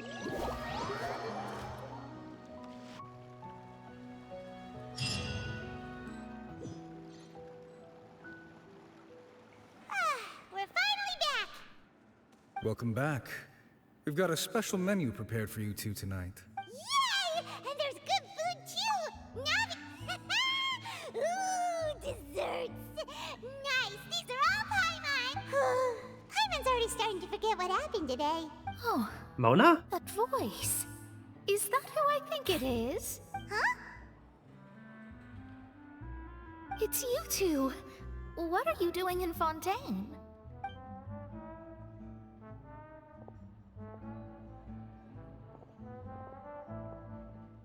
Mona?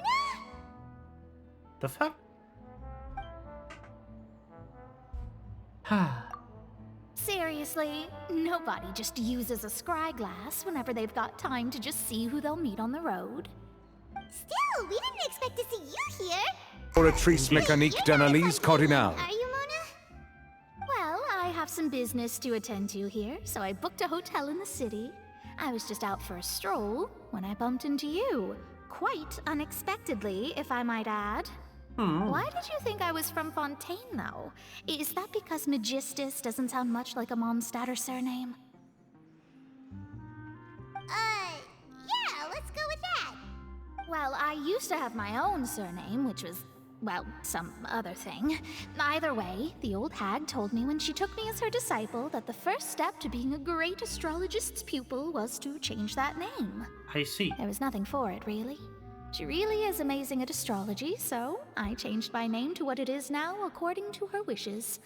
To my surprise, however, Magistus is not the name of some ancient house or clan. It isn't? Nope. Although it is used by us in place of surnames, it generally just means great. Wow! Imagine including a boast in your name. Wait, are you gonna have to put that into your genealogy as well? I reckon so. In any case, I'd give my disciple a name like this as well, if I were to take one. Astromancer Barbeloth Trismegistus. Whoa, that's a long one. Does it also mean great or something? Triple great. My name means Mona the Great Astrologist. As for the old hag, hers is, in plain speech, the thrice as great Scholar of the Stars. Just take it as a title specific to astrologists. I see. Thrice as great? That's so heavy. It is. I know, right? That's just how she is. She used to call herself Magistus, actually, but when she took me in, she changed her name to Trismegistus. Rude. Talk about excessive. Magistus is thus the calling card of our school, so to speak, which makes it about the same as a surname. It's all right if you don't get it. You can look into it further should you need to study astrology more deeply. Triple appetite timer. Terrible! But anyway, you're not Fontanian, are you, Mona? You're from Mondstadt, right? Well, I was born in Mondstadt, yes. My parents migrated to Dornman Port, and I traveled with the old hag for a while, after which I settled down in Mondstadt City. Oh, that's a good thing then. At least we know you won't be dissolved by Fontaine's waters. Speaking of that, I'm sure you're aware that a bunch of things have happened here in Fontaine, right? I know you're not a local, but I'd avoid getting too close to any water that looks strange all the same. There's something ominous about it. Well, the water, I mean. Indeed. That was the main reason, yes. Just a while back, the Steambird invited me to take part in a panel and speak about the circulation of the prophecy as an astrologist. The invitation was sent quite early on. I don't think anyone expected Fontaine to be in this much trouble. What do you make of that prophecy, Mona? Just tell us what you think as an astrologist. Your word would go a long way to make things more certain and less scary. What I can tell you is that I'm an astrologist, and that this prophecy concerns the fate of Fontaine, even that of Ultivat. Ascertaining this is akin to reading the fortune of the whole world. I'm afraid that this is not something that just anyone can do. If I could do it, you would no longer call me an astrologist, but a visionary. But on the flip side, the prophecy is so huge and powerful that it must surely come from a powerful visionary. Its contents involve the fate of the world. Disregarding it would be a mistake. A visionary? Sounds really powerful and all, but does such a person really exist? Of course. The old hag could do it, and I'd bet there are others amongst those Hexenzirkel colleagues of hers who could do something similar. The pronunciation. Huh? Are you sure? All right, I'll help you. It isn't often that I see you with such a serious look on your face. I'll tell you once I hear back from her. Thanks, Mona! You're amazing as always! Oh, well, this is something only I can do after all. So yes, your praises are quite welcome. That's the greatest of astrologists for you! Of all the people we know, you know the star's the best! Indeed. Indeed. That's the spirit. Oh, sorry. I came to see what all the commotion was about. If there's anything you need... Oh, whoops. Guess we were getting a little too carried away there. Well, I'll go tend to my own business now.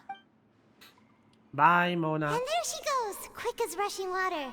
And here we are with the Spina guy giving us suspicious looks. Right, but we were able to recruit Mona's help, didn't we? Sleepies. How was stuff, dear Flora? I'm still feeling kind of sleepy. But it's time to get up, traveler. We agreed to go see Neuvillette, so let's pack it up and get going. We're way behind.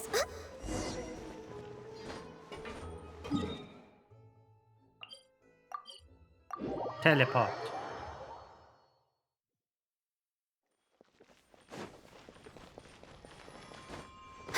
Hear me. Good.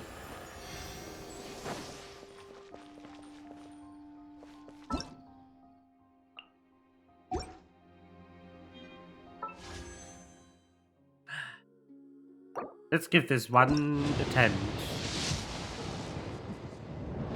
Sag.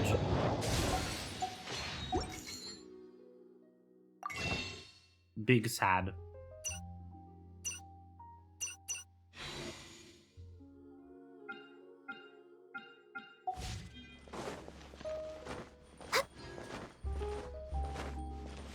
Stuff was yep. What a statement. It is time to meet up with the Zaddy.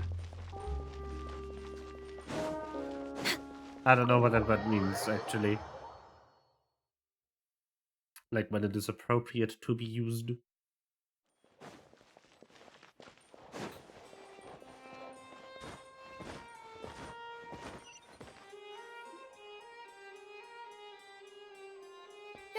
You're here! Finally! Is something wrong? Monsieur Neuvillette and Lady Farina, they seem to have gotten into a dispute. Please go see for yourself.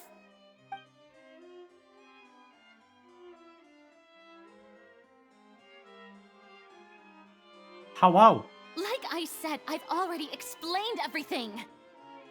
And yet the problem has not been properly solved. There is little space for excuses between us.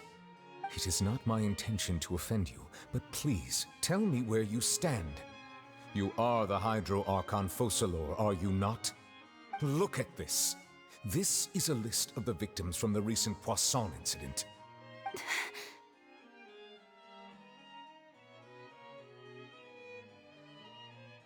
You mean... they're all... Yes. Bitch. We did not arrive in time to avert this disaster, and I will not have it happen again. There he is, I will indeed. say this once more. You must tell me everything you know. Yesterday, I found 3 stone slates in some ancient ruins near Poisson. Do you know anything about those? Seriously? You're questioning me like this is a court case now. I don't know anything about that. But you found them in some ancient ruins, you say? That's correct, which is why I came to ask you some questions. There should have been 4 slates, but one of them was missing. The other 3 feature different images that seem to correlate to the prophecy. The prophecy? The second of these slates depicts the previous Hydro Archon Egeria kneeling before a floating island in the sky, as if confessing something. Do you know nothing of this either? I don't. I've never seen such slates. I'll ask you again. Do you really have no information regarding the previous Archon? My deciphering of the slates indicates that the Hydro Archon Egeria once had to confess to, or apologize for, a certain sin. If anyone would know about it, it should be you. All gods don't have the same secrets, you know. She was herself and I'm me. Is it really so strange that I know nothing? I understand your concerns, but I'm sorry. I just don't have anything to tell you. Forgive me for saying this now, Lady Farina, but I have long known of your various secret investigations into certain matters. There are several indications that you have been investigating the prophecy on the sly. This is not strange in itself, considering that you are the Hydro Archon. But it is strange that you should also claim to not know any of Egeria's secrets, as well as do nothing following your inquiries. You have never been as superficial as you have presented yourself to be, nor are you a fool. And yet, your behavior is very inconsistent. Call it out. So you've been watching me all this time, have you? I didn't think you were that type. You... Well, since you know about my secret investigations, then you should know I'm actually working to take care of it. There's no point questioning or suspecting me. You're the Eudix, but you're still my subordinate. You should be following my lead. Just trust in me, your Archon, and do as I say. Never mind whether you can truly convince yourself to or not. It'll all turn out fine. That's all I have to say. We do not discuss this matter again. Oh, the opera's about to start. Toodles! Girl, could you be more sus?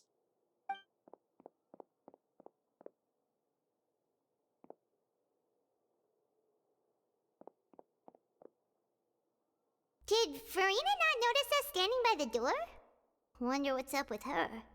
She was smiling. Huh. She didn't seem in the mood to care if we were listening in or not.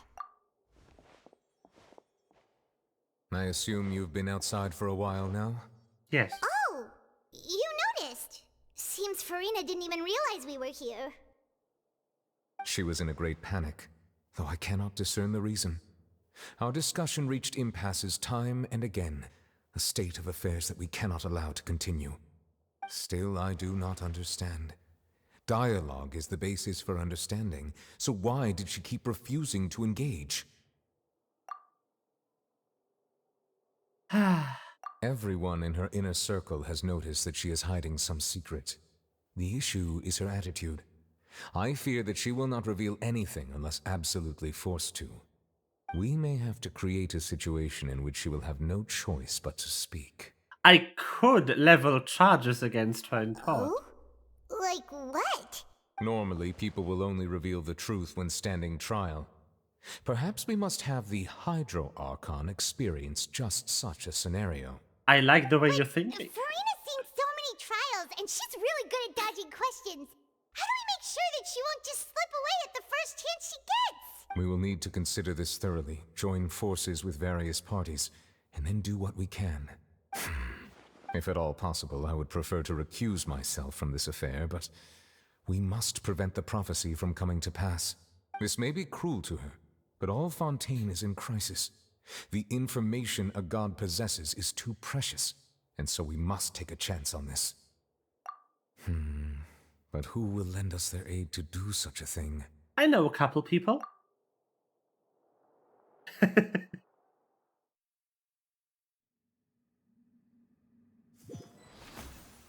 I know a person of 5.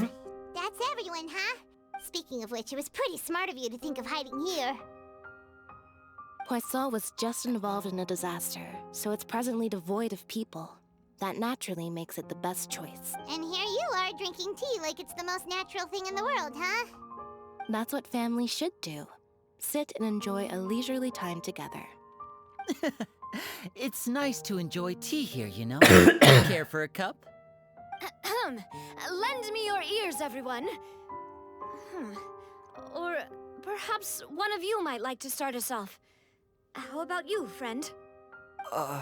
Me? No. He's so I don't cute. think I can. Pet him. Then, how about you, good sir? I fear that I will cause the mood on this boat to become as somber as it is in court. Well then, I guess we're lucky we've got a local like me to organize things. Wonderful, the spotlight at last. I guess I'll be facilitating things from here. That was a little long-winded, don't you think? Oh, you might be right. Anyway, to cut to the chase, our friend here, the Traveler, has brought us together to discuss something.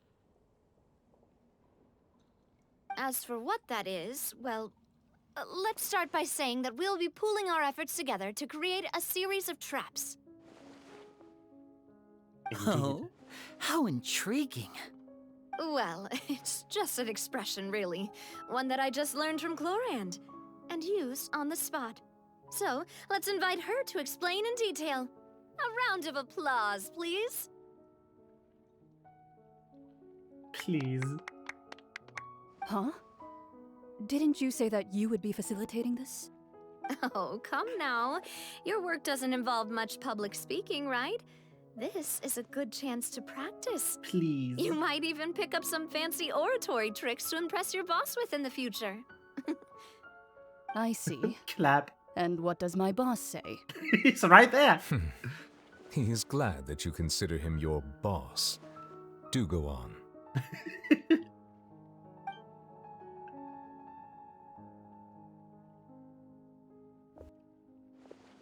In that case, do any of you have experience hunting? Not that I recall. Fremine and I once used a wooden stick in a basket to catch wild rabbits when we were younger. As for Lynette, oh, right. You were sick that day, weren't you? I've also gone diving to catch some fish before. Does that count? Yes. I'm afraid not. Yes. You may or may not have heard, but Fontaine once played host to a group known as the Marechaussee Hunters. Though that was their name, they did not hunt animals, but rather various monsters left behind by the ancient dynasty of King Remus. Today, Fontaine's monster population has already thinned greatly, so the hunters have blended back into society, taking up arms in other lines of work. They even left a unique methodology of hunting in their wake. A trap comprises of the following components: bait, a trigger, and a containment device. Sometimes a lethal implement will also be necessary to deal with the prey. So, if we were to build a trap together, right now, what would you choose to build it with? For me, I would prefer something basket-shaped. Pigeons and rabbits will see the bait and naturally enter the snare. Our line of work requires a deft hand, and we're some of the best in the industry, so you can count on our techniques. You used some of those techniques while moving the people of Poisson, didn't you? My subordinates mentioned that you even performed some magic for the bawling children. Yes, and I even managed to gather some intelligence in the meantime. I'm quite the multitasker if I do say so myself. I'm afraid I can't claim that as my strong suit. I prefer more stable methods, like placing bait in the water and waiting for the fish to come within reach. That's the kind of method I would count on. Calm and steady. Exactly the kind of person who would catch loads of fish. And I can be their assistant. With discretion, I'm sure. I'd probably use some sort of mechanical animal. Papa once bought me some small clockwork squirrels, mice, and such. When placed in the forest, they can attract others of their kind. I remember that you liked those too, didn't you? I did. And That's that called would be a fishing. good way Yes. to go about it. If they're realistic enough, animals of the same kind will follow them all the way to the trap. What about you, Monsieur Neuvillette? I fear I do not have any related experience. That makes sense. You usually solve problems directly, without the use of any such tricks. But I do have one more question for you, Monsieur. If we were to create a trap now, how would you design it? I would like for it to be effective, but bring no harm to the prey. A more gentle trap would be ideal. Kind, as always. However, our intention doesn't necessarily change the containment device and the type of implement we need. If we wanted to kill the prey in one strike, we would need a powerful implement. However, that also goes for prey that must be captured and safely contained. Wait, why's that? Only a hunter who's a true expert at subduing their prey can snare it without harming it. The line that divides life and death is often exceedingly thin. So are we going hunting together? Huh. Not quite. We hadn't thought of seeing ourselves as hunters. It kinda works, but maybe it's still not the best metaphor. If our means of capturing and dealing with our prey is to put them on trial, then the hunting metaphor is actually quite accurate. But we shall require much more courage than any hunter to judge a god, a being whose seat is an exalted throne. Oh, so that's what's going on. Sounds very interesting. Indeed, doesn't it?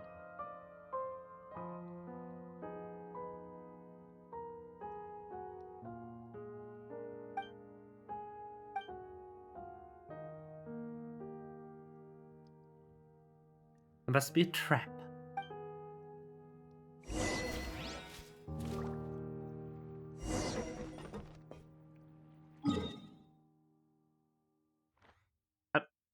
I am.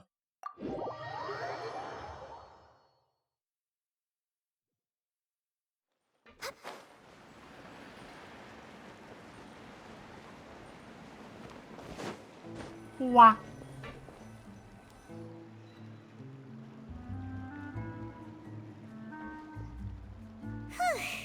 It's been a tough few days, hasn't it? So much. Paimon didn't think the meetings would go on for so long, but everyone seemed pretty fired up, huh? Oh, they're doing that thing again where Paimon they thought they'd be at least a little frightened. do things out of Probably order. was now that Paimon thinks about it, but everyone else just looked a little surprised.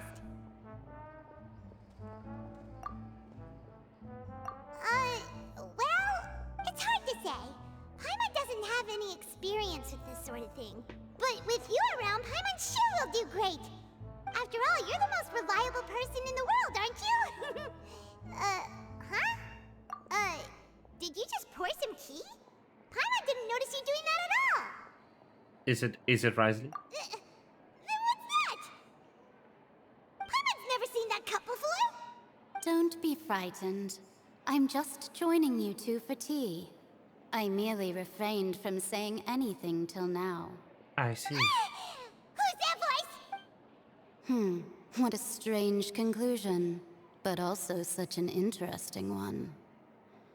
You two make such a fascinating combo. Hello? And yet even you feel confused. As such, I couldn't resist but come by for some tea and a chat. Consider me a passerby, just accepting a commission from my friend's disciple on a whim. So this is one of the friends of Mona's master, yeah. Precisely. Call me N, a mage who wanders the world. At least, that's how my friends have suggested that I introduce myself. Will Fontaine's prophecy come true? The prophecy. Yes, what has been prophesized will be fulfilled. You may view such things as the history of the future. What? Then is there any way we can stop it? People call such things fate, and it is written in the stars. It cannot so easily be altered. Ah, so you've caught on. Just as prophecies are usually only the future as seen from the perspectives of the gods, could things be happening in hidden corners where the gods' gaze does not fall? Are the things that you shall see different from the fate that the gods perceive? She wants to release all the Pokemon, indeed. What is she talking about? I believe that you understand, right? Some things are insignificant, but others you must reach out to change. Ultimately, fate shall serve as your only guide, no matter what will happen in Tevat's future.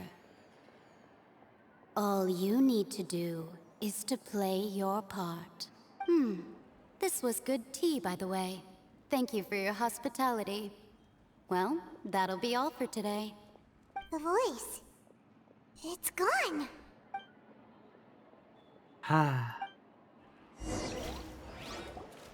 The fuck?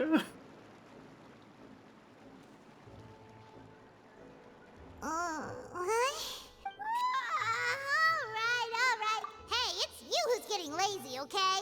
Well, I see Hello. I've walked in on some lively banter. How have you been doing? Fine, just fine. I went to take part in that Steambird panel. It turned out to be more interesting than I expected. Oh. Not all Fontainians are pessimistic about this. One journalist mentioned that sitting around and waiting for the end to come would be wrong, and that they should make their own rescue preparations. I agreed, so we had a brief chat with her. Did she have pink hair by any chance? Why, yes, it was Charlotte. I assume you've heard of her, no? That daredevil journalist? I'm in full support of her view. Prophecies are very important, but how can people allow their lives to be commandeered by just a few words? That's right! Paimon's glad to hear something sensible for once. Ah, yes. About what we had discussed before. I did try, but I'm afraid I couldn't reach the old hag. I'll try again tonight, but I wouldn't get your hopes up. Huh?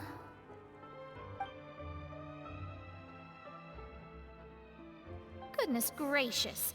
Are you serious? She said that even the god's gaze has blind spots. Pretty bold if you ask Paimon. Most people would believe the gods to be all-knowing, right? The Hexen Circle members are certainly anything but ordinary. As for the mage That named pronunciation. Anne, the old hag has mentioned her a few times. She said that N's sense of direction is incredible, and that she loves guiding those who are lost. But I've never met her, and if she were still alive, she'd be... well, suffice it to say that the hag's at least a few hundred now, and N's been around for longer than that. Whoa. The Hexen Circle sounds like a scary group. But they must really stay in shape to live so long. Their abilities alone are pretty terrifying. If she You're came so to see close you to pronouncing personally, it then correctly. the problem you're facing must truly be of great importance. Well, it's not like Paimon could understand anything she said. Yes, she was quite cryptic, but I suspect she means that there is still a way to turn things around. She didn't say when or what that would be, though, so perhaps it is something that you cannot know right now. Traveler, Paimon, are you two all right? Oh, we're fine. We're just a little down right now. It kind of feels like the end is coming, you know? I see. I feel that same sense of desperation, too. I guess you could consider me someone who has often witnessed fate.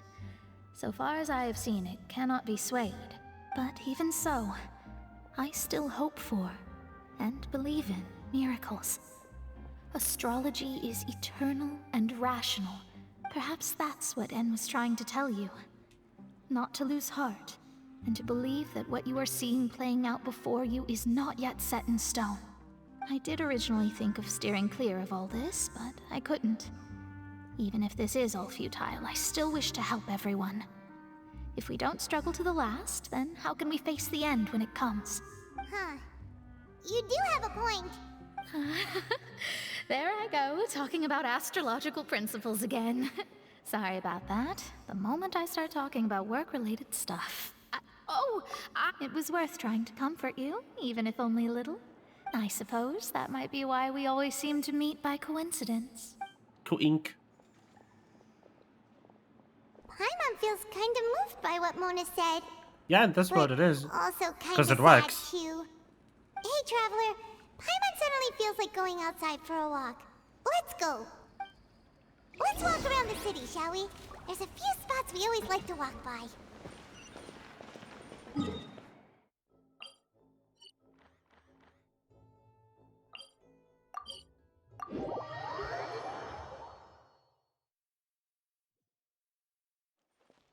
Next on the agenda...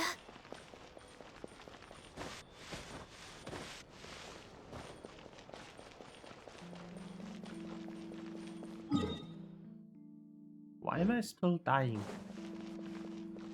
Huh. Huh? Our names are written in this new... Let Paimon see! The underwater stronghold, the Fortress of Meripede, has continued. My recent attempts to enter the fortress bore little fruit. Huh. Guess Charlotte still hasn't given up on that. Thus, did an Outlander friend become the focus of this report? A blonde adventurer with their white fairy, legends trailing in their wake.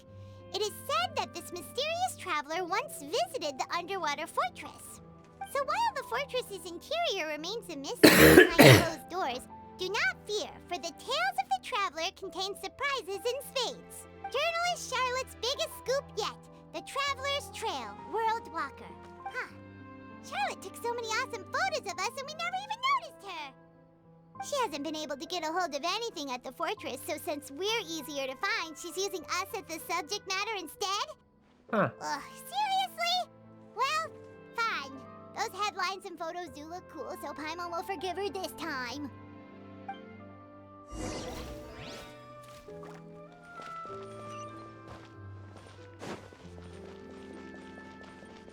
Move!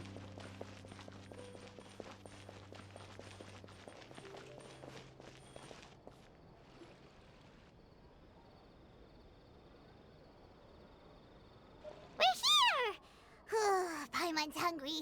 Should we go in and get something to eat?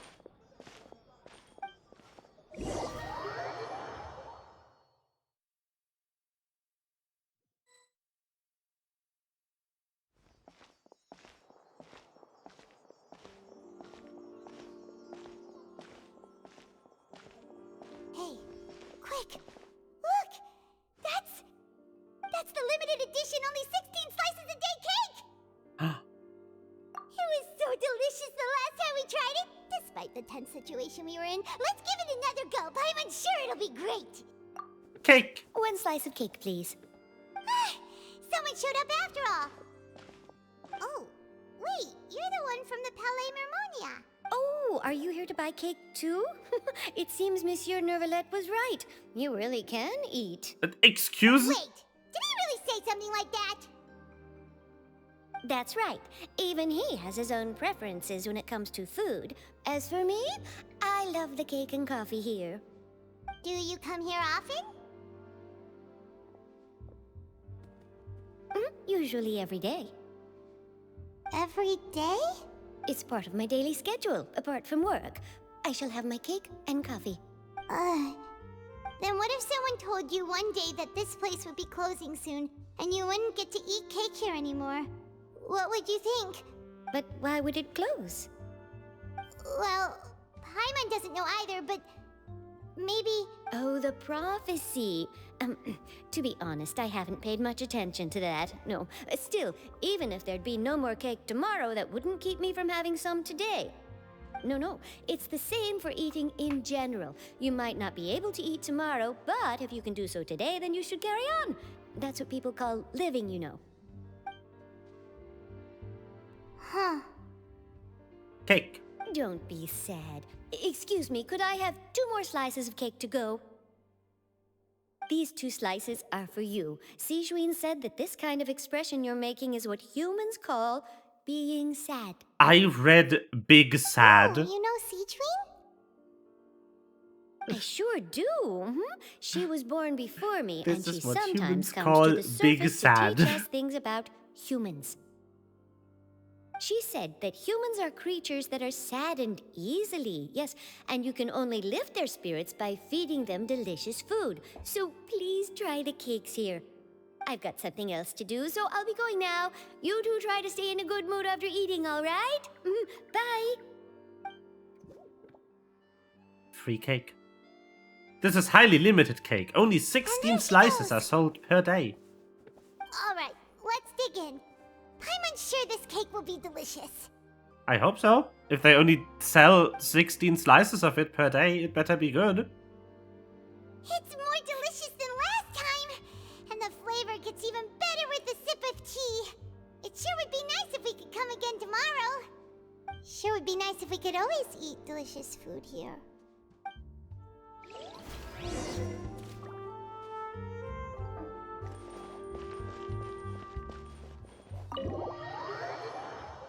Cake. Oh, we're near the Steambird office. Let's go look for Charlotte and have a chat. Okay, where? Healthy body, healthy mind. I'm gonna eat all 16 if you can afford it.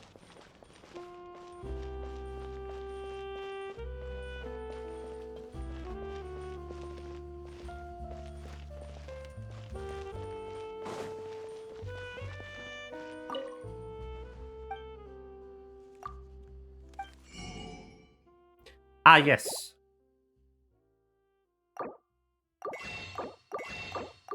Let me waste my Mora on lore.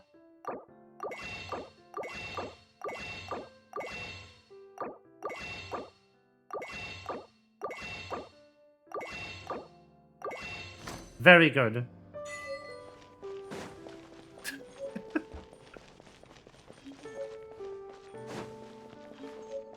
We're way behind schedule. Where the fuck is the Steambird office? Hello?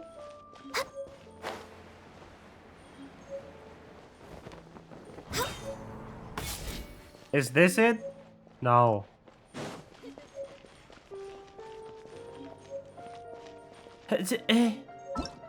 Can I get a tracking point for this quest, please? Hello? Wait, huh?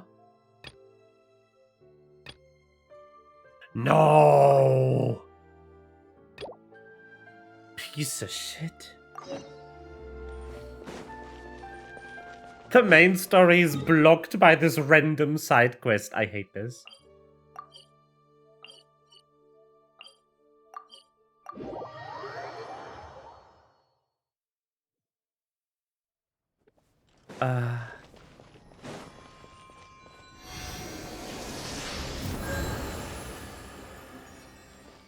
And winning today's prize for the worst game design decision, this feature.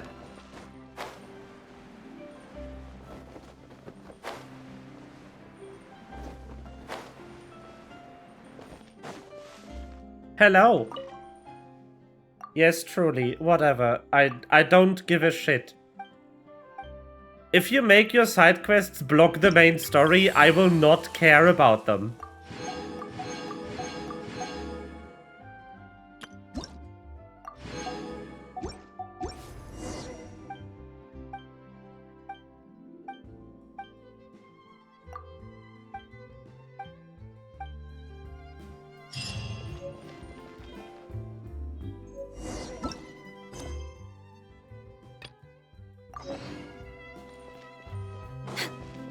Ah, there she is. Wow! reading the article I wrote about you? Ha! You've got some nerve! You just used us to make some quick mora! Oh, you needn't worry about that. I heard that you were in Poisson some time back, so I sent you a letter to discuss just that. It appears you didn't receive it, though. It's all right, though. I've set aside the amount intended for you. I've even set the table with some food. Really? Oh, you're the best! You're almost a little too easy to win over, Paimon. If I were a journalist with ulterior motives, you'd be in trouble now, you know. Stay. Oh, Paimon knows you're not like that. Still, what brings you here all of a sudden? Were you looking for me? A friend of ours met you a while back, and when she mentioned it, we thought of coming to see you. Her name's Mona. Ah, so you know Miss Mona as well. She's a guest columnist for our paper. Really good one, too. She's so young and already such a brilliant astrologist. No believe, indeed. So she mentioned me? What did she say? She said that you're a real daredevil of a journalist. Nice. In which case, can this daredevil journalist dare to request an exclusive interview with the legendary traveler and Paimon? Yes? Huh? So your article in the paper today doesn't count? Oh, of course it doesn't. That was more like live photography. What I'd like to do is dive deeper and ask you to talk about... Yeah, are we even qualified enough? Why not? If I say you're worth an interview, then you're worth it. But not right now, of course. I'll need a few days to prepare. Oh, in that case, we'll just chat when you have the time then? Oh, so that's a yes? Ooh, splendid! I'll tell the editor-in-chief immediately. I'll have to apply for lighting, a venue, some props, and... Whew, so much to get done now. Talk to you later. Bye! Wait, Charlotte, Paimon's still got a question for you. And what's that? If, just for example, Fontaine were to be flooded tomorrow? Huh, that's the prophecy you're talking about, isn't it? I mean, I do hear about it often, but I've never once thought that... If you're seriously asking, then I might try and think of a way to leave Fontaine. Oh, but I'm still a journalist first and foremost. That means I have a duty to be reporting from the scene. And secondly, I wouldn't forsake my homeland that easily. From what I've seen, most people don't know what they'd do should the worst come to pass. In truth, it might be better just to behave like normal rather than worry over such an end. So in all likelihood, I'd probably still be prepping at the office for that interview of ours. I know what you're thinking. That sounds a bit sad, but I've always believed that it's best to do what you enjoy. Just think about it. If this nation really were to be suddenly destroyed tomorrow, but I still successfully finish an exclusive interview with a truly unique person, then the story I would wind up writing would truly be timeless. And then do you know what I'd do? Well, I'd write that story, send it for printing, and use messenger pigeons to get copies out to the various nations as soon as possible. I'm not a dreamer, nor am I a workaholic, but I do love my job, and I'd be proud of leaving such an article behind. I guess you could say that I was born to be a journalist. But anyway, that's my answer. And on that note... Bye! That's so nice. All of a sudden, Paimon actually kinda envies her. Anyway, let's go and take a look at the sea, shall we? What's with these busy work quest steps? Hoyoverse? What? The Hoyo? Sea breeze and scenery can be a pretty soothing combo, huh? What are you doing? Paimon's been thinking. Yes, that's a first. If it wasn't Fontaine, but all of Tevat that would be destroyed tomorrow, where would we go and what would we do? No, Paimon should ask, if you could choose, what would you like to do?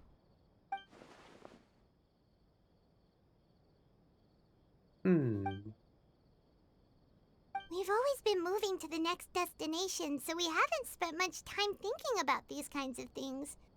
We didn't have to either, with us always being on the road and whatnot.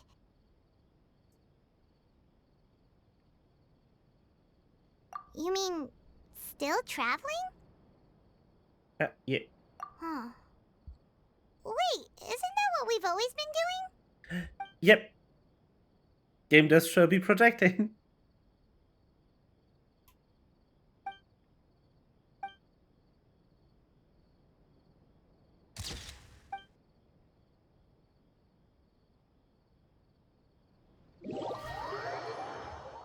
That was random.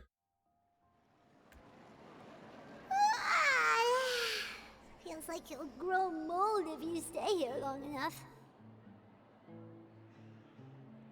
But it's still better than the Fortress of Mirapede, that's for sure.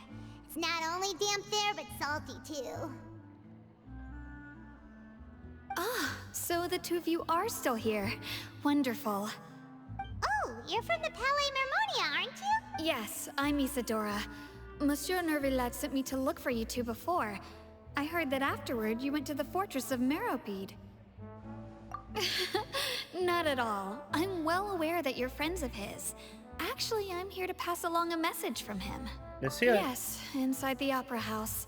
The Maréchaussée Phantom has declared the incident a small-scale riot. A riot? Well, that said, I don't personally think it was that serious.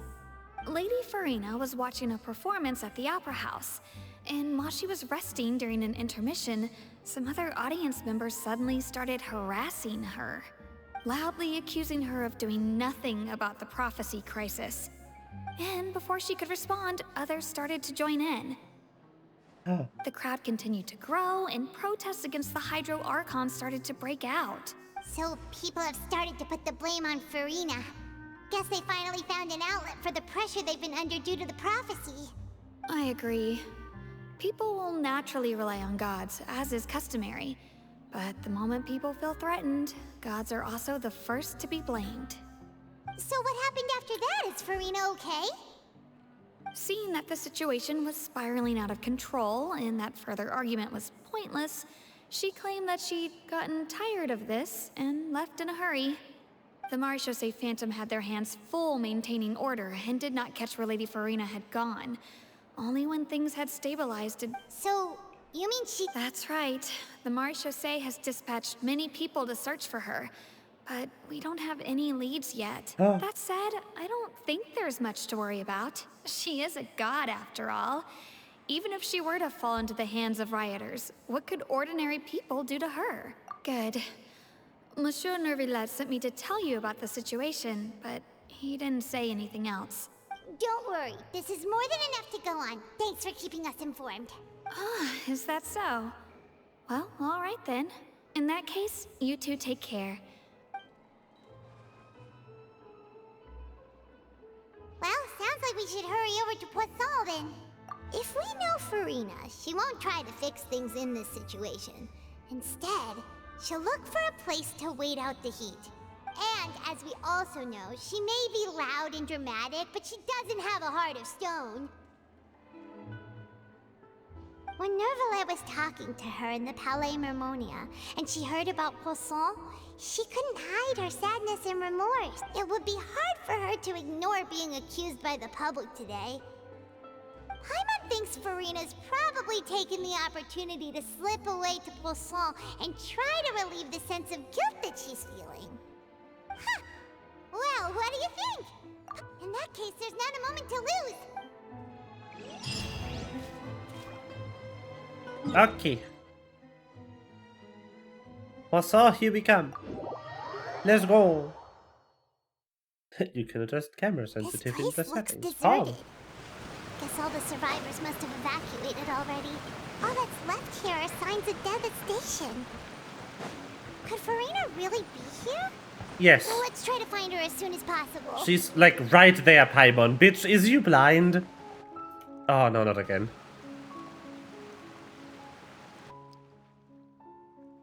That character is dead now. Huh, that's Farina, right over there. She really is here all on her own.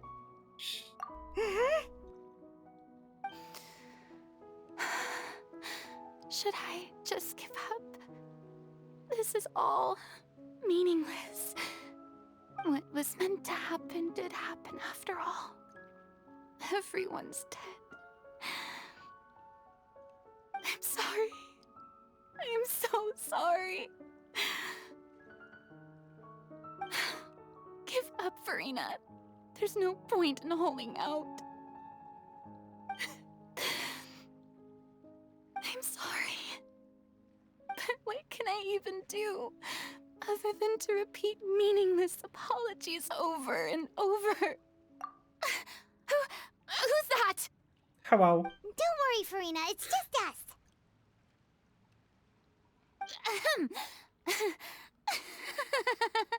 So it is you, blonde traveler from another land.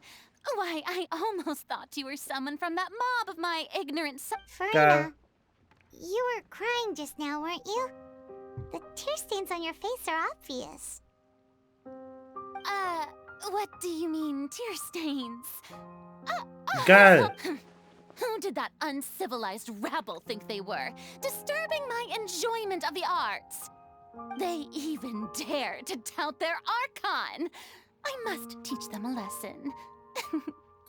Oh, and I'm sure Nouvellette and those people from the Maréchaussée Phantom are freaking out right next to them too! Stop trying, bitch. Girl. Of course not! Hey, there she is! The Hydro Archon's over there! Quick, after her! Farina, those people seem to be after you. They are? They're just some rabid fans who want to cut the line because they that's against the rules. Farina just ran off. Quick, we have to catch up with her. First, my character needs to die from impact.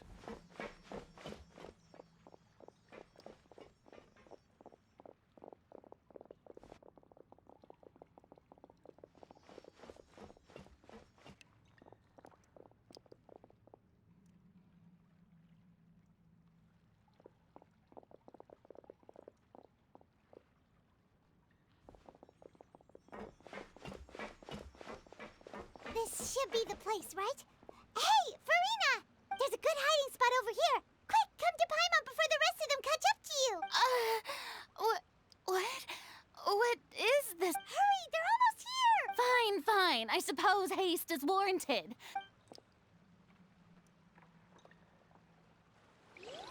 We are setting a trap. And it seems to be working.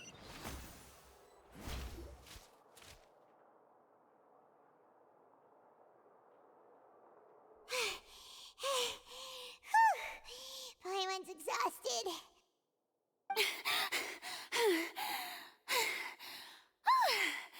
I'm so tired. I totally thought they had caught me. No, I mean, I merely gave in to the sheer enthusiasm they displayed. Fish, yes. You're right. Yep, that's a good girl.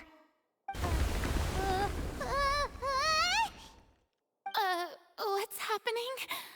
The ground's shaking. Is it an earthquake? Yeah, a quake of this kind preceded the flooding in Poisson, didn't it? It can't be. It's happening again. Well, there's no need to worry too much about that. Nouvellette's made some emergency plans, so the evacuation should go a lot smoother this time. Yeah, I hope you're right. But the people of Poisson, they've already... Yep.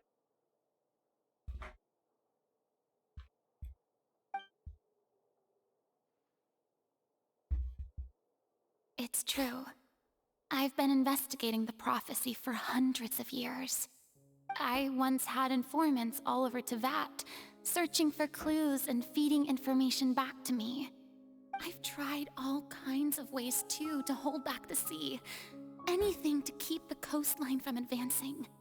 But all my efforts proved to be futile in the end. Really, the truth has been clear to me for a very long time.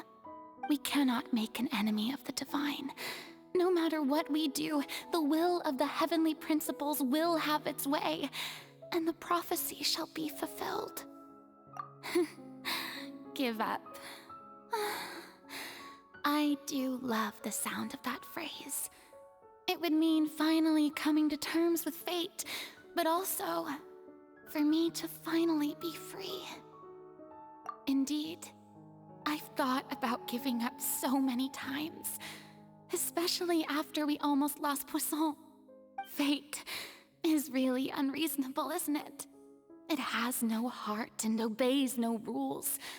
The prophecy has only just started to come true, and so many people have already lost their lives. But just now, it all became clear to me.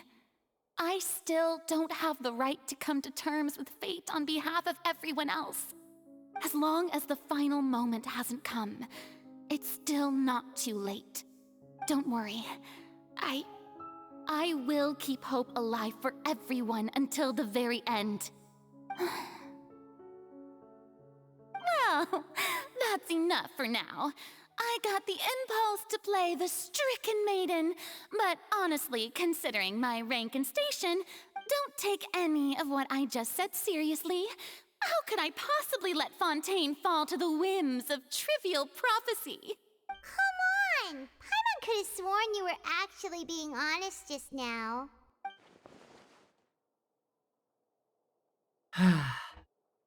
You might not have to shoulder this burden alone.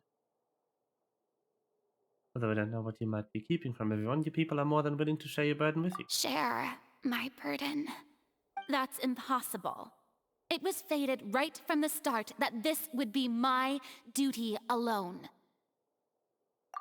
You can still confide in someone. Just share it with me. I'm what you'd call a witness. A witness? Yes. I've heard that you came to Tevat from beyond the stars, yes. In other words, you never belonged here. Yep. And if Tevat is, in its entirety, a show on a stage, then you're just a spectator, aren't you? If that's the case... Just spit it out.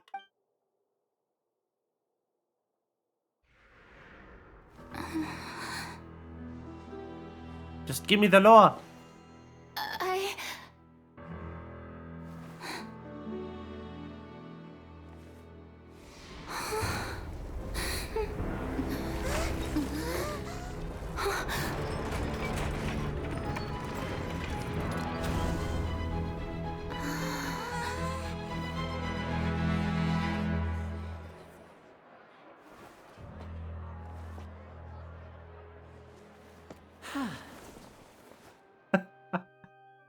Damn. Ladies and gentlemen, this concludes my opening performance. Now, without further ado, we may proceed to the trial of our god. So this is what it is. Yes, you deserve praise for the effort you took to raise the dramatic stakes. Do not forget, however, that I am Focalor, the god of justice, the embodiment of justice itself. Does it not strike you as even the least bit absurd to bring the very concept of justice to trial? May I interpret these words as your refusal to stand trial? Oh. In that case, you will have the opportunity to defend your honor through a duel. You would draw your blade against a god?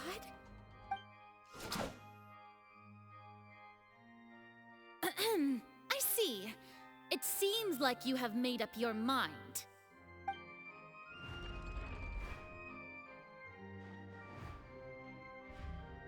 Paimon can't believe it.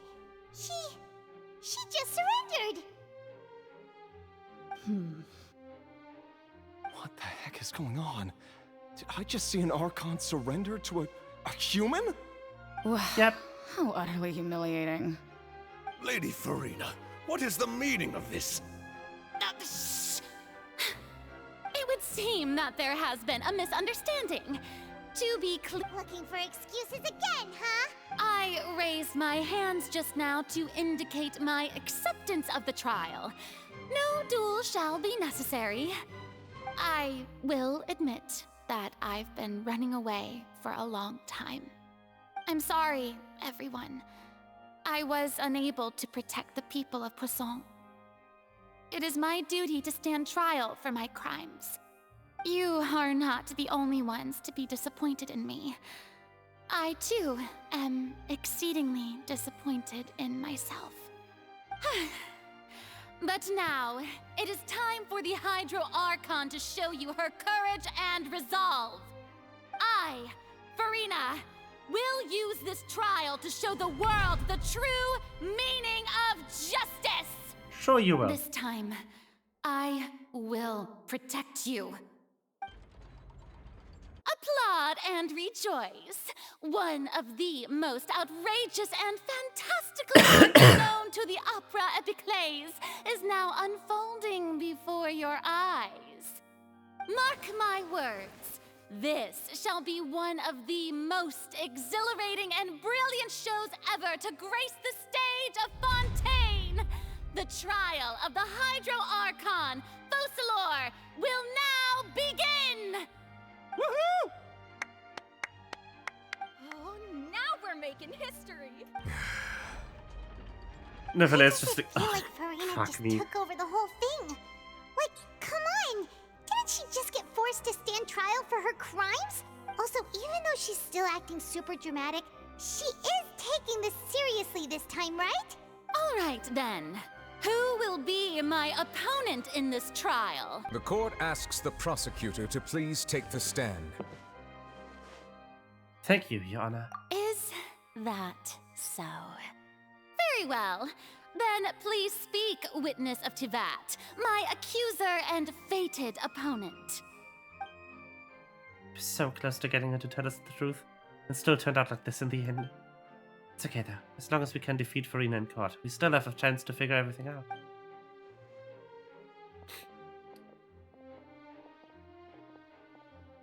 Yes. Also, please allow me to ask, as a final question before the trial begins, just how much work did you do to force me onto this stage? Well, we did do a lot of prep after the meeting that day. I can go over the tasks assigned to the Spina di Rosula, since they were rather straightforward and easy. Navia, the president of the Spina di Rosula. Most of the people who participated in the disturbance this morning were my subordinates. They changed into plain clothes and came to the Opera House as regular audience members, waiting for the perfect opportunity to incite insurrection against you. The people's resentment against their Archon has been building as more and more of the prophecy is fulfilled. A spark was all we needed to turn smoldering anger into a flame. Moreover, according to our understanding and analysis of you, when something like that occurred, you would likely flee the scene and head to Poisson by yourself. So, we arranged for a second group to lie in wait there. So, you mean, the ones who scoured the settlement for me were also from the Spina? And their goal was to force you to step into the giant magic box so you may personally participate in the greatest magic performance in all of Fontainian history. That's right. That house was a magic box, rather than someone's residence. As the super ultimate version of the setup that I used when I first performed at the Opera Epiclese, the volume of the box was increased by a whole order of magnitude, and the distance it traversed was the entire gap between Poisson and Areneas. Its cargo, of course, was an Archon instead of a human. My thanks, Farina. Without your help, we could never have pulled off such an extraordinary performance. You're welcome? Of course, this performance was only made possible with Father's support. The House of the Hearth spent a massive amount of labor in Mora to pull this off. We had to select a location, construct the giant magic box, dig a tunnel, and open up a path through the water. It was a lot of work for all of us. So, in other words, the earthquake that we felt within the giant magic box was just a normal tremor from the transportation of the whole house? That's right. It wasn't a sign of another disaster to come. Then, I can guess Nervilette and Cloran's parts. You gathered a crowd, prepared a stage, and made sure that the champion duelist would be immediately ready for a fight. Also that as soon as I appeared on the stage, the trial may commence without a hitch. Am I right? Yes, that is correct. Well, Clorand, I must commend you for your courage. Only the most outstanding champion duelist in all of Fontaine would accept a duel with an Archon without flinching. Thank you. As for you, Traveler, I suppose your role was to keep me distracted with conversation once you found me in Poisson. You'd make sure that I didn't notice anything amiss before revealing yourself as my prosecutor once we'd arrived onto the stage. No, you guessed wrong. Oh? My mission was to give you one last chance. We hoped that you'd share your secret with us before the magic box arrived into the stage. Is that so? Then I suppose I must have missed my final chance. It's fine. It matters not. What's done is done. The stage is already set, so there's no reason to disappoint the audience. Let's see this trial through to the very end. The point! Here we.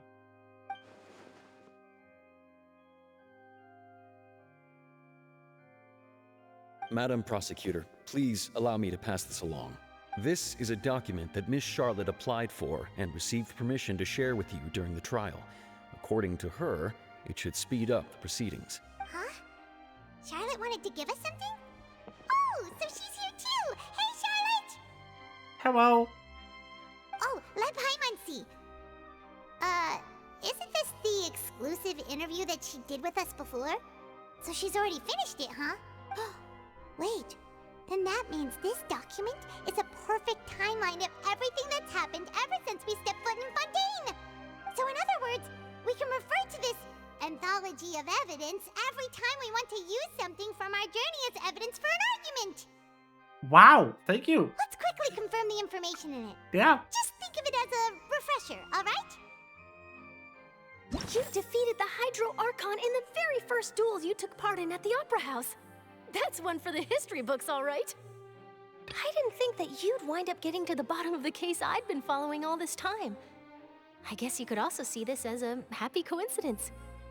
This is the first time Monsieur Neuvillette had a difference of opinion with the Oratrice.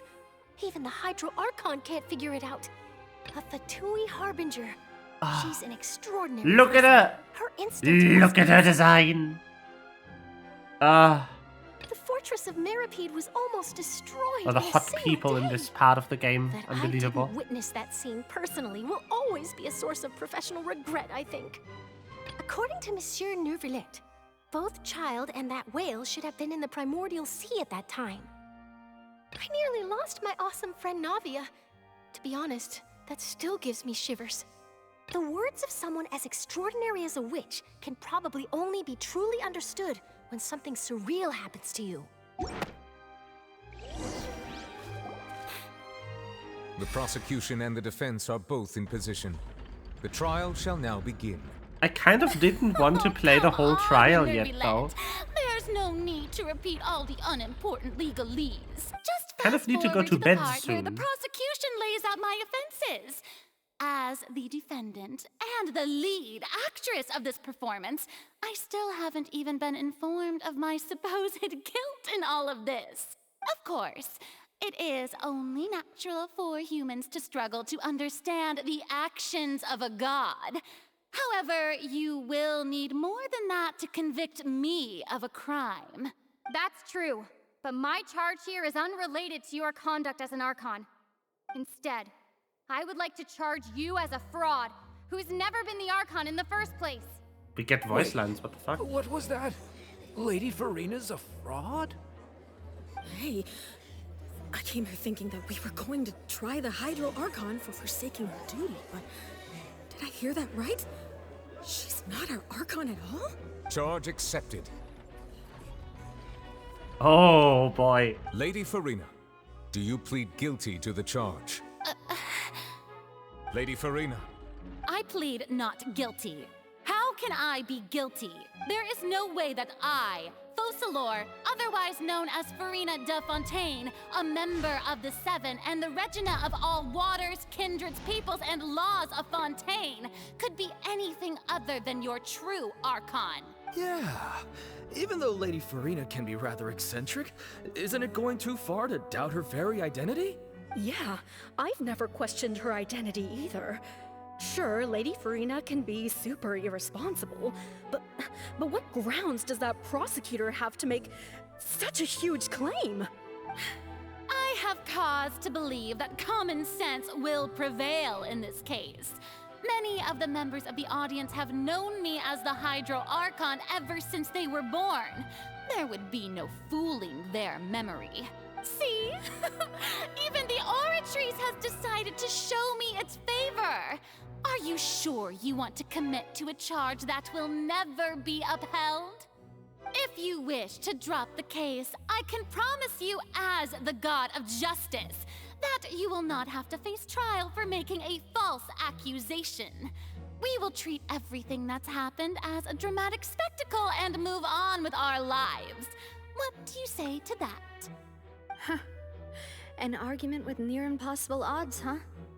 We have to not only refute Farina's claims, but also overturn the long-held beliefs of the people.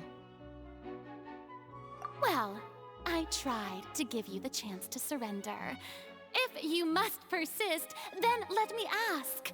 If you believe I'm not the Archon, then what manner of being do you think I am? And if I was not the Archon, then how did I manage to live for over 500 years? What do we know to be special about Farina exactly?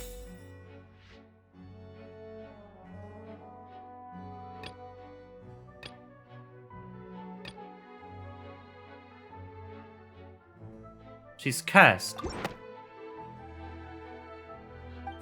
of all, you may be a member of another long-lived race, which would allow you to naturally possess an extended lifespan. And second of all, even if that wasn't the case, there could be other ways to extend your life. Such as a curse. Who gave you that idea? Was it the knave? You'd sink so low as to use a harbinger's words against me. Doesn't matter who gave us the information, what matters is the veracity of the claim. A curse? I once thought it possible that the aura of an Archon might naturally resemble a type of curse. But in light of this claim, perhaps what I sensed was not your divinity, but a curse after all. Neverlet sensed it too, huh? So, Farina, instead of an Archon, could you just be a cursed human? Lady Farina is actually a human? Well, it is true that it's extremely difficult to tell humans and gods apart just by looking at them. It's not impossible.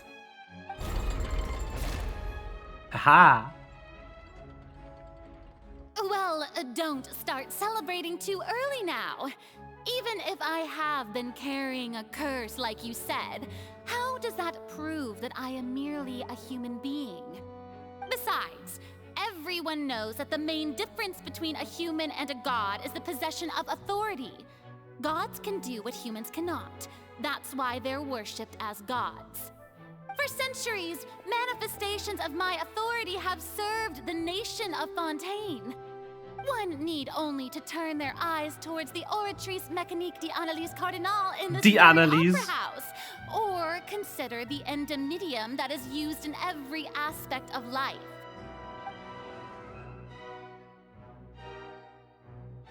One trial proved the opposite. Farina actually has no control over the Oratrice setup. You tried to reference the Oratrice, but weren't you as confused as all the rest of us when the Oratrice declared Child to be guilty without any proof? Otherwise, you should have come up with a good explanation for that by now. Didn't I make myself clear at the time? The decisions of the gods are naturally difficult for humans to comprehend. There is no need to provide an explanation. Lady Farina, I believe a reminder of your current circumstances is in order. While the court is in session, the principles of justice and the law must come before all else. While you are an Archon, you are also first and foremost the defendant in this trial. You will prove yourself unable to defend against the prosecution's charges if you continue to withhold vital information against the rules of the court. I never thought you'd use that kind of rhetoric against me. That was no trick of rhetoric, Lady Farina. I've merely reiterated the rules of the court. Rules that all should respect and follow. So, you neither knew why Child was declared guilty, nor did you understand the structure and operations of the Oratrice. Instead of having been created by you, the manifestations of authority you mentioned have been made by the real Hydro Archon, haven't they? The real Hydro Archon? Well, now you're really losing me. It is true that I did not know why the Oratrice gave out a guilty verdict that day. But the Oratrice handed out that verdict unilaterally, and it has been operating independently ever since it was first created. You can't argue that just because a divine creation is flawed, that the god behind it must also be no god at all. She's still throwing out all kinds of excuses. Seems like she's confident that we won't be able to produce proof that she has no power over the Oratrice. Can you give us a brief demonstration? My power as an Archon. There are many ordinary citizens in the audience. How can I just carelessly demonstrate the formidable power of an Archon? If that poses a concern, I'm prepared to extend my protection to the audience. You don't need to go that far. A brief demonstration of your power over Hydra should be quite harmless. Surely an Archon can at least match the capacities of a human with a vision. Aren't you the Hydro Archon? Or is it that you can't even wield the power of Hydro, much less the authority of a god? Indemnitium! Yes! It's all because of Indemnitium! All Archons derive their power from the faith of the people, and I've converted the people's faith in justice into Indemnitium! Thus did I give up all of my divine power to provide everyone with energy for their daily lives. Have you ever seen a more magnanimous god? Isn't that a huge stretch? Yeah, no matter how generous an Archon can be, how could they give up all their power? Can a god with no power even still be called a god? Not making a good case for yourself, Farina. Farina's excuse. Hey, come now, everyone. Please don't stare at me as if I was a liar. I'm still the same Farina you knew, right? The one that you loved. Shouldn't you want to believe in me? Please? You've got to believe me. If what the prosecutor said is true, she really has committed a grave offense. Did she deceive all of us? And all of our parents and grandparents too? And all of our ancestors? Ever since they were born? Enough! That's enough. Tell me then, if I'm not the real Hydro Archon, then who is? If you have no evidence of another Hydro Archon's existence, nor can you find anyone who can back up their claim to be such, then what grounds have you to say that I'm not actually the real deal? Wow, she came up with yet another argument. We can't prove that she isn't the Archon. We can try to prove that she is just a human. And if she's only human...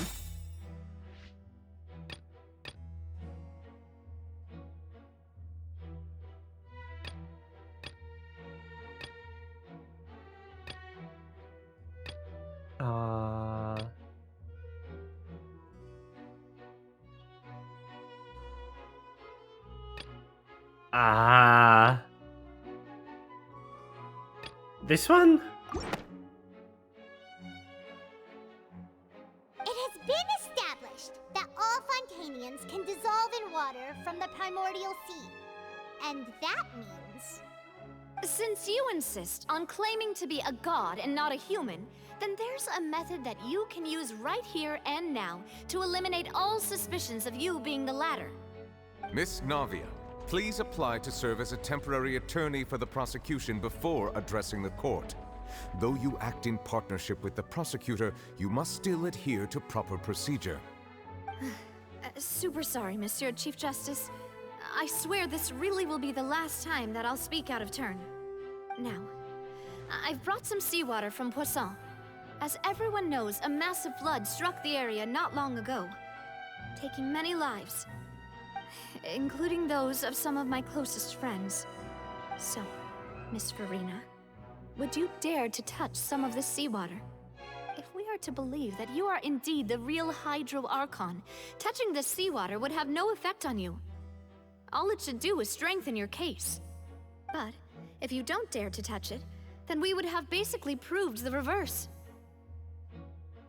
Oh, and I must remind you that after the disaster at Poisson, nobody wants to see any more people dissolve. I do hope you'll act prudently and choose the simpler path of admitting guilt. Navia from the Spina di Rasula. The Spina has governed Poisson for many years. I guess her suggestion is valid. If Lady Farina is indeed just a human, she's probably Fontanian like all the rest of us. Would she really dare to try?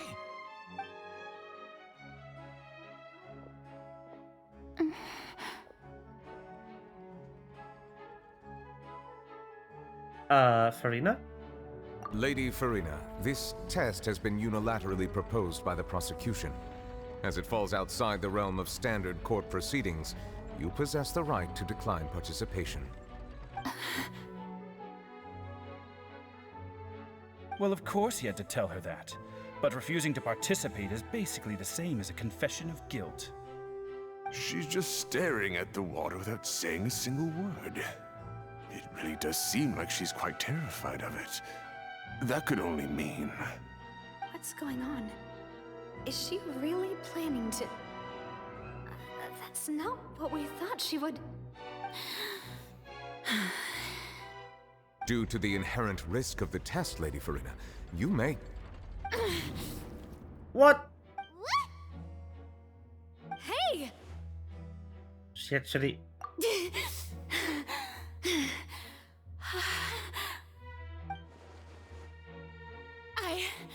I'm fine! Look at me, everyone! My hand is still here! I haven't been dissolved! Will you believe me now? I really am your Archon! I'm nothing like a normal human who would fall apart as soon as they touch this water! Really? Was this not the most obvious thing in the world? Miss Siegewin? If you are present, Miss Siegewin, please come forward and attend to the defendant. Siegewin? Don't be nervous. It'll just take a few seconds. Hello. Let me see. That should be enough.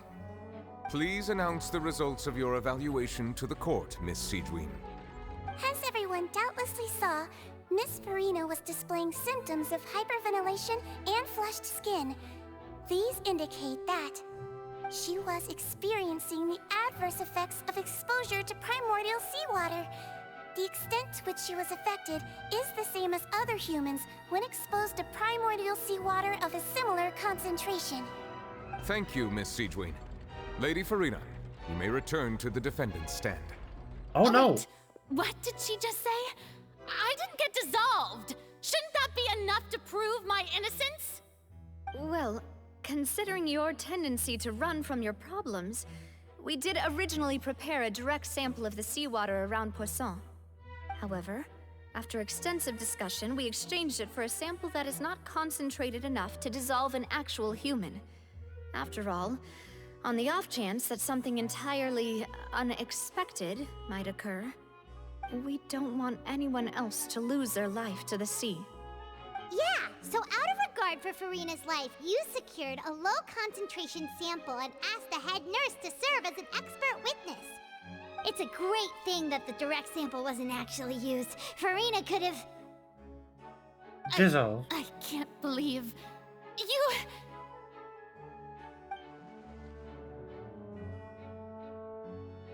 She can't have known.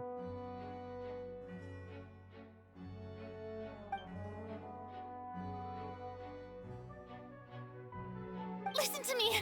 Listen to me, everyone! Please don't give me such cold and disdainful looks! What happened just now didn't prove a single thing! Think about it! How can you conclusively prove that an Archon can't also be affected by the primordial seawater? Also, if I was really just a human, why would I dare to just put my hand in that kind of water? Oh boy. Please, everyone, anyone, just listen to me. I swear, I really am your Archon.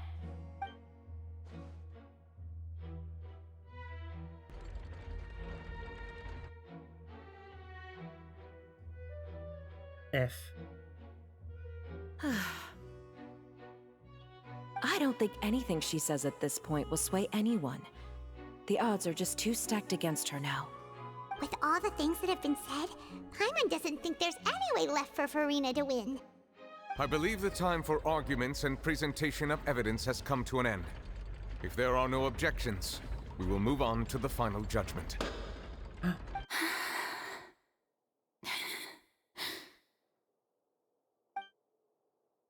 I don't think anything she says at this point will sway her. She's too stacked against her now.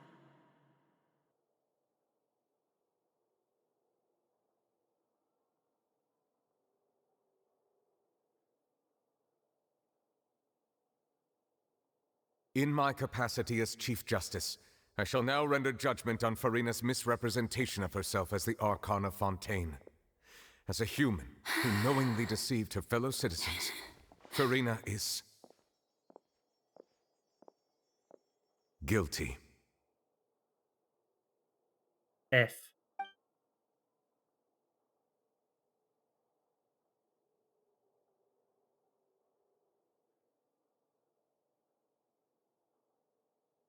We shall now turn to the Oratrice Mécanique d'Analyse Cardinale to render the final verdict on the charges. Was indeed.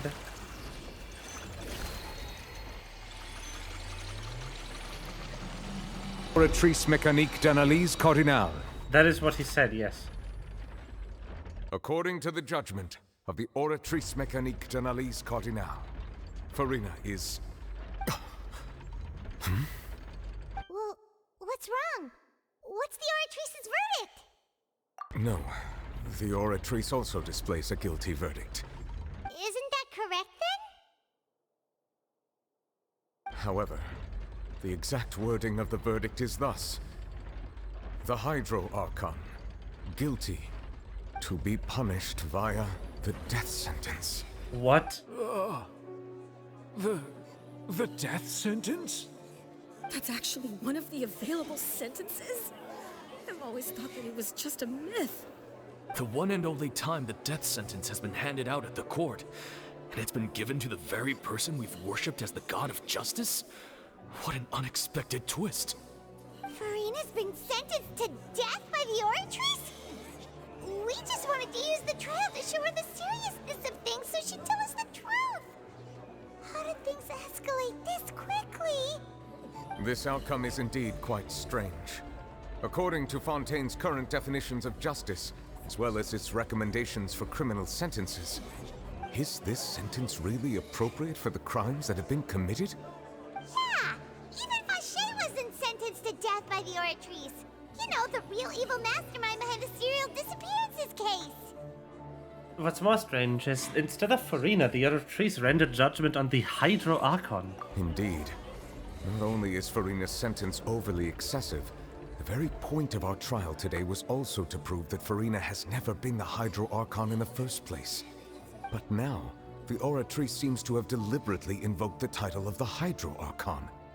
What does this mean?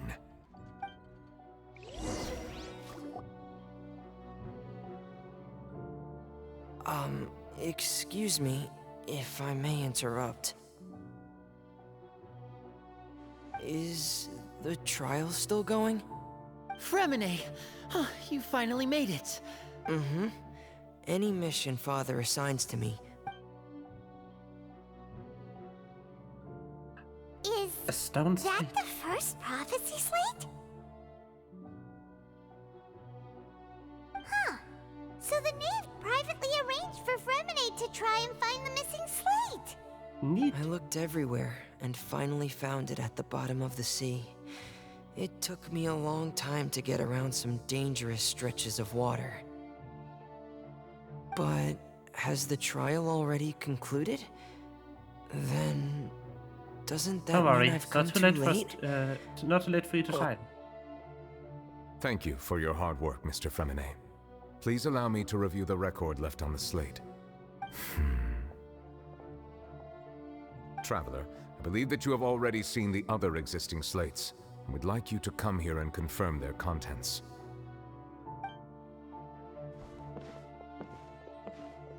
Huh? So what do you see? What is it? This looks like the previous Hydro Archon releasing her divine power, turning the oceanids into human beings. I believe I've now made sense of the Hydro Archon's crime. It has to do with Fontaine's lost history. Huh? Isn't the Hydro Archon just guilty of deceiving her people? Oh, wait, no, that's Farina, and we've already proven that she's not the Hydro Archon. So when you say Hydro Archon, do you mean the real Hydro Archon we've been kinda talking about? In truth, everything that you've encountered in Fontaine up until this point can be traced back to the contents of these stone slates. However, I'm uncertain as to how much sense they currently make to you. Huh. Okay, let's try to recall the contents of the other 3 stone slates.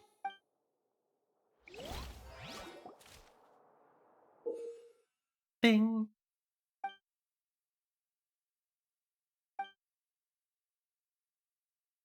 The fountain water level in the menu interface will rise.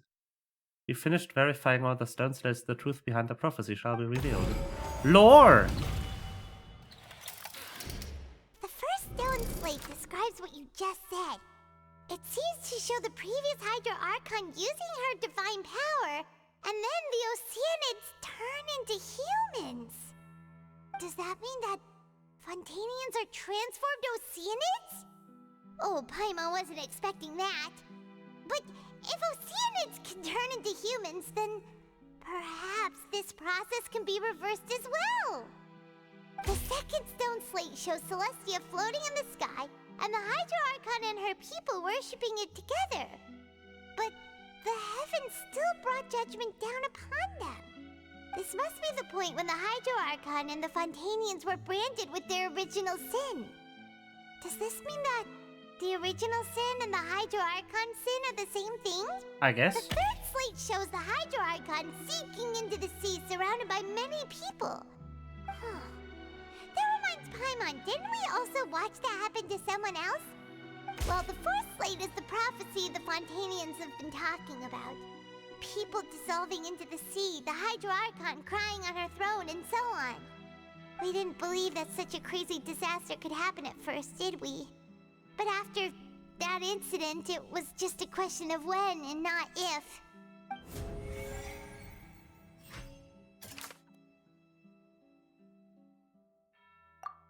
Verified truth.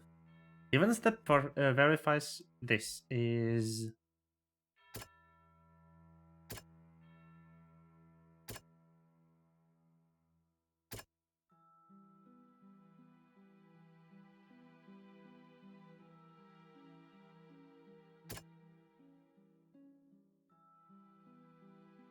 this. We know from the case of the serial Yes. disappearances of young women that Fontainians can be dissolved in primordial seawater. And the first stone slate tells us that long ago, the Hydro Archon used her power to turn Oceanids into humans. This might be the reason that Fontainians can dissolve. Yep. Celestia floating in the sky and the people worshipping together, but still brought judgment down upon them.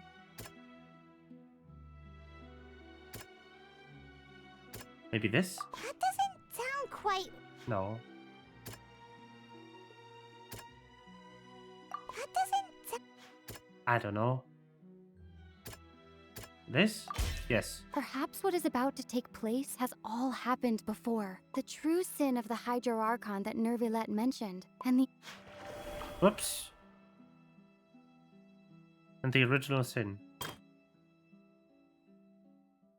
just the Hydro Archon sinking into the sea, surrounded by many people. That is exactly what happened when Navia fell into the seawater. It's not as simple as falling into the sea. When Navia fell into the sea, her consciousness was subjected to judgment. The stone slates show the people gathered around the Hydro Archon in the sea. Could that be alluding to the same thing?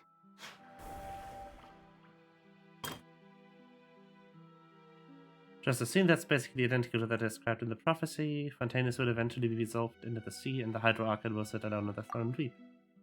That doesn't sound...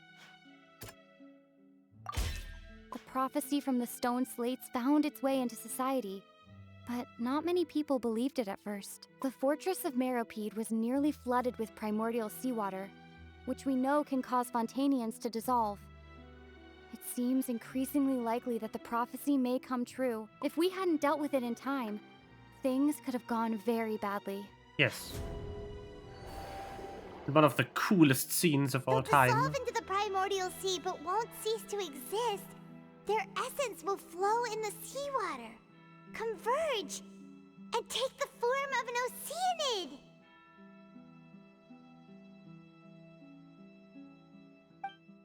The Hydro Archon was sentenced to death in court, shocking everyone present. Perhaps this means that her sin was actually Fontaine's original sin. Navia fell into the water inside those ruins, and she nearly dissolved. She was surrounded by the people of Poisson in a court within her consciousness, and was forced to take part in a trial meant to make her stay. Yeah, that was a weird part.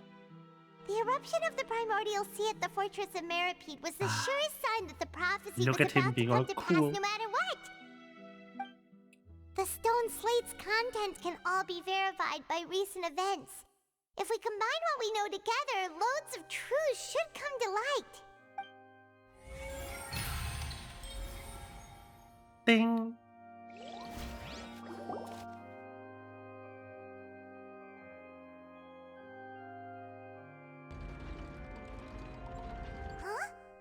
Oh, Paimon gets it now!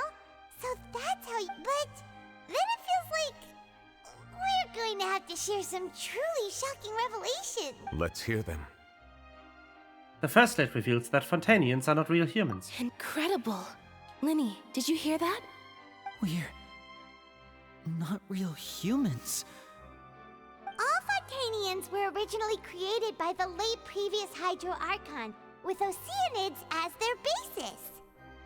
The evidence for that can be found in how only Fontanians could dissolve in primordial seawater, and how all the girls Vacher dissolved were also turned into oceanids. Oh, and according to Navia, when she was about to get dissolved, she also saw everyone gathered around for a trial, all of them in the shape of oceanids. Indeed. The second slate reveals that the creme of the Hydro Archon was her creation of Fontanians from Oceanians. Yeah, and it follows from the content of the first slate that she probably angered Celestia by creating humans without prior permission. That could also explain why the Oratrice judged the Hydro Archon to be guilty. It's to account for that ancient sin. The Hydro Archon's true sin was creating us? And yet, after many hundreds of years, the Hydro Archon's creations have turned around to try to judge the Archon within the Opera Epiclese. The twists of history are often the most unexpected of For all. the third slate? Yeah, isn't the image here just like when Navia fell into the sea? So wouldn't it be trying to show the image of the Hydro Archon also falling into the sea once the prophecy has been fulfilled in the fourth slate? Depicts the fourth. Yeah. In the end, the people will all be dissolved into the waters, and only the Hydro Archon will remain weeping on her throne. Only then will the sins of the people of Fontaine be washed away. Did Paimon get all that right? You've made some keen deductions. I must say, given how much you still don't know, it is impressive that you've already managed to connect so many pieces of the truth. However, while you were able to decode all the information on the slates, they've also been etched with an additional layer of hidden information using a different power source. When we were at the ruins, I tried to decipher the hidden information recorded in the slates. Ah. But since we only had 3 That's slates what at you the were time, doing. I was unable to come to a full conclusion. Now that the slate collection is complete, I shall make another attempt to decipher the narrative recorded within.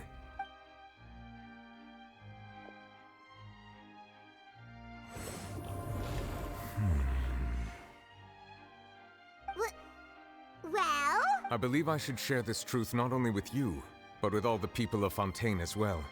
Your hypotheses regarding the origin of Fontanians and the sin of the Hydro Archon were both correct. In the Fontaine of old, the previous Hydro Archon sensed the yearning of her Oceanid familiars for life on land.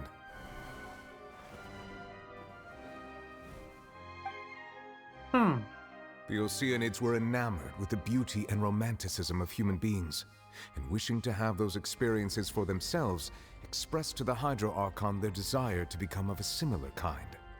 However, even though water as an element is intricately linked with the power of life, the Hydro Archon, as one of the 7, did not possess the authority to create a new form of human life.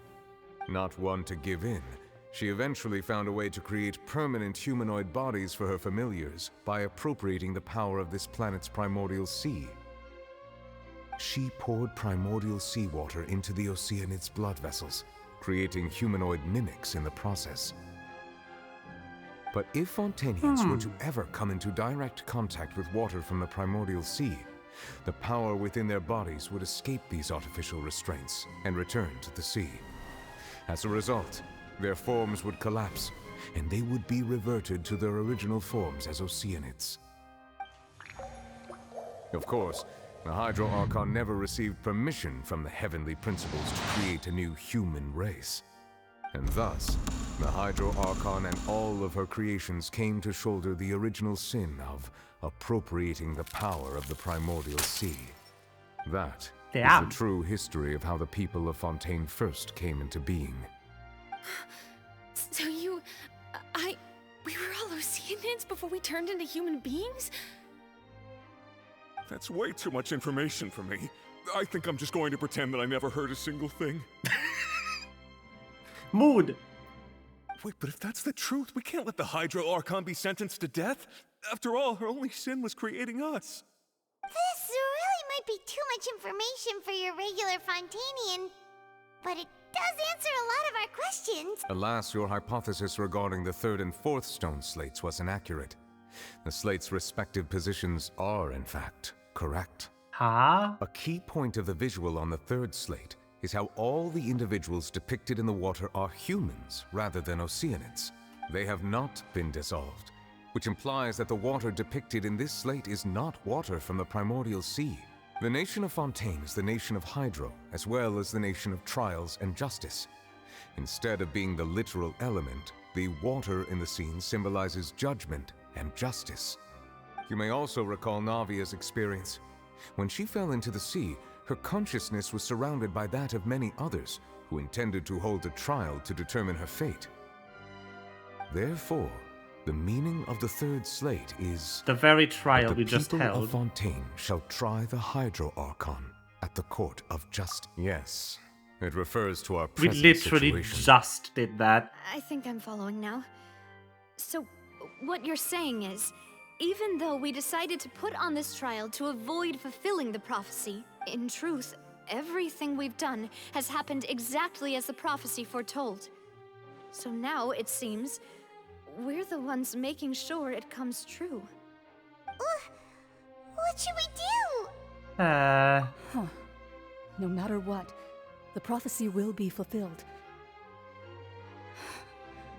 If that's the case, does that mean the scene in the 4th slate will also be fulfilled soon? Traveler, I would like to point out another small fallacy in your deductions. About the 4th slate, you probably thought that the eruption of primordial seawater beneath the fortress of Meripede served as the surest sign that the prophecy was about to come to pass, yes?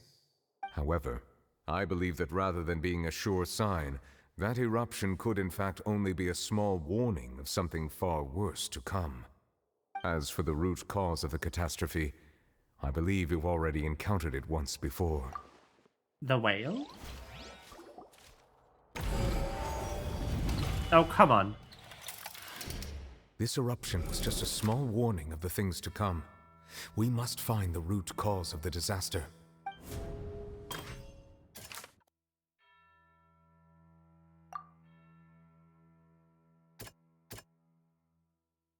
That doesn't...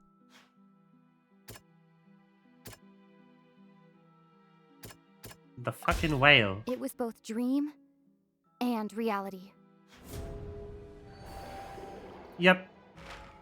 If we're talking about a true culprit, that could only be that thing inside the primordial sea, right? The truth, the original sin, the trial, and the root cause of the disaster.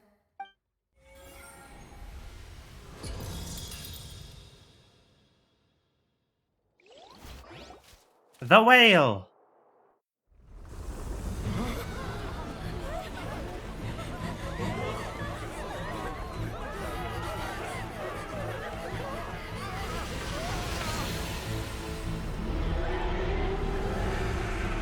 There it is.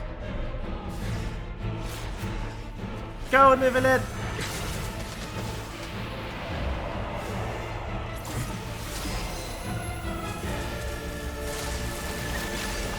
Oh.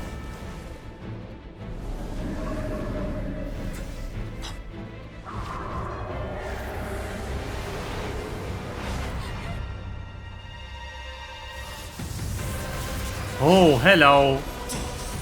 It's Child! Let's go!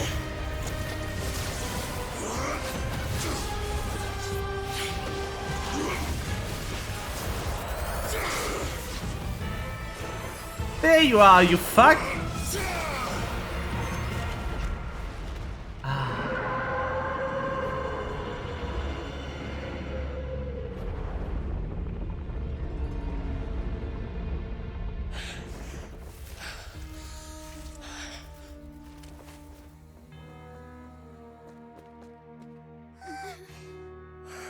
There he is!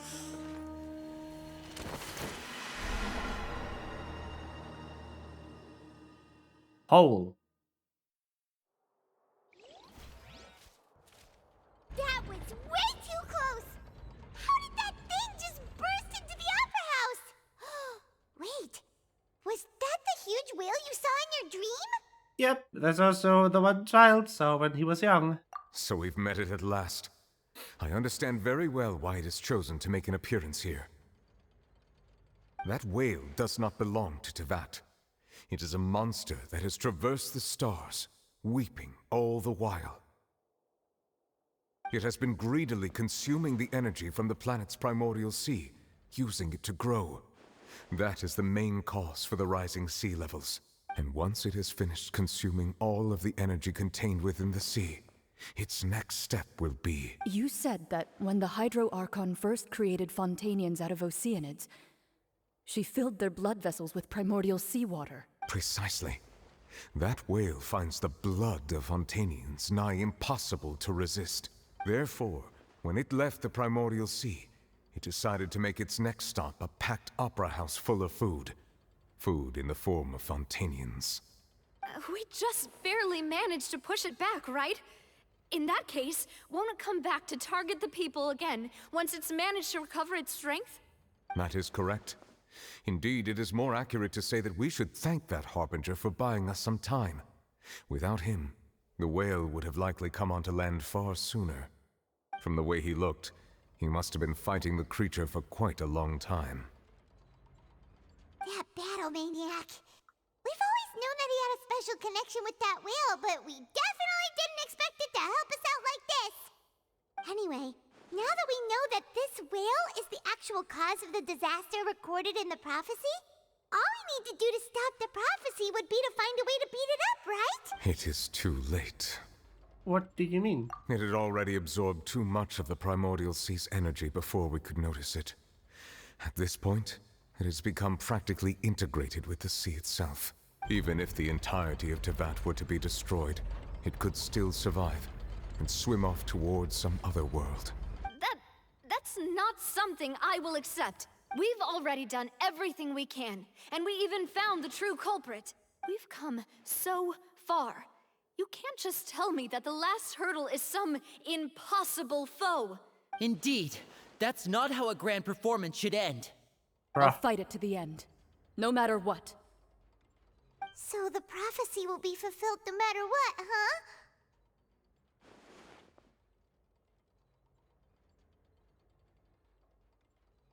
The prophecy. Yes, what has been prophesied will be fulfilled. You may view such...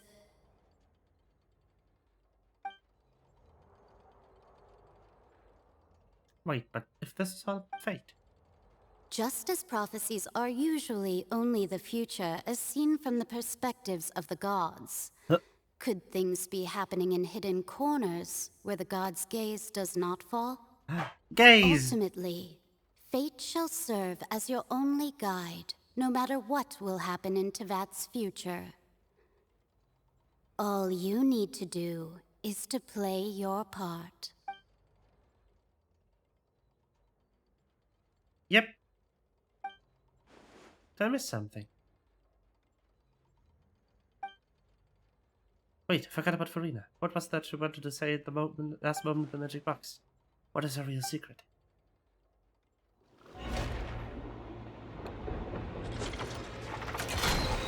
The Oratrice! What's happening with the Oratrice? I believe it is preparing to carry out the death sentence.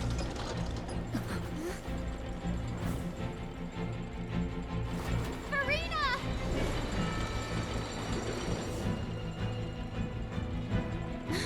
No, I still need answers. Go, traveler who suddenly has a voice!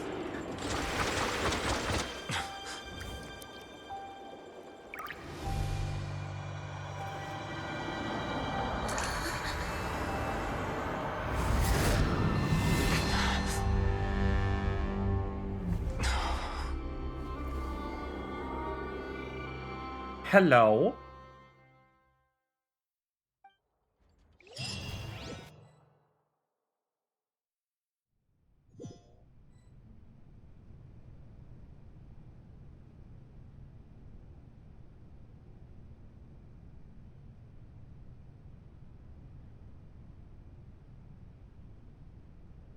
You. Sup? Sorry. That shocked expression on your face is just too amusing. I couldn't help myself. You are not Farina. Who are you? Ah, the sweet sound of bewilderment. Marvelous. A sure sign that my attempt to deceive everyone was a resounding success. But to answer your question, I am Focalor. You know, the god. Focalor. Why did you deceive us? Oh, that wasn't my goal, of course. Goodness, no.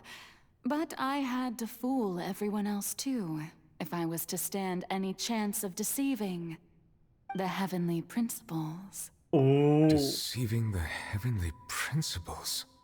It's all because of that pernicious prophecy. Dreadful, wasn't it? Everyone doomed to dissolve. Fontaine condemned to be flooded. One was not amused. In fact, one was positively bemused when that problem was thrust upon me by my dearest predecessor.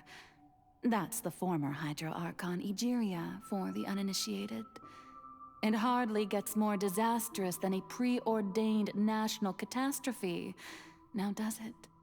She knew full well that the prophecy would surely come to pass. And as one of the seven, she also knew full well that one defies the heavenly principles at one's peril. So yes, as you have no doubt surmised, it was a rather impossible situation that I found myself in. I spent a terribly long time mulling it over, alone on the ocean floor. And I was almost growing barnacles by the time I finally realized there was only one possible solution to this confounding conundrum. I had to outwit the heavenly principles, allow the prophecy to be fulfilled, ostensibly at least, while saving everyone at the same time. I'm a genius, I know. I can only assume that's why Egeria chose me as her successor. Although, looking back now, it was hardly the inheritance one dreams of. Between the task of saving the nation, the quotidian duties of the Hydro Archon, and not to mention the original sin of creating a new race of humans, I dare say she left a colossal mess to clean up. But one can only play the hand one is dealt. I did not choose this, any more than I chose to be one of her Oceanid familiars. Oh. So you were also once one of the Oceanids, transformed into a human by Egeria's hand. Yes, I was. I always dreamed of becoming human. And I still do, even now. In my eyes, to be human is to be part of the greatest opera ever known. After becoming a god, I separated my divinity from my body and spirit, leaving behind only a self that was as naive and bewildered as my past self on her first day as a human being. The me you see before you now is that divinity. And the human counterpart I left behind, I named Farina. Huh. She could feel joy, sorrow, and everything in between. She could be as vain and conceited, or as meek and vulnerable as she wished. Her strengths were of a kind only a human could possess, as were her shortcomings. But in my eyes, Farina's humanity was what made her perfect. She was perfectly human in every way. The person I always wanted to be. Anyway, so then I cursed her. All part of the plan, of course. The plan to deceive the heavenly principles. Do you still remember the final scene of the prophecy? The Hydra Archon, alone, weeping on her throne. In order that the prophecy might appear fulfilled, I invited Farina to be an actress, to play the part of the Hydro Archon in the prophecy. Under the curse I placed on her, so long as I, Focalor's divinity, continued to exist, she could not die. But nor was she free to live her life in the pursuit of happiness. Instead, she was forced to take the stage in the opera house, to embrace the role of leading lady, to forever play the part of the god from the prophecy, all to create a deceitful appearance of that prophecy coming to pass. I suppose now you probably understand why your court is called the Opera Epiclese. But Farina is only human, isn't she? Even though she has had a long life, her mind is no stronger than that of any other ordinary human being. I cannot begin to fathom what she has had to endure. It must have been torture for her. It has indeed. And although she is, in a sense, me in human form, I most definitely owe her an apology for it. It's been 500 years, and all along, she's been playing her part in the most unimaginably long, unbearably lonely, and agonizingly painful opera of all time. Damn. Damn.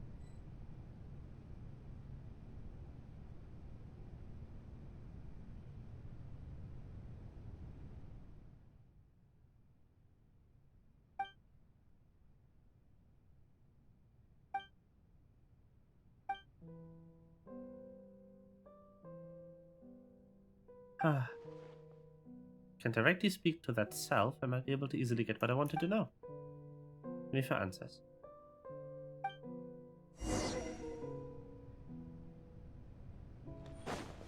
So the oratrice mécanique d'analyse cardinale is actually Focalor, the god of judgment, and that's what the actual secret is. Oh, who permitted you to come onto the stage? Now, I understand your admiration for my august self. All right. It is not my intent Don't to look at me, don't look reprimand at me. you. There is no need to state your name. Just be off with you. Do not distract me from I my don't see an audience performance. here. Oh, Just let the do stage not lights go off, jest. please. If only for 1 Cannot second. feel it. I am Focalor. The eyes The of way I can countless become myself Fontanians are upon me. Something's off. Not getting through to her. Even in her heart of hearts, she's still playing a role. What sort of resolve must she have that even her inner self is subconscious to such an impenetrable defense? I have to find a way.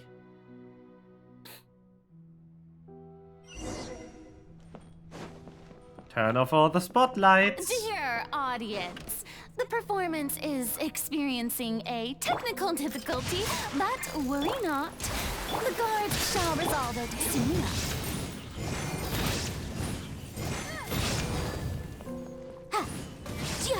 Do we have to do battle in here? Come on. Also, this is still all happening in one go. I've not had the opportunity to leave the game. Born of ice and frost.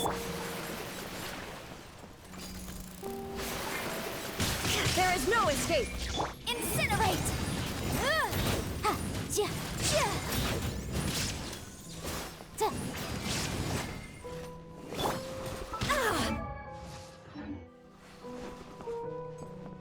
Now you Die. shall perish. Shine down.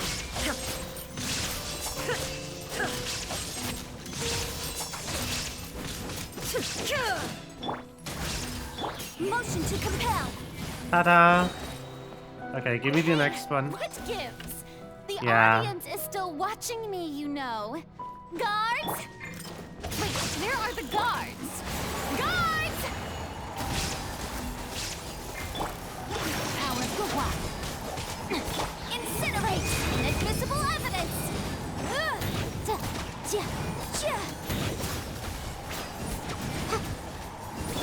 Illusion! Motion to compel!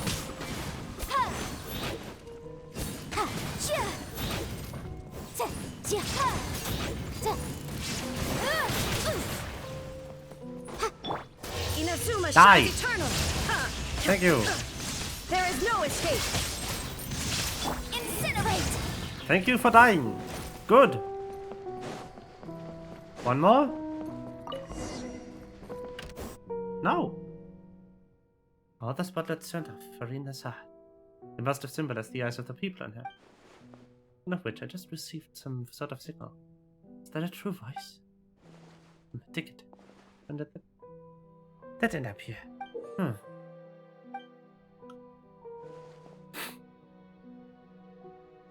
Alright.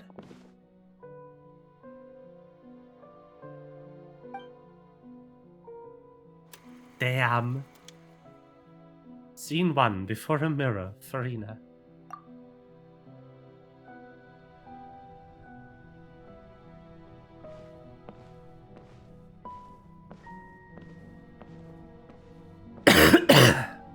Holy shit, this framing is great. Damn.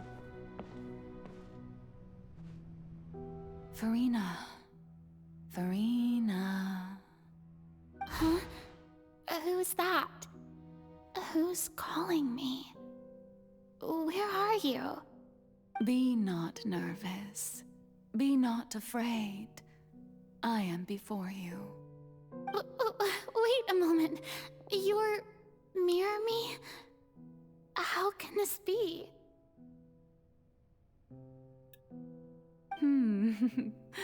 Mirror you, huh? You know what? The thick show. That's not bad. Let's go with that.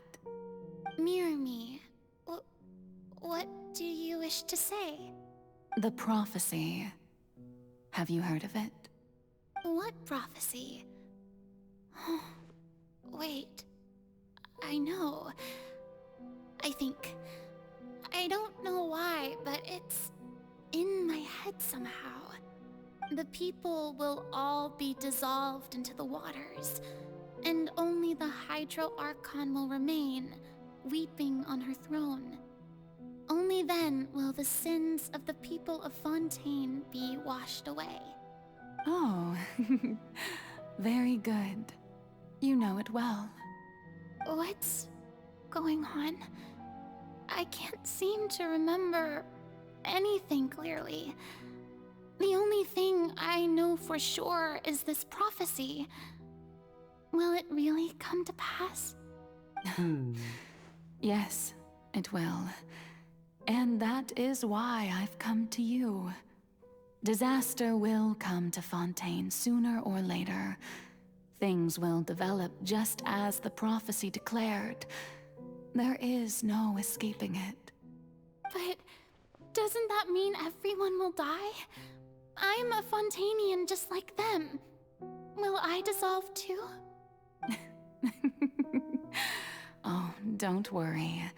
Magical meetings exist in this world precisely to give people a chance to turn things around. It is the reason why you met me today. I will tell you how to save everyone, but you may have to suffer somewhat. Oh, so there's still hope after all. Goodness, you frightened me. You spoke so much and with so much certainty.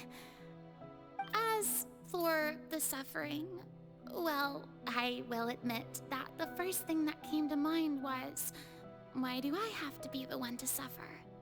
But if the prophecy will come true, I'll also die anyway, right?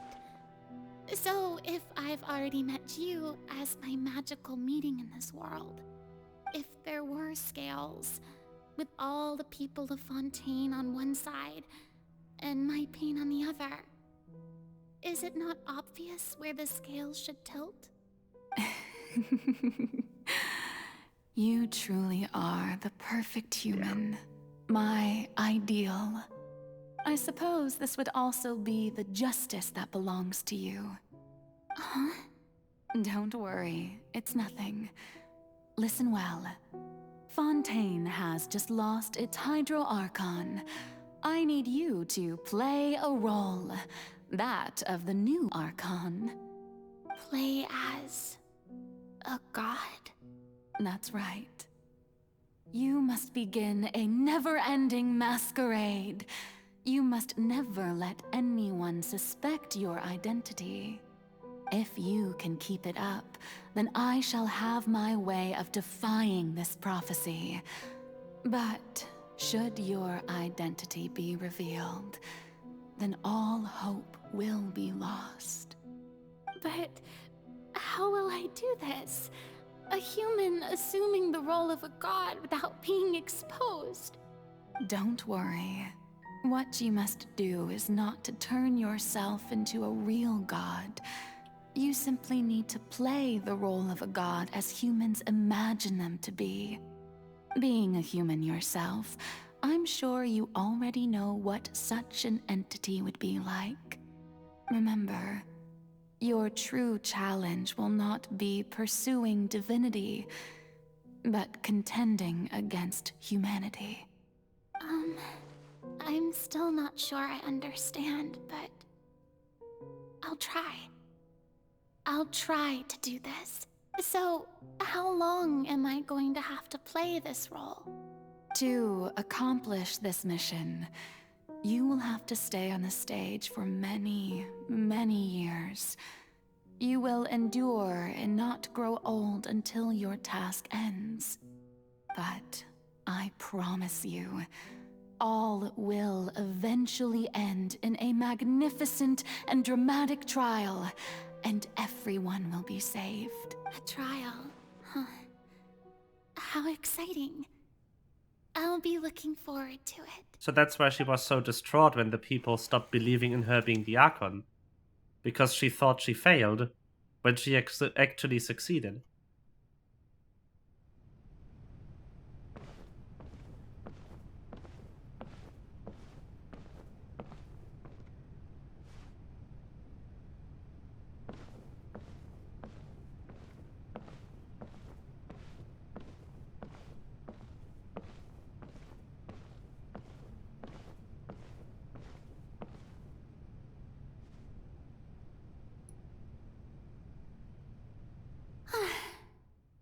Maison Cardinalise has announced my accession, but this is my first time facing the people. What should I say to most appear like a god? To be honest, ladies and gentlemen, good evening, and welcome to the Opera Epiclese. I'm sure you've all heard about how I have taken on the role of Hydro Archon. Indeed, I am Verena de Fontaine, your new Archon. In truth, I know little about becoming a nation's new god, but it will be my honor to guide you all. As the god Focalor, the god of justice, I shall do all within my power to lead you into an age of fairness and justice. Once again, thank you all for coming. If you should have any questions or suggestions, please send them to the Maison Cardinalise. The future of Fontaine will require us to work together, after all. This should do it. I thought I might stammer, but thankfully, I was able to convey my thoughts just fine. That's the new Hydro Archon. Is this some kind of joke by the Maison? I would have thought that a being that surpasses humanity would be a bit more assertive. Hey, did you hear that? She even told us to send her suggestions there at the end. Shouldn't gods be all-powerful? She's being so modest. If you ask me, perhaps the succession didn't actually happen. She might just be a Maison-backed puppet. Wait, what's going on? Right. Big Miri sad. said that I just need to play the role of a god as humans imagine them to be. Calm down, Verena. Think. What do the people want? Assertive, with a strong sense of presence. One who can dispel all doubt. That is the character I'm fated to play.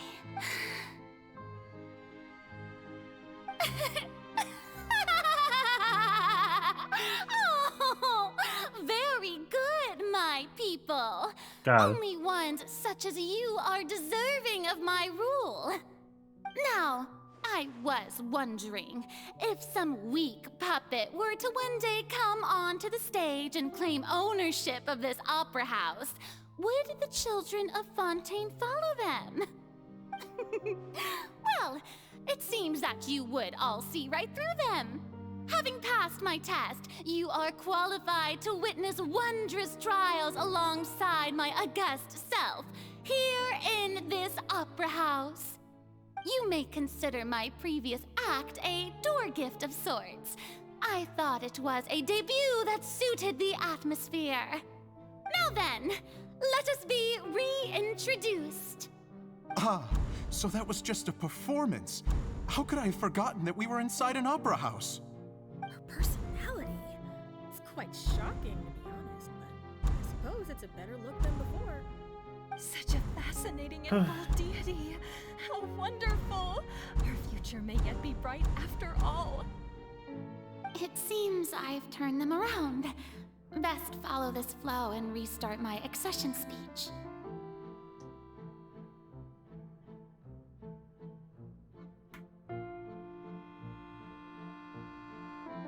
My dear people, whether you acknowledge me or not, whether you trust me or nay, I say to you, keep faith in your ardor for justice. We have heard it said that this nation's sins can no longer be washed away.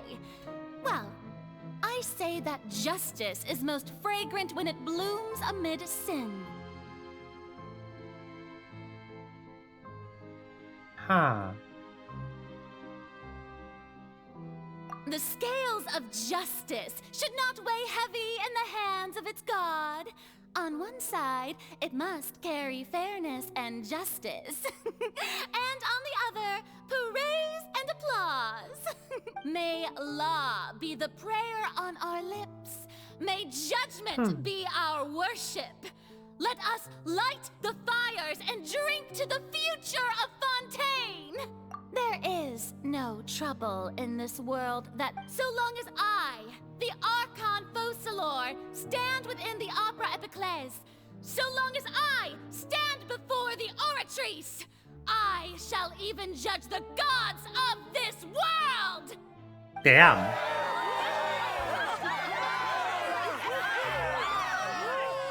Nice performance.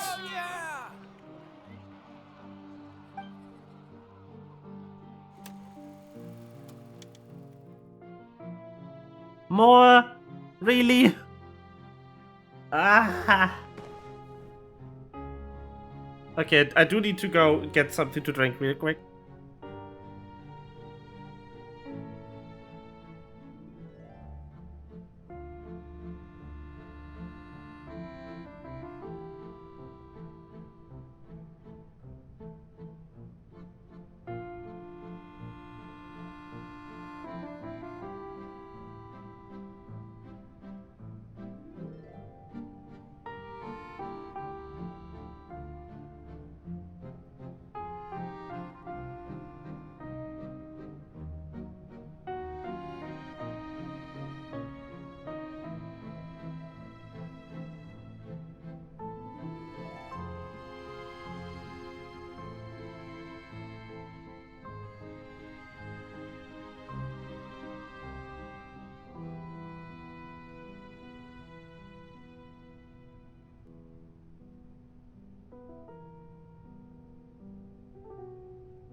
Hello.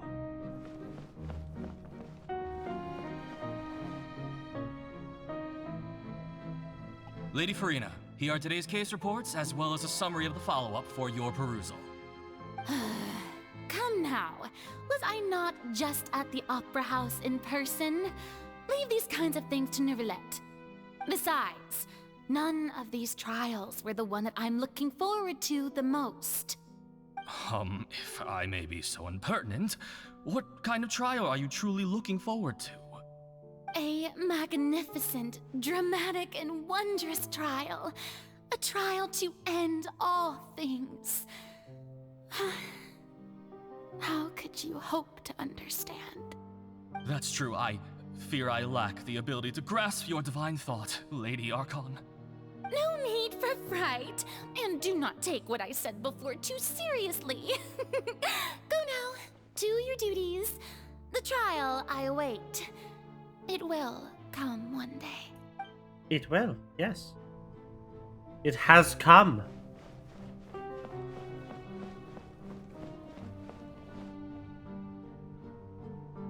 Lady Farina, I don't know what to say. No need to thank me. Or rather, thank your own sense of perseverance instead. Oh, I'm all right. Deuteria, is it? How is your son's illness? You remembered me, and you knew of my family, too. He is doing much better now. In fact, he is far more of an ardent believer than I. He was the one who forced me to seek an audience with you, and to bring your words back to him. Oh, good. Very good. If this You're such a gentle and wise God. Thank you once again, on behalf of my son. Huh.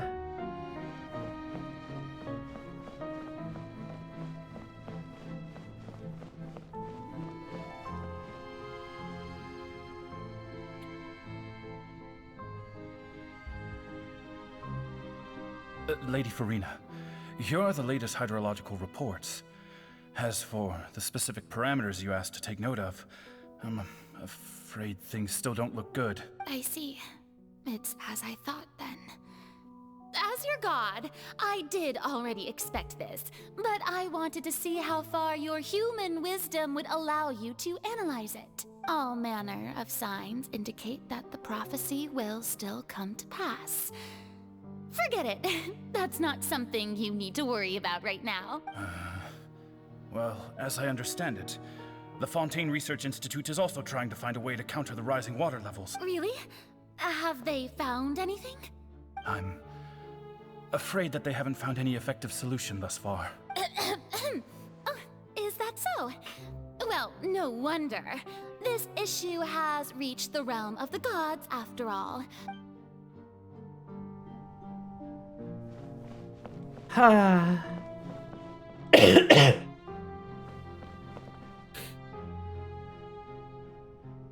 The day is finally over. I haven't had a moment to breathe this whole time, but it's good to see that everything's getting on track. There are no longer any voices of suspicion. Maybe this is fine. I just need to keep going, and everyone will be saved. All right, Farina, don't think too hard about this. You need rest. Tomorrow's a new day.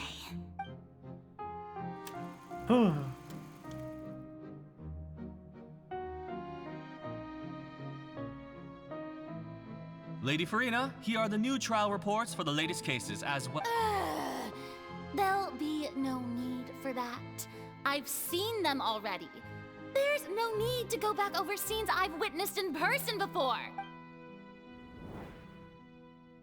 Lady Farina, Indeed, my dear, loyal citizen. Lady Farina, we're detecting significant hydrological anomalies near Poisson. Understood. Keep monitoring. Keep me informed should anything come up at the Institute. I don't think I just don't know when these days will end. I feel utterly exhausted. Best to rest early today, too.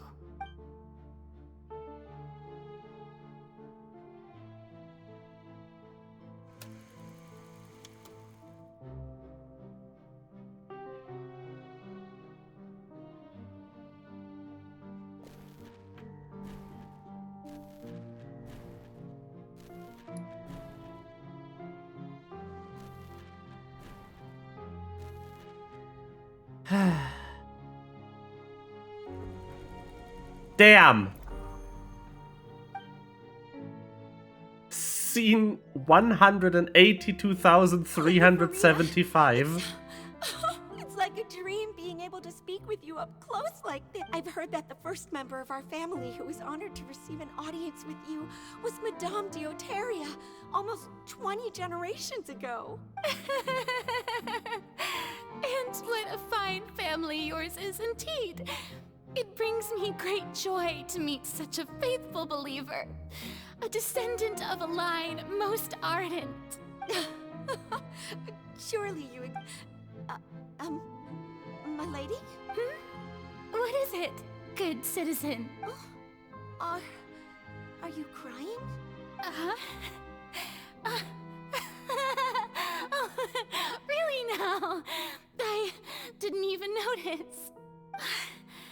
This must be the overflow of hydro from my person. Well, can't quite help being the god whose dominion is the waters, can I? No wonder. No wonder. A manifestation of your power, then. The biggest sad, yes. Damn. So interminable.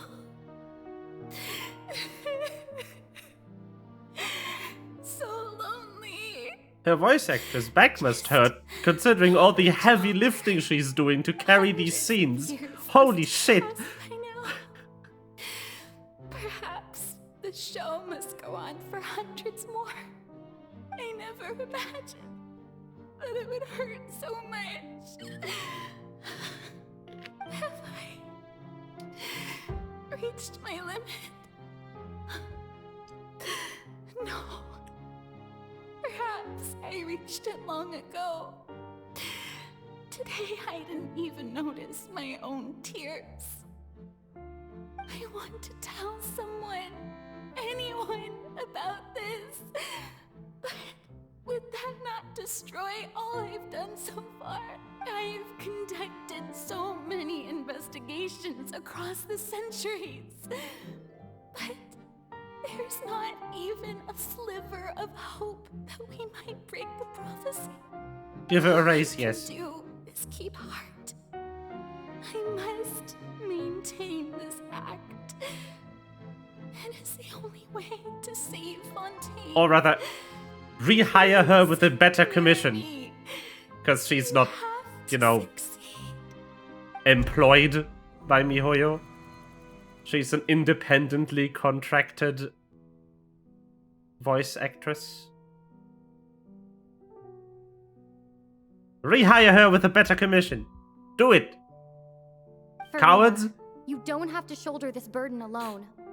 Although I don't know what you might be keeping from everyone, your people are more than willing to share your burden with you.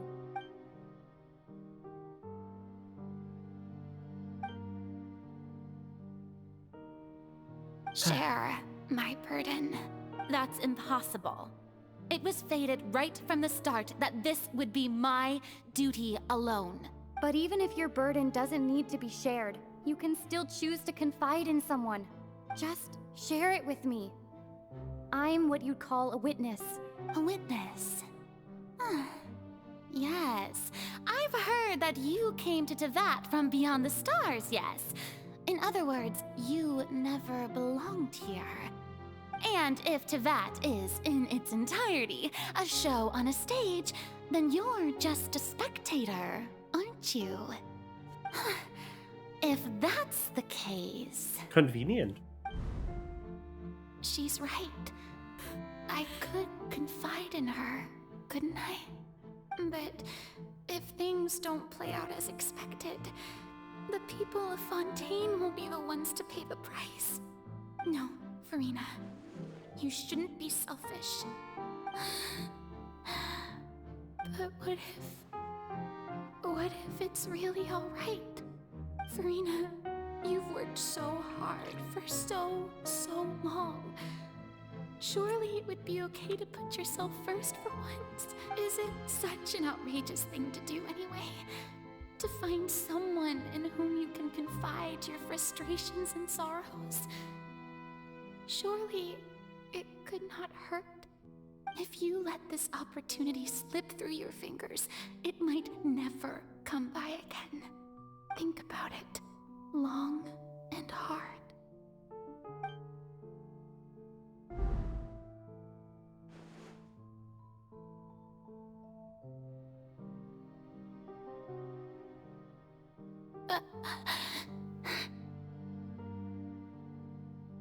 No, I have nothing to say.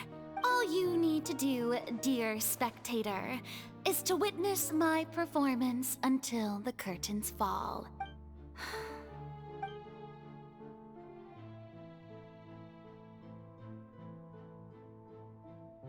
Fine.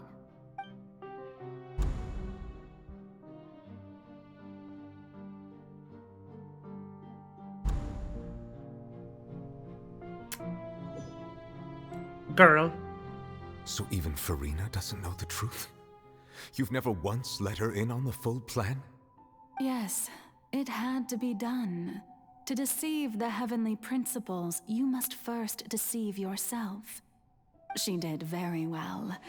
If she had let her resolve falter even once in these 5 centuries, Fontaine would have been doomed to the most tragic fate. It seems that trusting humanity was the right decision after all. I believe that I understand how your deception works. But that is only half the truth, is it not? How would you build on this foundation to save the people of Fontaine? That is the most important thing. I know how. Good, good. Of course, the Eudex of Fontaine has pinpointed the crux of the issue. I'm sure you've long sensed that the Oratrice is no simple machine, yes? I've always suspected that it had its own consciousness. And Lenny did mention that he heard a human voice within the core chamber. It now seems that that person was you, hidden within the machine all along. Am I right? And then I became one with the Oratrice, taking Fontaine's gnosis with me. Yes, it would seem so, wouldn't it? Alas, your understanding of this device still lacks sufficient depth.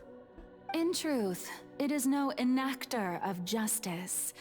It is, in fact, a device created to kill the god of justice. Damn. I beg your pardon? Oh, you have it. And to be more precise, not only will the Oratrice take down the god of justice, it will also take down the divine throne upon which she has been placed. What?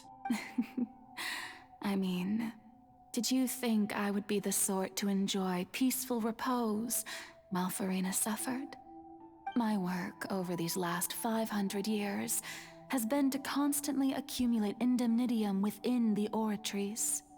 But really, some have already discovered that only a small fraction of the energy generated by the device was ever used to provide power to Fontaine. The vast majority has been, had to be, accumulated to enact this death sentence. It was all a part of your plan then? Both the trial and the sentence? Excuse me? Indeed. This power, accrued over 5 centuries, could have sustained Fontainians for millennia had it only been used for that purpose. Almost all of it has now been stored within the Oratrice. But only power of this magnitude could hope to destroy the Hydro Archon's divine throne, shaking the rules established insane. by Celestia and breaking through the institution that is the Seven. So the Oratrice's call for death was for neither Farina nor Focalor, but for the Hydro Archon. The destruction of that divine throne. If I do not misunderstand your intent, you must be... Returning what's rightfully yours to you, of course. In other words, this was all done to return the authority of the Hydro Archon to the Hydro Dragon of this planet. But...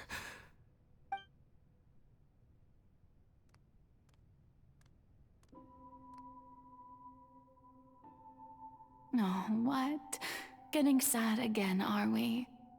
The authority of the ancient dragons shall soon be yours. Oh, this was once revealed more, earlier, actually. O Hydro Dragon Sovereign. And this You is just the went face here. you make. But damn.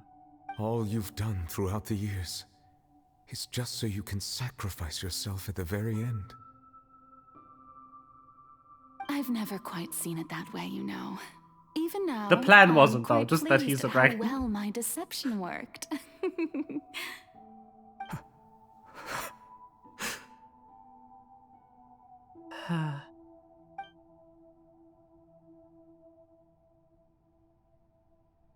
Hydro Dragon, don't cry. I must say, had it been within my rights, I would have loved to judge the heavenly principles themselves. Were they not guilty of essentially the same crime? Egeria stole the power of the primordial sea, and the heavenly principles stole the power you ancient dragons possessed. Lord. I, for my part, am the god of justice. And is it not just that your original powers should be returned to you? Speaking of justice, I have always believed that justice lies in the process of pursuing human existence itself. So, if the theft of the primordial sea's might was Fontaine's original sin, then, leaving matters of procedural right and wrong aside, the descent of the Fontainians as humans and their right to exist in this world would be Fontaine's original justice. In other words, existence was Egeria's justice, and to me, justice is the continuation of that existence. Defying the prophecy and ensuring that Fontaine's people shall live on, that should be the justice enthroned over all others. At this point, we, whether it be myself or all other Fontainians, have shouldered the burden of this sin for far too long. Iudex Nervilette, the highest judge in our land, when you regain your full power as an elemental sovereign, what verdict shall you pass upon us? So when I was invited to the court of Fontaine to serve as Iudex, I see now that that was your idea too. At last, I now understand the true purpose behind this position. In the beginning, I was uninterested in human existence. But these 5 centuries of living alongside them have gradually brought about mutual understanding between us. And I have even attempted to feel as they feel. You are a devious one, Fussalor. Things being as they are, surely you know that I could never declare them to be guilty.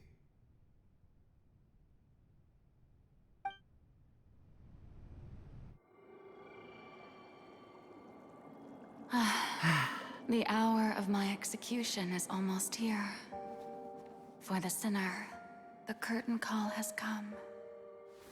I know I may not sound it, but faced with death, I find myself a little afraid. Perhaps this is one thing both gods and humans have in common.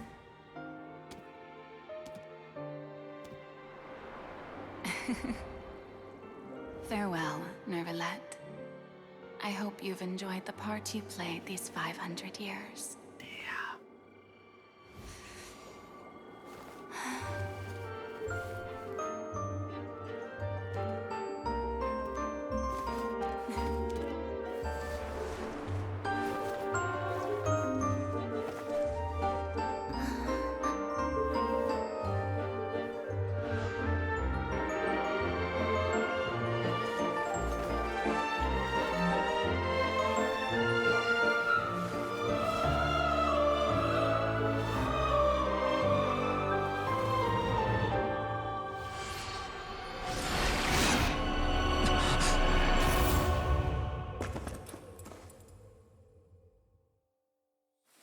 Holy shit.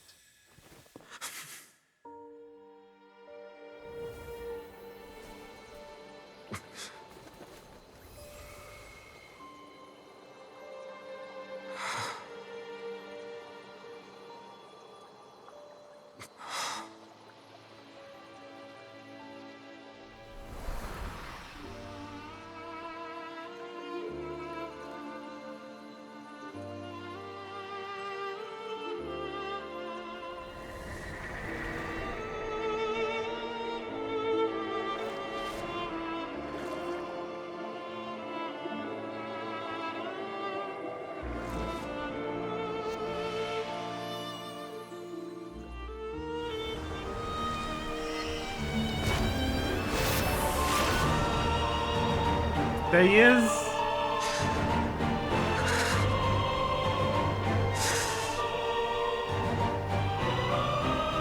I, Iudex Nervilette, hereby declare, people of Fontaine, your sins are forgiven.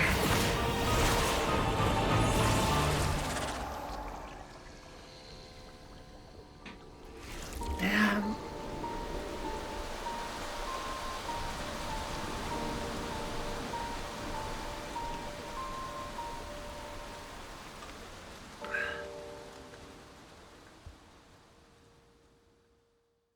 Holy shit.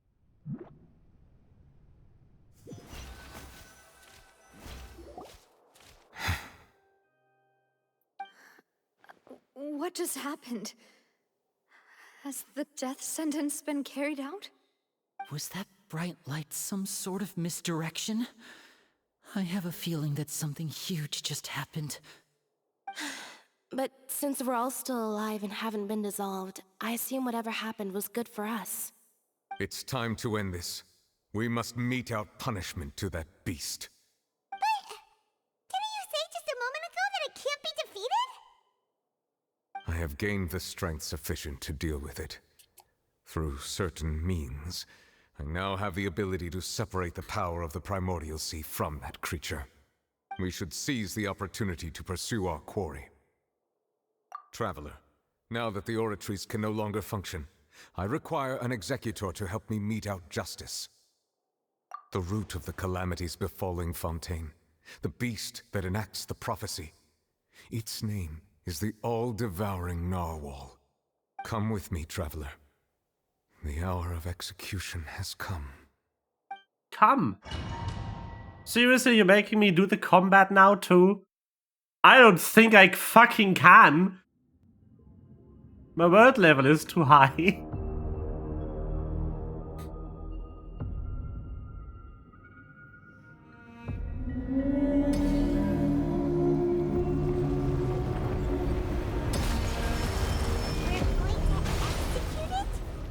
But how are we going to do that? It's huge! I've already done my best to separate the power of the Primordial Sea from the way. Considering the size of the beast, I cannot reach the power source. Unless we can find a way to attack it from within. I shall share all of the ancient dragon's power with you. We shall look for a way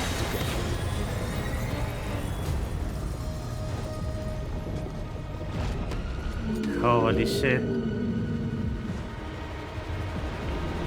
Motion to compel! I can feel its sorrow turning into hostility.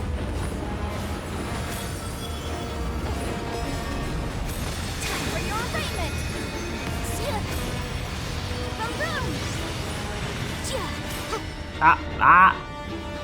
Go away. Motion to compel!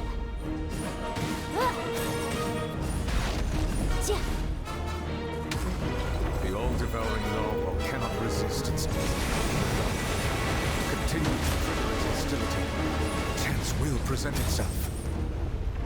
Yes, yes. This is such a cool arena though. With everything shattering and stuff. Okay. I've shattered the whatever that was.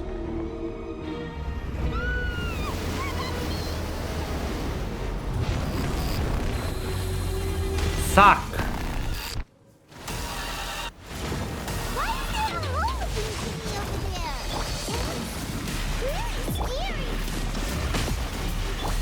Excuse me.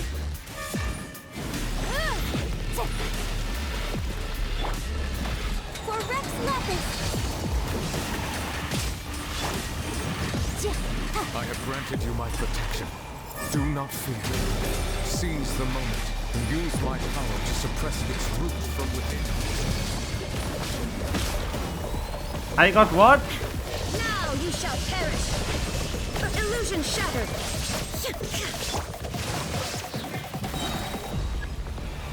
Time to act. Let me read you a verse. The what now?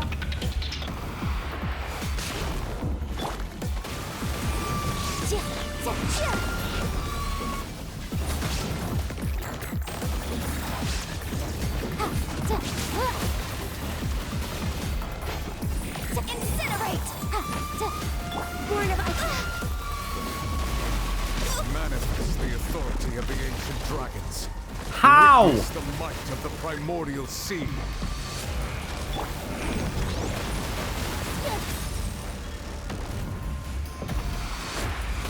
What am I supposed to do, buddy?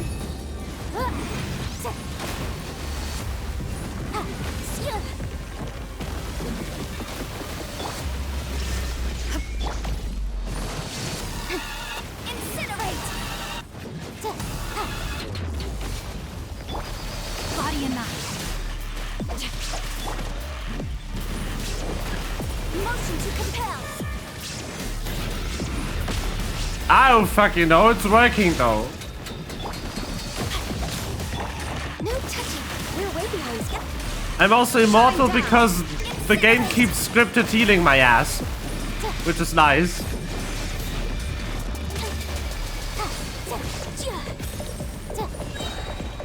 Oh, that worked.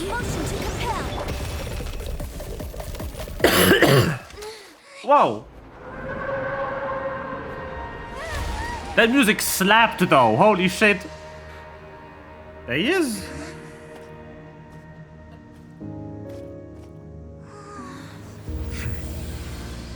Yeah, they really don't want you to die against the random whale boss in the story.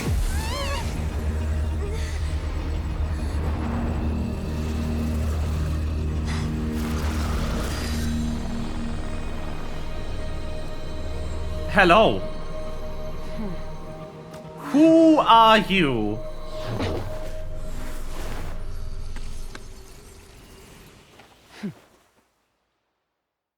Whomst? Thanks for helping with the cleanup. It should have been my job, but oh well. Whomst? It's just supposed to be a short private training session for me. I didn't think that my disciple and my master's pet would start brawling in the meantime. Well, actually, I had a feeling that it would happen at some point, but they bumped into one another earlier than I thought. What a blunder. I suppose I'll have to swing my sword 3 million times as penance. Who the fuck are you? That power. Who are you exactly? Paimon has an idea. From what she said earlier, she must be Child's master. Skirk, right? It's just that he gave us the impression that she was the less talkative person. I simply did not have anything to say to the weak.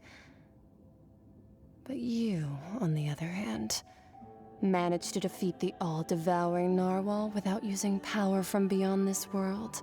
So you may speak to me as equals. What sort of person would take the all-devouring narwhal as a pet? I have to agree. It's a strange use of a planet's primordial waters just to raise an all-devouring narwhal. That kind of power is wasted on it. It's not cooperative. It eats too much. And I have more important things to do with my time than pet sitting. The only thing that creature has going for it is its looks. All in all, it fails as a pet. Miss Skirk? The fuck? I think you might have missed the point. Yeah, excuse me? The point being? Well, being that this pet almost destroyed an entire nation. So what sort of person is your master?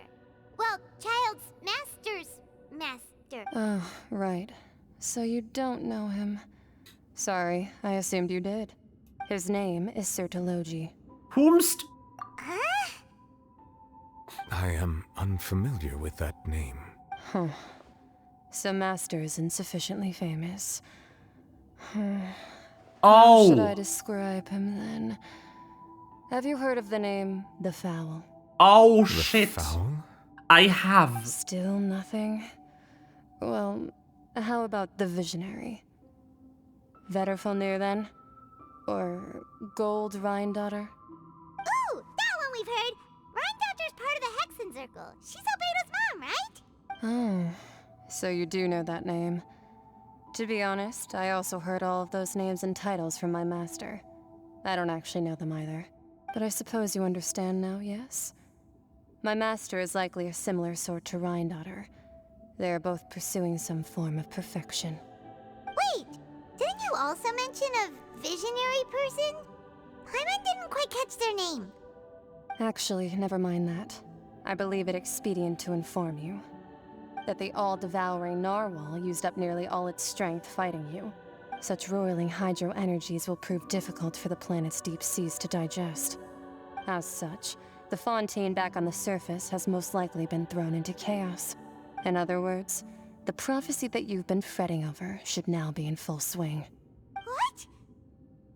What? Not to worry. Focalor has already managed to deceive the heavenly principles. In the end, the people will all be dissolved into the waters, and only Farina will remain, weeping on her throne.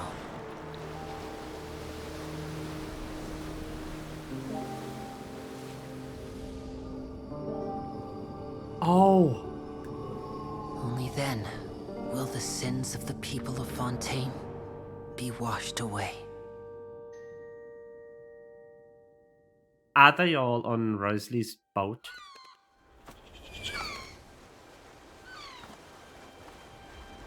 I think they are all on Wriothesley's boat, aren't they?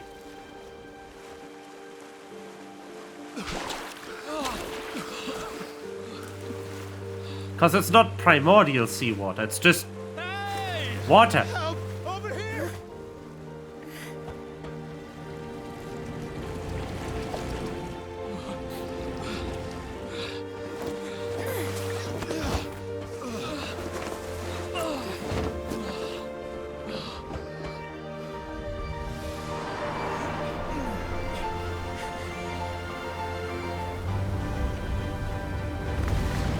That is the boat! Oh no, that's not the boat, is it? Oh, it is! That is! I was right! Wriothesley's boat! It's an airship! You fucking insane! Emergency rescue. Dude, what? Holy fucking shit, Wriothesley! Hurry!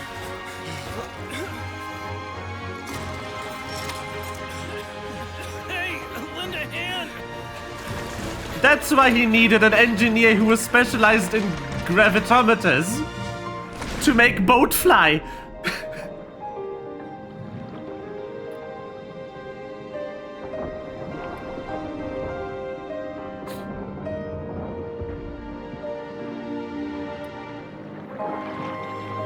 Good boy being a good boy.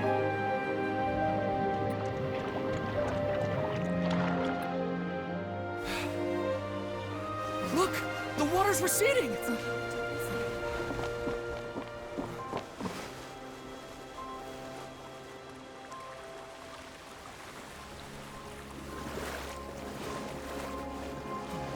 It's a miracle. Water's receding. We didn't dissolve. The prophecy was wrong. The prophecy was wrong.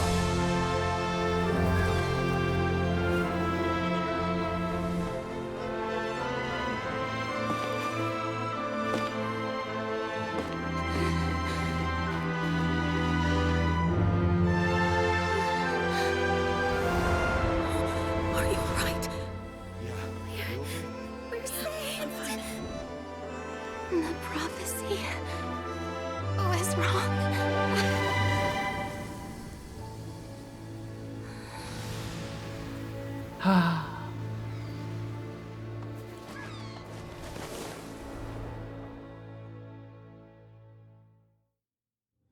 Damn.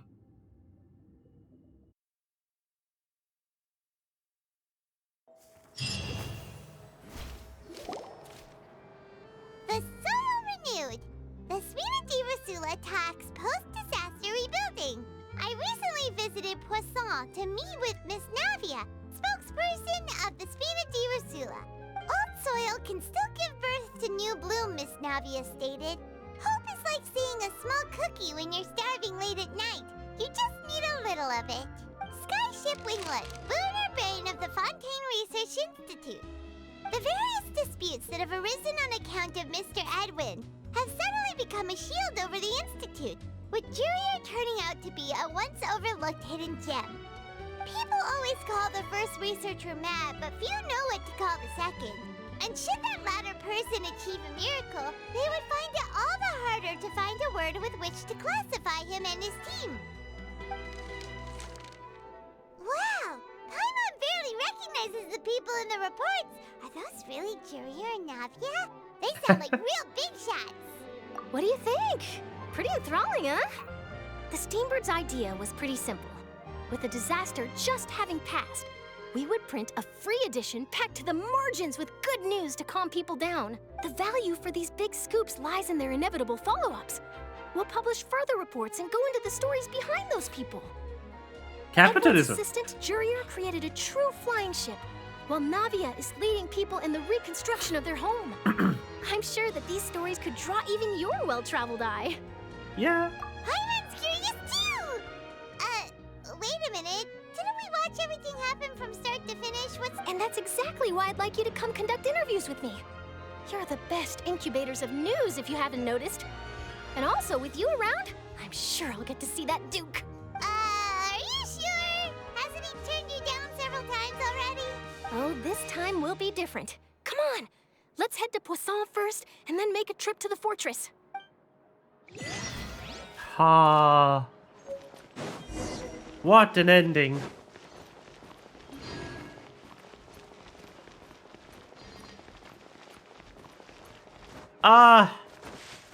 What the fuck?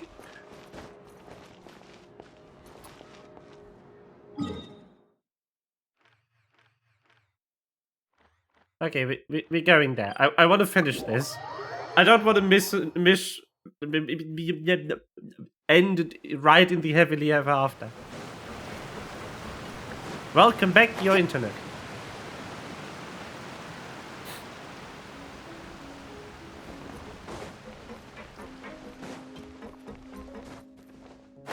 Whoa. Navia! Oh, it's you. What brings you all here? Hey, we're just having a look around. I'm here to update myself on how things are going here. Oh, the Fatui are here too. Let me introduce you. This is Mr. Garunt Snežević. He represents the Knave in sending us a large amount of supplies, and is helping with our work. Our residents are hard at work as well. Thanks to everyone, work is progressing nicely. We've lost a lot of people, but we're moving forward. That will have to be enough. Hello, Miss Charlotte. I'm a big fan of yours. I especially like that article you wrote last year about Fontaine's stray cats. But if you don't mind, could you not emphasize our role too much in your report? It's not charity we're doing here. We just happen to share the same interests as the Spina. I get where you're coming from. I'll keep it as simple as possible. Or would you be willing to feature as friendly neighbors? That would be fine. Thanks. Oh, you're back too. How are things? We finished laying down the construction materials. It'll be another hour before the workers are able to go over there. Huh? You're here too, Clorinde? Well, her reputation's greatly risen after that whole duel business with Miss Farina. So she's here in Poisson to wait out the heat. All right. She really came here to help me out. There's too much to consider in the reconstruction of Poisson. The Spina has need of more decision-makers. Oh, wait just a moment. Do you mind me asking a few questions? You know, about how you felt before the duel, about what it was like facing down a god. There's lots of exciting material there, I bet. Forget it. I'm sure you can find a better theme than that, Miss Charlotte. I see you're the same as always. Couldn't you do me a favor, for Navia's sake? Well, if we're talking about doing things for my sake, you might as well just take a few more photos of me. Or of the Traveler. It's better than wasting time persuading Clorinde, at any rate. Of course I will. I'm not gonna let her off that easy. All right, then everyone who wants to be in the photo, gather up. Whee! Photo! Very cute. How did it go? Was it a good shot? Did Paimon look cute in it? Yes. Not bad. To my really dismay. helped the composition of the picture. You did. All right, hang on a moment. Let me snap a few more shots. Yeesh. All right, that should do it. I'll be back here later anyway, so let's call it a day. You're very quick. Speed is of the essence when it comes to the news, and freshness is the key. Also, not to brag, but I'm pretty good at building connections. Who knows? I might eventually get that interview with you after all, Miss Clorinde. Wow, you really do have that never say die spirit. I'll hazard a guess that this is how you got that interview at the Fortress of Meripede. You already knew she was going? Whoa, you're well informed. Let me make a guess too. I asked Sijuin, who told Monsieur Neuvillette, and he told you, right? That's a very complete information chain. In truth, all Monsieur Neuvillette asked me was, when did the Fortress become so friendly towards the media? I told him that it was best not to speak too soon. There's no guarantee that Wriothesley will make a personal appearance. You're right. I've got to treasure every moment I have with them. In which case, I'll be making a move first. Stay safe now. And tell me if you hear anything interesting. Beautiful. Wriothesley! You piece of shit! What the fuck? Fucking what? What the fuck? I just made a fucking airship in his basement. Are you insane?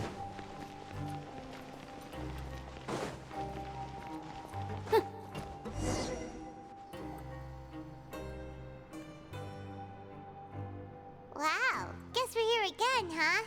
There's a real nostalgic feeling to this place.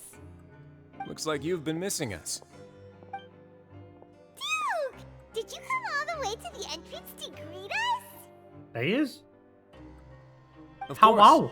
I'm here to welcome you and the our ending. dear Miss Charlotte, whom our good head nurse recommended. Also me having been trapped in story for like Finally the meet 3 the hours. much rumored Duke. Thank you for consenting to my visit to the fortress, sir. No need to thank me. But that said, I shouldn't be the focus of your interview. I trust you recall our agreement? Of course, of course. All right then, this way.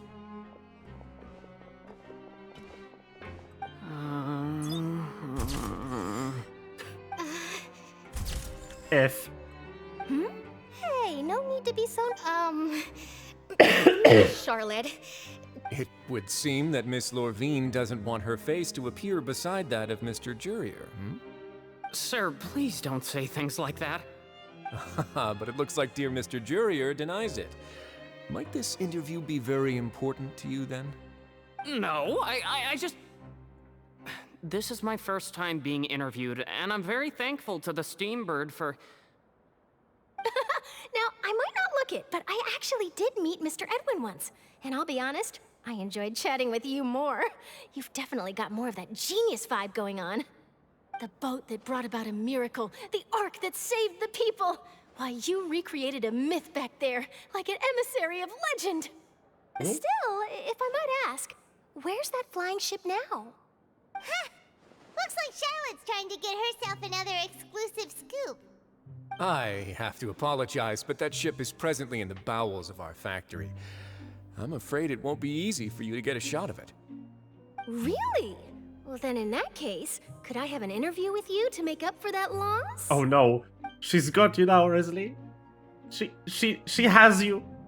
You you're already know my answer, I'm afraid. Best you interview our head nurse instead. Or perhaps you'd like to take another photo of this couple of researchers? Did you really have to use the word couple? Well, then, 2 solo photos will do. Is my hair messed up? Please, someone help me have a look. Things sure are getting pretty lively here. We've seen this kind of thing before. Oh, seems like everyone's here. Would any of you like to try this new drink I came up with? Ah, Siegeween. Hey, Miss Charlotte. Why don't you, take some pretty photos of our head nurse? Sure. Sure. Come on, Miss Siegeween, over this way. Let's find a brighter spot. Sure. Do I have to smile? So, how have things been at the fortress?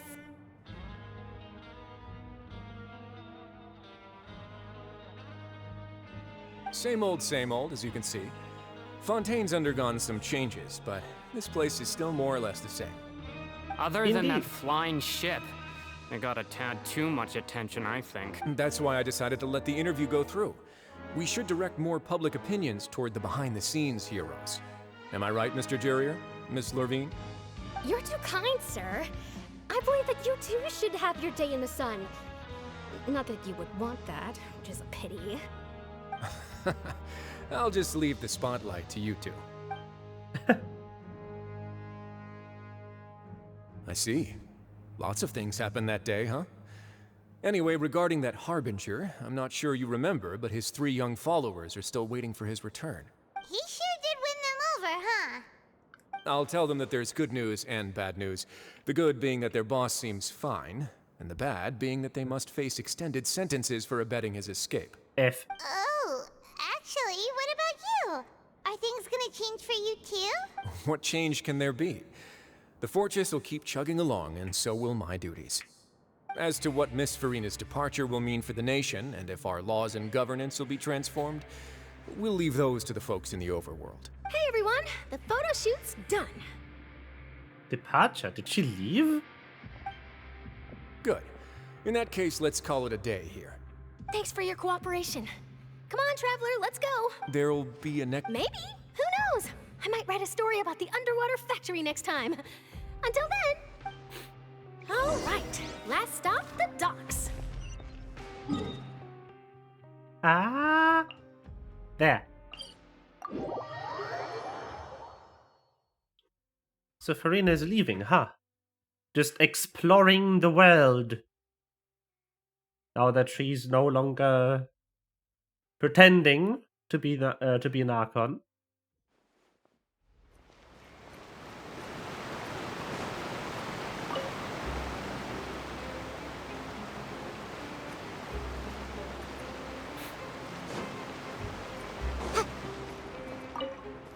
Oh god. Nah, I'm not waiting for that stupid lift. Hold on.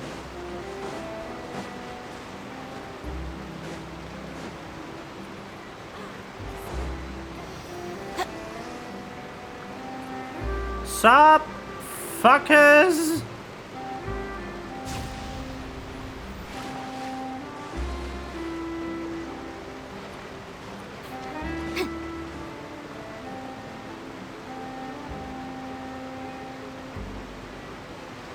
Oh, no.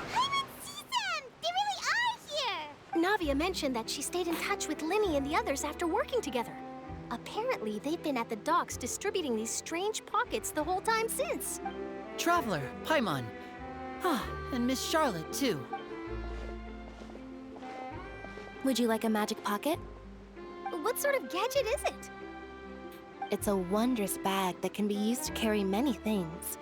The water level has returned to normal, but if you see any of your things floating around, you can use this to carry them.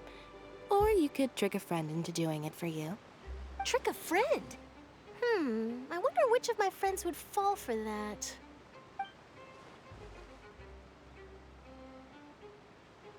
You could just make a friend like Fremine here.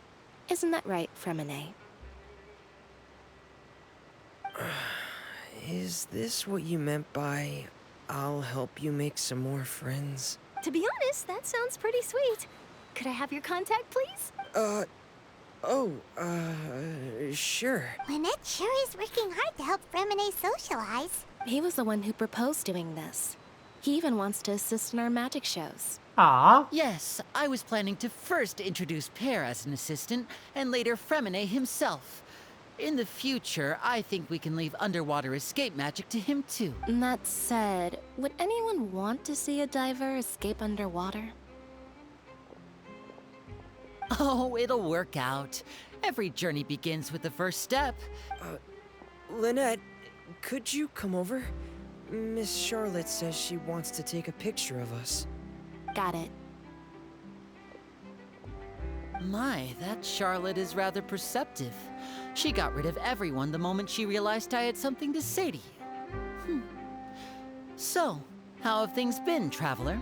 Father says that you did a great deal during the latest events. She's very grateful for your contributions to Fontaine. That's all right. We were more than happy to help. Oh, I guess you haven't heard. Well, after Lady Farina left, Father and Monsieur Neuvillette opened negotiations, during which he gave Fontaine's gnosis to her as a diplomatic gift. I see. A diplomatic gift? A gnosis? I mean, it doesn't do anything anymore, does it? Yes, I was quite surprised at first myself. But when I thought it over, there were actually a number of things going for it. It could have been done as an apology for the incident with Lord Child, or as thanks for his help in tying the all-devouring narwhal down. Furthermore, Father did also lend significant aid to Fontaine and Poisson. That's true, but this is a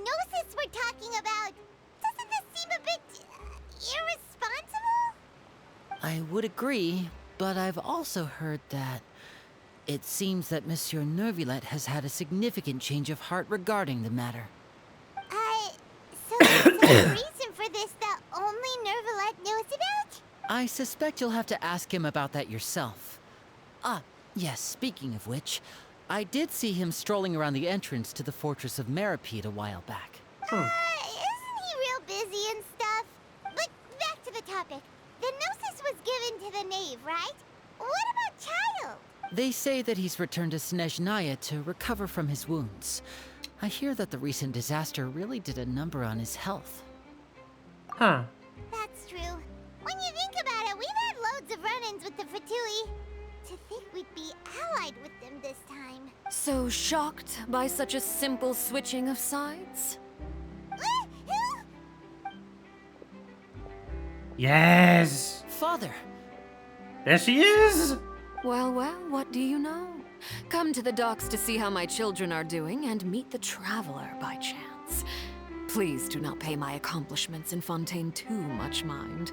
Are you going to take the Gnosis back to Snezhnaya? That is our duty as harbingers, yes. Damn. Don't be too preoccupied with sides. The goal of the Fatui concerns not a single place or person, but the entire world. With such a grand goal in mind, it is inevitable that we must wear many masks. Switching my masks is something I've always done. Well, that depends on many things. No one truly knows what the future holds. What good is honesty if you can't rely on it forever? As for you, I very much look forward to our next collaboration. Good things cannot be achieved alone, and you've proved yourselves to be great partners. Please help us deliver this. A Oh yeah. vision. Child's vision. All right. I'll remember to return it. Thank you for keeping it safe for him this entire time. And that's a wrap for me. Huh? You're... Greetings, Miss Journalist. Hello. If I'm not mistaken, there are particular channels I'll need to report to take a photo of you. That is correct. So forgive me, but I will not be able to serve as a subject in your article. However, feel free to write as much as you'd like about our dear magicians and our upcoming rookie talent. I will. The sea breeze is quite pleasant. I shall continue my walk while the weather remains so agreeable. Farewell. Farewell, Father. Oh, she has such an intimidating presence. I didn't even dare to take a picture. Thankfully, I've already wrapped up all my pre-scheduled interviews. Thank you all. This'll be more than enough for me to write about, I'm sure. Don't be too nervous. Why don't you take a magic pocket before you go? Here, Traveler, Paimon, you take one too. To move things about? That's right. Funny. I was giving out magic pockets when we first met too. And what do you know? I'm doing the exact same thing right now. So many things have happened, but the pockets are still the I guess this must be life. We will all follow our own paths, and serendipity will lead you to your fated friends. All right then. We'll be handing out pockets in some other districts later, so we'll get going now. Have a good day, you two. Well, guess we sent Charlotte off. Shall we go see her Neuvillette too? Yes. Neuvillette. Where you at?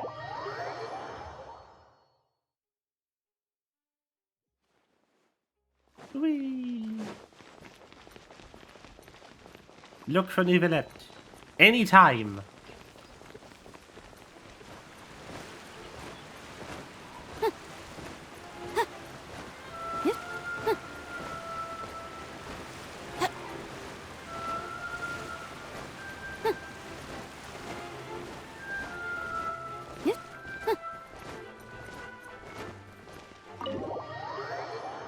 Loading. My favorite activity of the day. What? Oh, he's at the... Ah, he's at the entrance of the fortress. I see. Who the fuck? No! The entrance to the fortress! Ooh, he really is there! Why do people keep sending me random join requests in the middle of the night?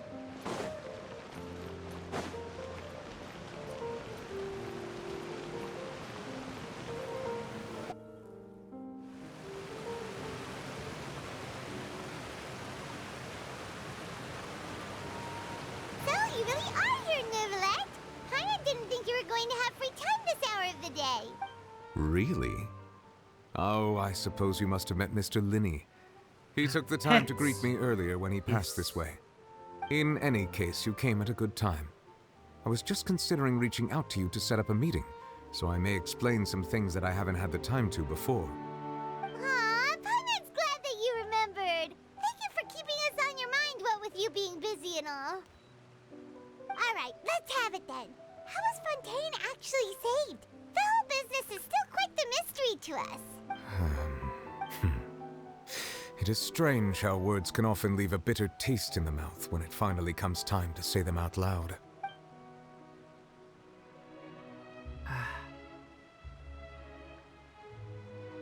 Focalor deceived the Heavenly Principles and used Farina's endless performance to save Fontaine. So that's what happened? Focalor destroyed the divine throne of the Hydro Archon and restored your power to you, transforming you into a fully fledged elemental dragon sovereign! But Paimon still doesn't quite get what you did to save the Fontanians from dissolving. For me, the authority of the ancient dragons refers to absolute control over the hydro element. Fontanians were incomplete humans born of Egeria's use of the power of the primordial sea, with constitutions similar to that of mimics. But so long as those primordial energies remain within them, I could use the ancient dragon's authority to grant them true blood, after the fashion in which life was first brought into being on this planet. In other words, when I gave my verdict, Fontanians became true humans, and thus would naturally no longer be dissolved by water from the primordial sea. Focalor must have counted on you to make that decision as well. Your verdict was the key to making the prophecy appear to have come true while saving everyone. Yeah, and in a manner of speaking, Focalor finally managed to fulfill the original Hydro Archon's wish to turn Oceanids into real people too! It seems from your expressions that you still have more things you wish to ask. Ask away. I will tell you the truth as I know it. About the initial verdict that was passed on child. I have investigated his case along many avenues, and I have learned that he once fell into an unknown chasm when he was young. There, by chance, he awakened the all-devouring narwhal. But whether it be by sentiment or reason, that should not have been enough to consider him the root cause of the disaster. At most, he would have had tangential liability. As for the judgment passed by the Oratrice during the trial, whether it was due to that liability by association or Focalor deliberately using him to buy time for us on the assumption that he would be able to hold the creature off, I cannot say. Guess Focalor had Fontanians in mind the whole time. In the end, it was thanks to her that they finally became real humans. Hang on a second. Paimon suddenly got another question. Back when Fontanians hadn't yet become real humans, were the children they had also transformed Oceanids? That's a good Life fucking has question. always flowed like water. Do you recall how Fontanians would often come to the Fountain of Lucine to pray for children? Oratrice, yes. Lynette said the fountain is where all the waters in Fontaine converge. In truth, even those couples did not know that such prayers were no mere custom, but instead a form of ritual. Those Oceanids who were blessed within the spring water would later descend as new humans in the coming months. Paimon sorta gets it now. I see. Either way, seems like this ritual won't be of any further use, but it'll probably live on as a local custom. Ask away. I will tell you the truth as I know it. About Fontaine's future. Yeah, about that. Wriothesley said Farina has already left. What's that all about? Ah, Lady Farina. The people are only aware that her death sentence has not been carried out. She abdicated the post of Hydro Archon and left affairs related to that title to me, before leaving the Opera House. I related Focalor's words to her faithfully and completely. After hearing them, she seemed neither saddened nor comforted. She simply said that she was tired and needed to rest. Having said that, she then packed her things and moved out of the opera house, not unlike how an ordinary person might. But she's still got a place to stay, right? You need not worry. I will make arrangements to ensure that she will not want for food, clothing, board, or travel. In truth, I am somewhat happy for her. The wear and tear on her spirit will, of course, take time to heal. But now that she no longer has to play the role of Focalor the Hydro Archon, she can finally lay down her burdens and lead a normal life. What about you then? What are your plans now that you've regained your full powers as the Hydro Dragon? After Focalor passed on, the Oratrice also ceased to function. This matter will directly affect our trials. Yes. After much careful consideration, I've decided to take over its role in our courts. From now on, I shall hear cases and pass verdicts by myself. Looks like you're still considering stuff from the perspective of the Udex, huh? As an elemental dragon, there are indeed many things that I must do. But this power and this duty, in a manner of speaking, you could say that both were granted to me. As such, before I attend to my other responsibilities, I must first and foremost continue to serve Fontaine as its highest judge. The duty of the Hydro Sovereign and the duty of the Udex shall coexist within my person. Additionally, the Hydro Archon's departure has brought about another problem, which is that the Opera House shall no longer produce indemnitium. That's true. That power was derived from the people's faith in the Hydro Archon, wasn't it? Wait, but the various mechs and machines in the city are all still okay. Where are they getting their energy from? As I am now, I have full command over New Musia, and it can serve as a complete substitute. Another reason why I cannot quite leave Fontaine immediately. Wow. This ancient dragon's authority stuff is really quite useful, huh? Ask away. I will tell you the truth as I know it. Oh, that's right! They say you've given it to the knave as a diplomatic gift or something! Leaving aside their intentionality, the two Fatui Harbingers have indeed done much for us during this crisis. Their sole remaining goal in Fontaine, at least at this point, would seem to be the Gnosis. The Oratrice has ceased to function. The Hydro Archon's divine throne is now no more, and I do not need the Gnosis's power. As such, it has lost all meaning for Fontaine. If the Fatui have impure designs, then we might as well accede to their request now, and avoid unnecessary conflict. What complicated considerations! Paimon thought you were just giving it to them out of gratitude to the knave and as an apology to Child. Ask away. I will tell you the truth as I know it. Also, it will barely do anything now. You will soon be heading to Natlan, I presume? Yes. I'm afraid that I have little talent as a travel guide, so all I can do is tell you what I know about that land. As far as I'm aware, Natlan can be said to be a nation of dragons. Eyes? A nation of dragons? No, I suspect that I would not find myself welcome there. Unlike ancient dragons such as myself, the dragons of Natlan have undergone long years of development and evolution. Large numbers of them have entered a form of coexistence with humanity. Natlan is also the nation of war. War ravages those lands like an undying flame. There is one other piece of information I got incidentally from my negotiations with the knave that I believe may be useful to you. Dragonland The Harbinger is... known as the Captain has thrown his hat into the endless ring of war. The Captain. Sounds like a real tough customer. Seriously, everywhere you look, there's a Fatui Harbinger doing their thing. What? I suggest that you fully prepare yourself before going to Natlan. In the meantime, Fontaine's doors will always be open to you. Ask away. I will tell you the truth as I know it. Hang on a sec. Paimon still... When we spoke to Linny earlier, he mentioned that your attitude towards giving away the Gnosis had clearly changed. We guessed that there might be some reason for it that only you were aware of. No wonder the House of the Hearth is the Fatui's intelligence division. They are certainly sharp. So regarding this specific issue, I was just getting ready to share something with you. What is it? In truth, I exchanged some further words with that lady named Skirk after sending you two back to the surface. It went something like this. Oh.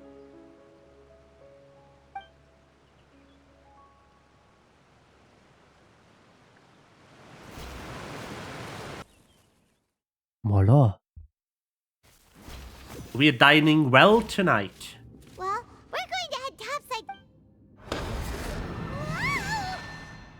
What next? The all-devouring narwhal isn't here, so I'm no longer getting any interference. I can finally catch the scent of your power, what it's made of. It is the authority of the planet's primordial dragons, but with something very similar to a god's curse mixed in. It's quite a novel blend. I'm sure I've encountered something like this before. What was it again? I do not know what you speak of. Ah, of course. How could I forget? You should have the remains of the third descender on your person, yes? Remains? I've never heard of any such thing. Huh. According to your parlance, I believe it may be called a gnosis. Well, that much is true. After Focalor's divinity faded, she handed her gnosis to me. But I fear I have never heard of it described in the manner that you just did.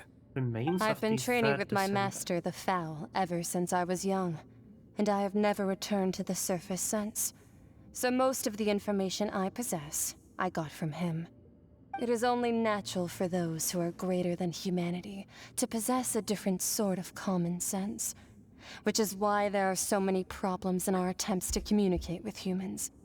Regardless, you should probably get rid of objects of misfortune to prevent any disasters from befalling you. To live in itself is a blessing.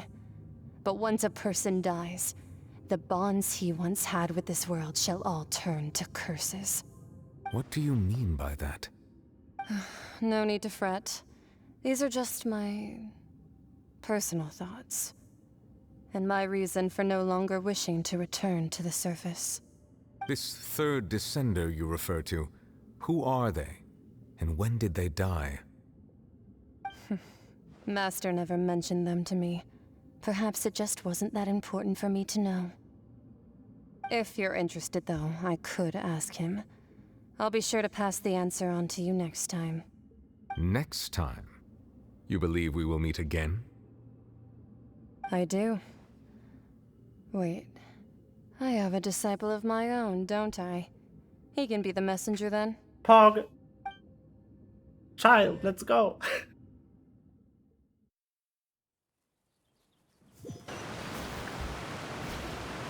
That's what she told me.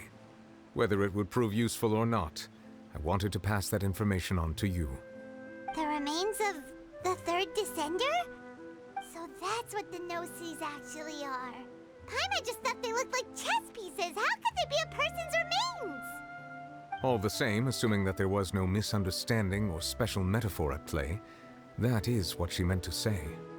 And she said that it would bring misfortune and that you should check it, which is why you gave it to the Fatui.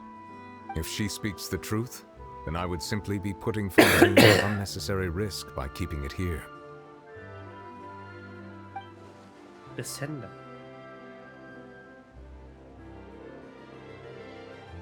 I am the fourth descender. For me, this information means two things. One, that the Gnosis are related to descenders, and two, that the one who came before me has already died. I guessed that you might already be familiar with this concept, but I did not expect you to be one of them. That means that the Gnosis, which are exceedingly element compatible and can even enhance elemental abilities, do indeed come from the third descender. I wonder, does your body also possess similar properties? Yes. Like being able to use elemental powers without a vision. That does sort of count as special compatibility, right? No, let's not think about this stuff right now. It just feels creepy. Comparing the Traveler to the dead third descender and all. That's what you say, but this topic still feels like bad luck. Who's the... Once Child recovers, let's get some more answers out of him. Or go look for his master and get the answers that way. I too believe it unwise to make too many blind guesses when information is lacking. The same is true of being at court. All right. Whatever the case, it seems like the crisis here in Fontaine's over for now. Yes. All of Focalor's efforts were for this moment as well. But she sacrificed herself in the end as a god. And she suffered through all those years as a human. Was that really what she wanted? I suppose that would be the mystery of a god's will.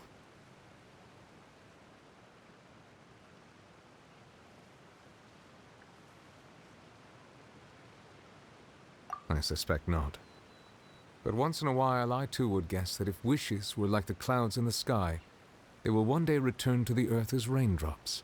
Life flows like water, and rain is the final answer. The water levels may sometimes tilt one way or another, but the rain falls fairly upon all. And what, ultimately, is the difference between the rains that fall upon all of us? Damn!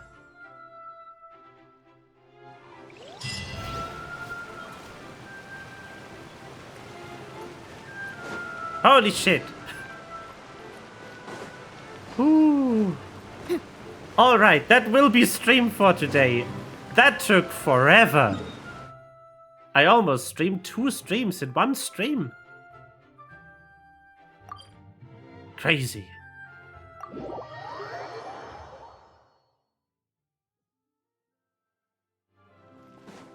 Well, I will see you all tomorrow. I hope you've had a good time. And, enjoy digesting all the lore. Y'all cute. Good night. There'll be an extra fee for that. I'll think about it. Next time?